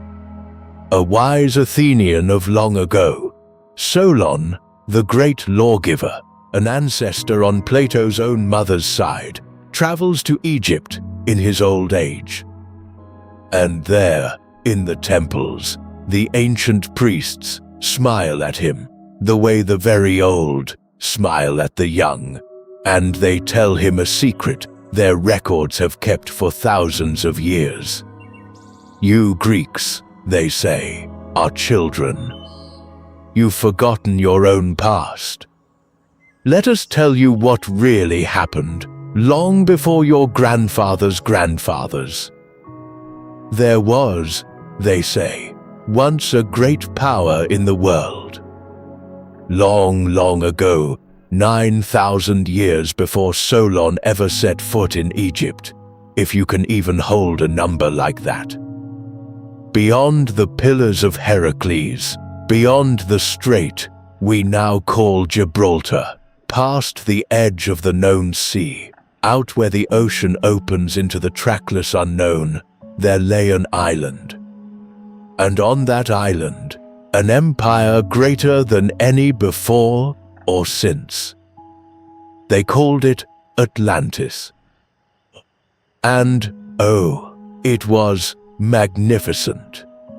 Picture it as he described it, slow and dreamlike. A vast island, larger than whole nations put together, ringed with alternating circles of land and water, like a great stone eye set into the sea. Bridges and canals. Harbors crowded with ships. A central city gleaming with temples plated in silver and gold, a temple to Poseidon at its heart. The Atlanteans were rich beyond imagining. The earth gave them everything, fruit and metal and beast, more than they could ever use. They were mighty. They were, for a long while, wise. Descended, the story said, from a god, they carried something noble in their blood, and while that noble part ruled them, they held their vast wealth lightly and governed themselves well. But wealth is patient, and generation by generation, the divine part of them thinned. The god in them faded, and the merely human grew greedy in its place.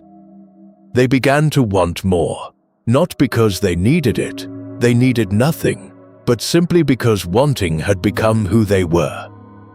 That golden empire filled up, slowly, with what Plato called an unrighteous lust for power and possession. And when a great power grows rich and proud, and forgets what it's for, it does what such powers always do. It reaches for conquest.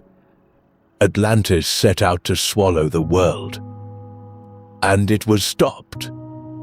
Not by anything as mighty as itself, but by its opposite, a small, disciplined, virtuous city that refused to kneel. And in Plato's telling, that little city was an older, nobler Athens, not rich, not vast, but well-governed, temperate, its people ruled by wisdom rather than appetite. The very ideal he described in the Republic, brought to life for one last lesson.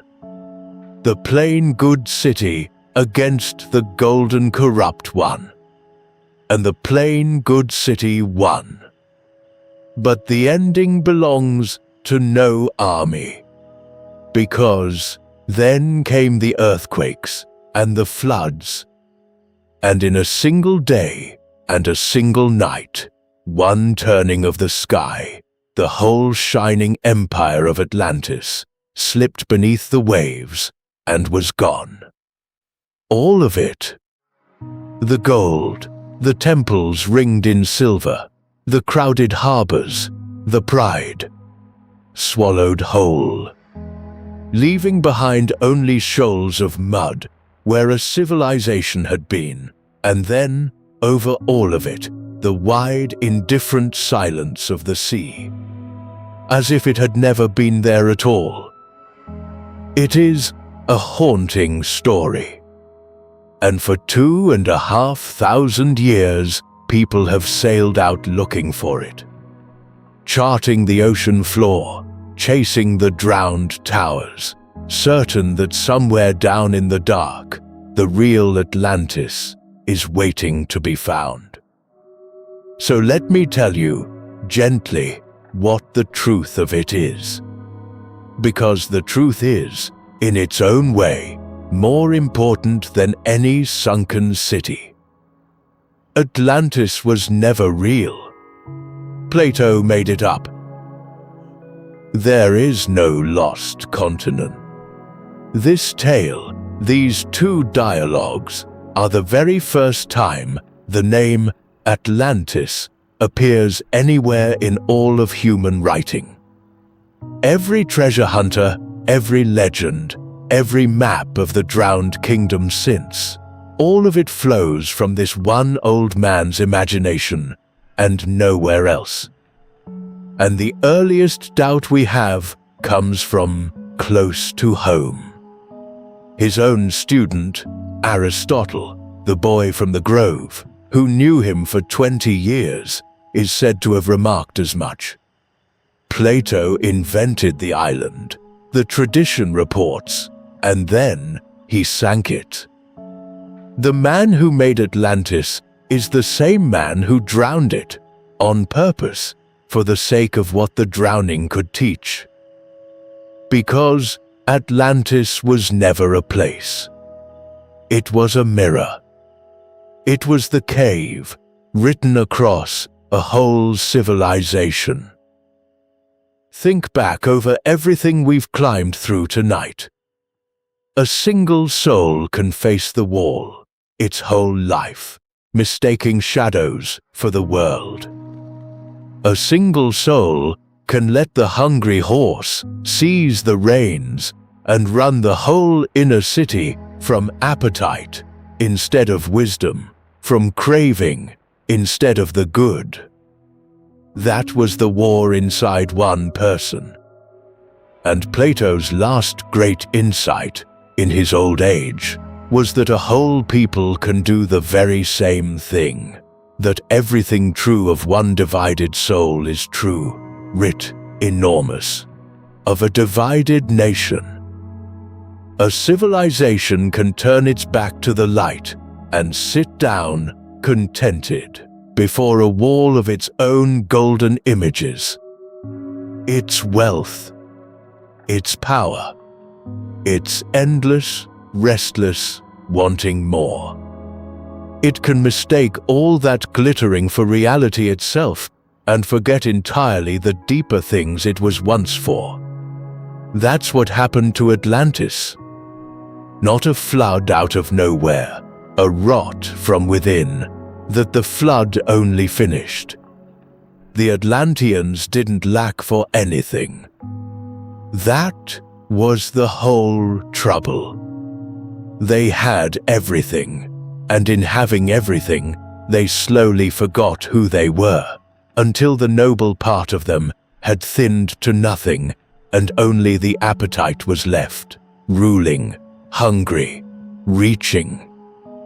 A civilization can forget its soul, just as surely as a man can. And when it does, all its gold and all its ships will not save it.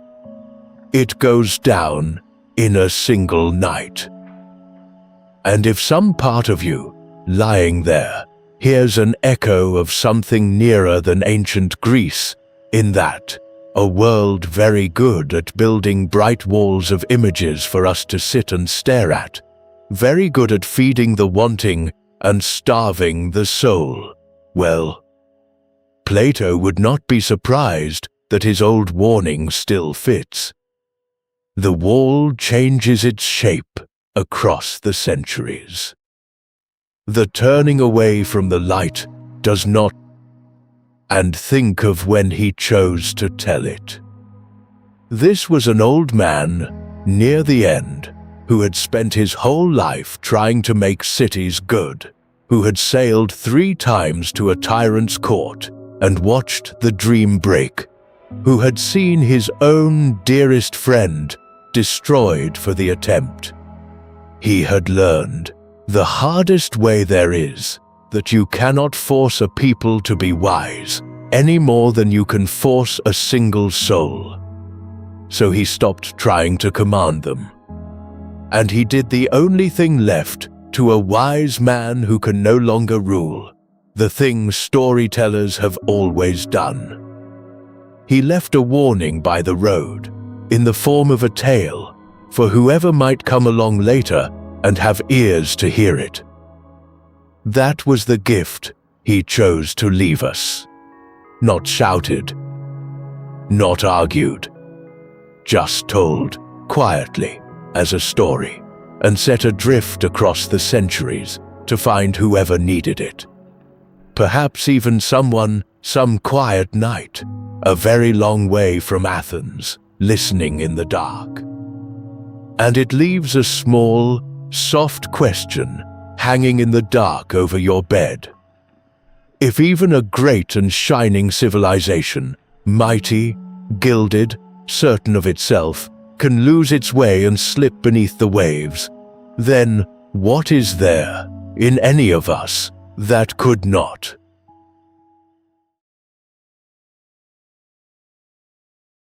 There is one question we have circled all night without ever quite landing on. The oldest question there is. The one Socrates was talking about, calmly, in his last hours, while the cold climbed up his legs. What happens to us in the end? Plato thought about it his whole life, and the gentlest place he set down his answer was in that account of his teacher's final day. The conversation Socrates had with his friends before he drank the cup. And I want to offer it to you the way I think it's meant to be taken. Not as a proof to argue over, as an image, a comfort, something to rest your weight against tonight, whether or not you believe every beam of it. His reasoning went something like this. Look at the things in this world that break, he said. What is it about them that lets them break? They break because they're made of parts. A cup, a body, a city, anything assembled out of pieces can come apart, because breaking is just the pieces separating again. The things that fall apart are the things that were put together. But the soul, Plato thought, is not like that. The soul is not built out of parts you could pull apart. It's simple, single, whole. It belongs, he believed, to that other world we spoke of, the changeless world of the forms, the realm of things that do not decay. There's a kinship, he said, between the soul and those eternal things, both invisible, both unchanging, both untouched by the rust and rot that take everything in the world of the senses. And if the soul has no parts, then there is nothing in it to come undone. What was never assembled cannot be disassembled. What has no seams cannot split. And so death, Plato dared to hope, is not the breaking of you at all. The body wears out. Yes, the body was always a thing of parts, always on loan, always on its slow way back to the earth it came from. But the soul simply slips it, sets it down, the way you'd let a worn and heavy cloak fall from your shoulders at the end of a very long day. Not an ending, a release. The real you was never the cloak. He wrapped this hope in a story, too, at the very close of his greatest book. A soldier named who fell in battle and whose body, strangely, did not decay. 12 days later, laid out on the funeral pyre, he woke. He had died and come back, and he had seen where the souls go. And he was allowed to return and tell us. In his vision, the souls of the dead don't simply wink out. They go on. They rest, they're weighed, the just and the unjust, each meeting the fruit of how they lived. And then, this is the part I find so beautiful, they're given a choice. Before its next life, each soul is laid a great array of possible lives to pick from. Lives of kings and lives of paupers, lives of fame and lives of quiet. Every kind of destiny spread out like cloths in a market. And the soul chooses. The choice is its own. The responsibility is its own, for, as Plato puts it, the blame belongs to the one who chooses. The God is blameless. And do you know who chooses best in the story? Not the souls grasping for power and glory. They snatch up crowns and find the sorrow hidden inside them. It's a soul that had once been the great wanderer Odysseus, a soul exhausted by a lifetime of ambition and striving, who searches through the whole pile and passes over every crown and quietly picks out the life of an ordinary private person, minding his own affairs, at peace. Having suffered enough to finally know what a life is actually for, he chooses the small, good, unremarkable one. And Plato says he was glad. Now, you may hold all of this loosely. Plato himself offered it as a hope more than a certainty. But feel the posture underneath it, because that's the real gift, and it asks nothing of your beliefs. This is a man who looked at death without flinching, who decided that a whole life of philosophy was, in a sense, one long, gentle practice for the letting go that comes at the end, loosening our grip a little at a time on all the things we were never going to keep anyway. Remember Socrates' very last words, that strange calm joke as the cold reached his heart, that he owed a rooster to the god of healing, as though dying were not a wound, but a cure, as though the soul, finally, was simply getting well. Plato lived a long, long time after his teacher. He climbed for decades more. And then, around the age of 80, in the year we'd call 347 or so before the Common Era, his own turn came to set the cloak down. And here is something tender. The old accounts can't quite agree on how he died, and I think that tells you everything about how he was loved. Some said he died at a wedding feast, slipping away quietly amid the music and the celebration, surrounded by life at its warmest. Some said he simply fell asleep one ordinary night and did not wake, the gentlest ending there is, the one we'd all quietly choose. And the loveliest version, the one the Romans liked best to tell, says he died at his desk, with a pen still in his hand, working to the very end, an old man of 80, still climbing, still reaching after one more true thing to set down for the rest of us. We don't know which is true.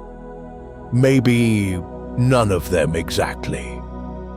The truth is, the people who came after him couldn't bear to imagine anything but a peaceful, fitting end for a man who had given them so much, so they each reached for the gentle version that suited him best. And isn't that its own kind of tribute? A life so admired that its admirers simply could not agree on which beautiful death was worthy of it. However it came, all the tellings agree on the important part. It was calm.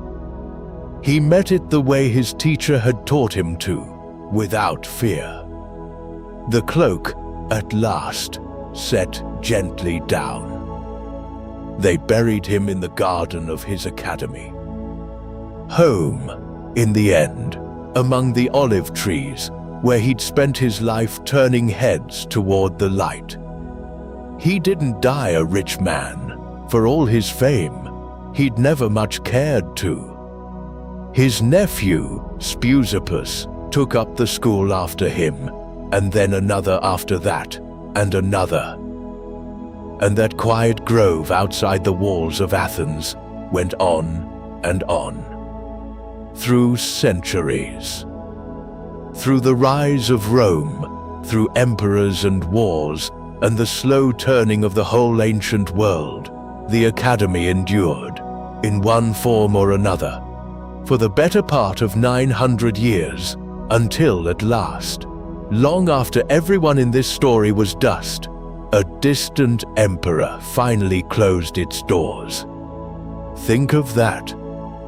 9 centuries of young minds, walking into one grove to be asked the right questions.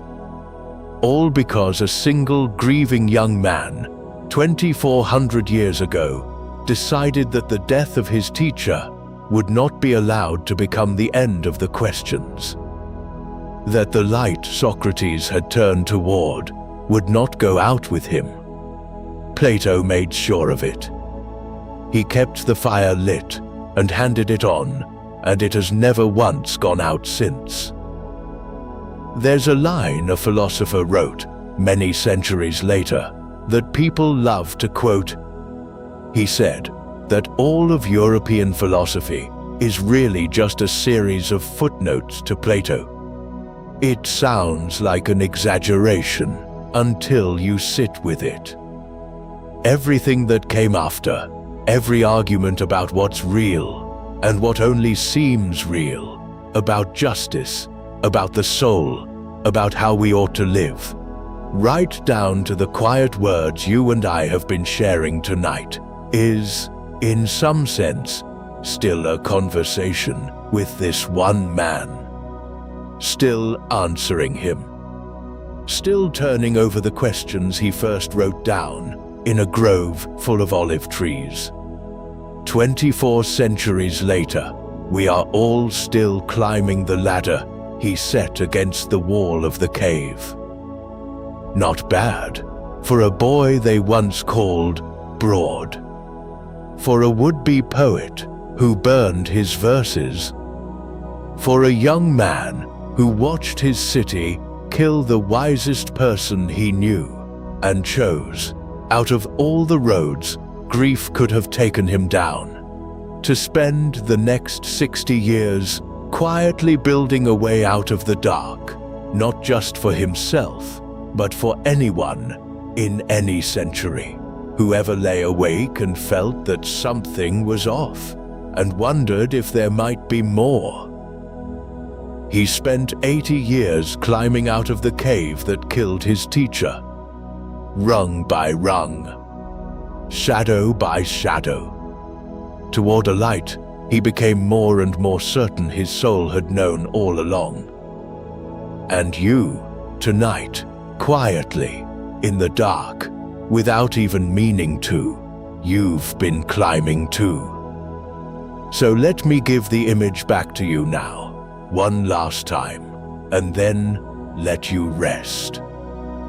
For all that he built, the academy, the dialogues that shaped the world, the ladder out of the dark, Plato's truest gift, the thing he really left you across 24 centuries, wasn't any of that. It was something much smaller and much larger. It was permission. Permission to turn your own head. Remember how the night began. That quiet ache. The whisper that something was off. That fog between who you are and who you could be. That silent war between the person other people made you into and the person your soul still remembers being. Plato spent his whole life on that exact war. He knew it from the inside.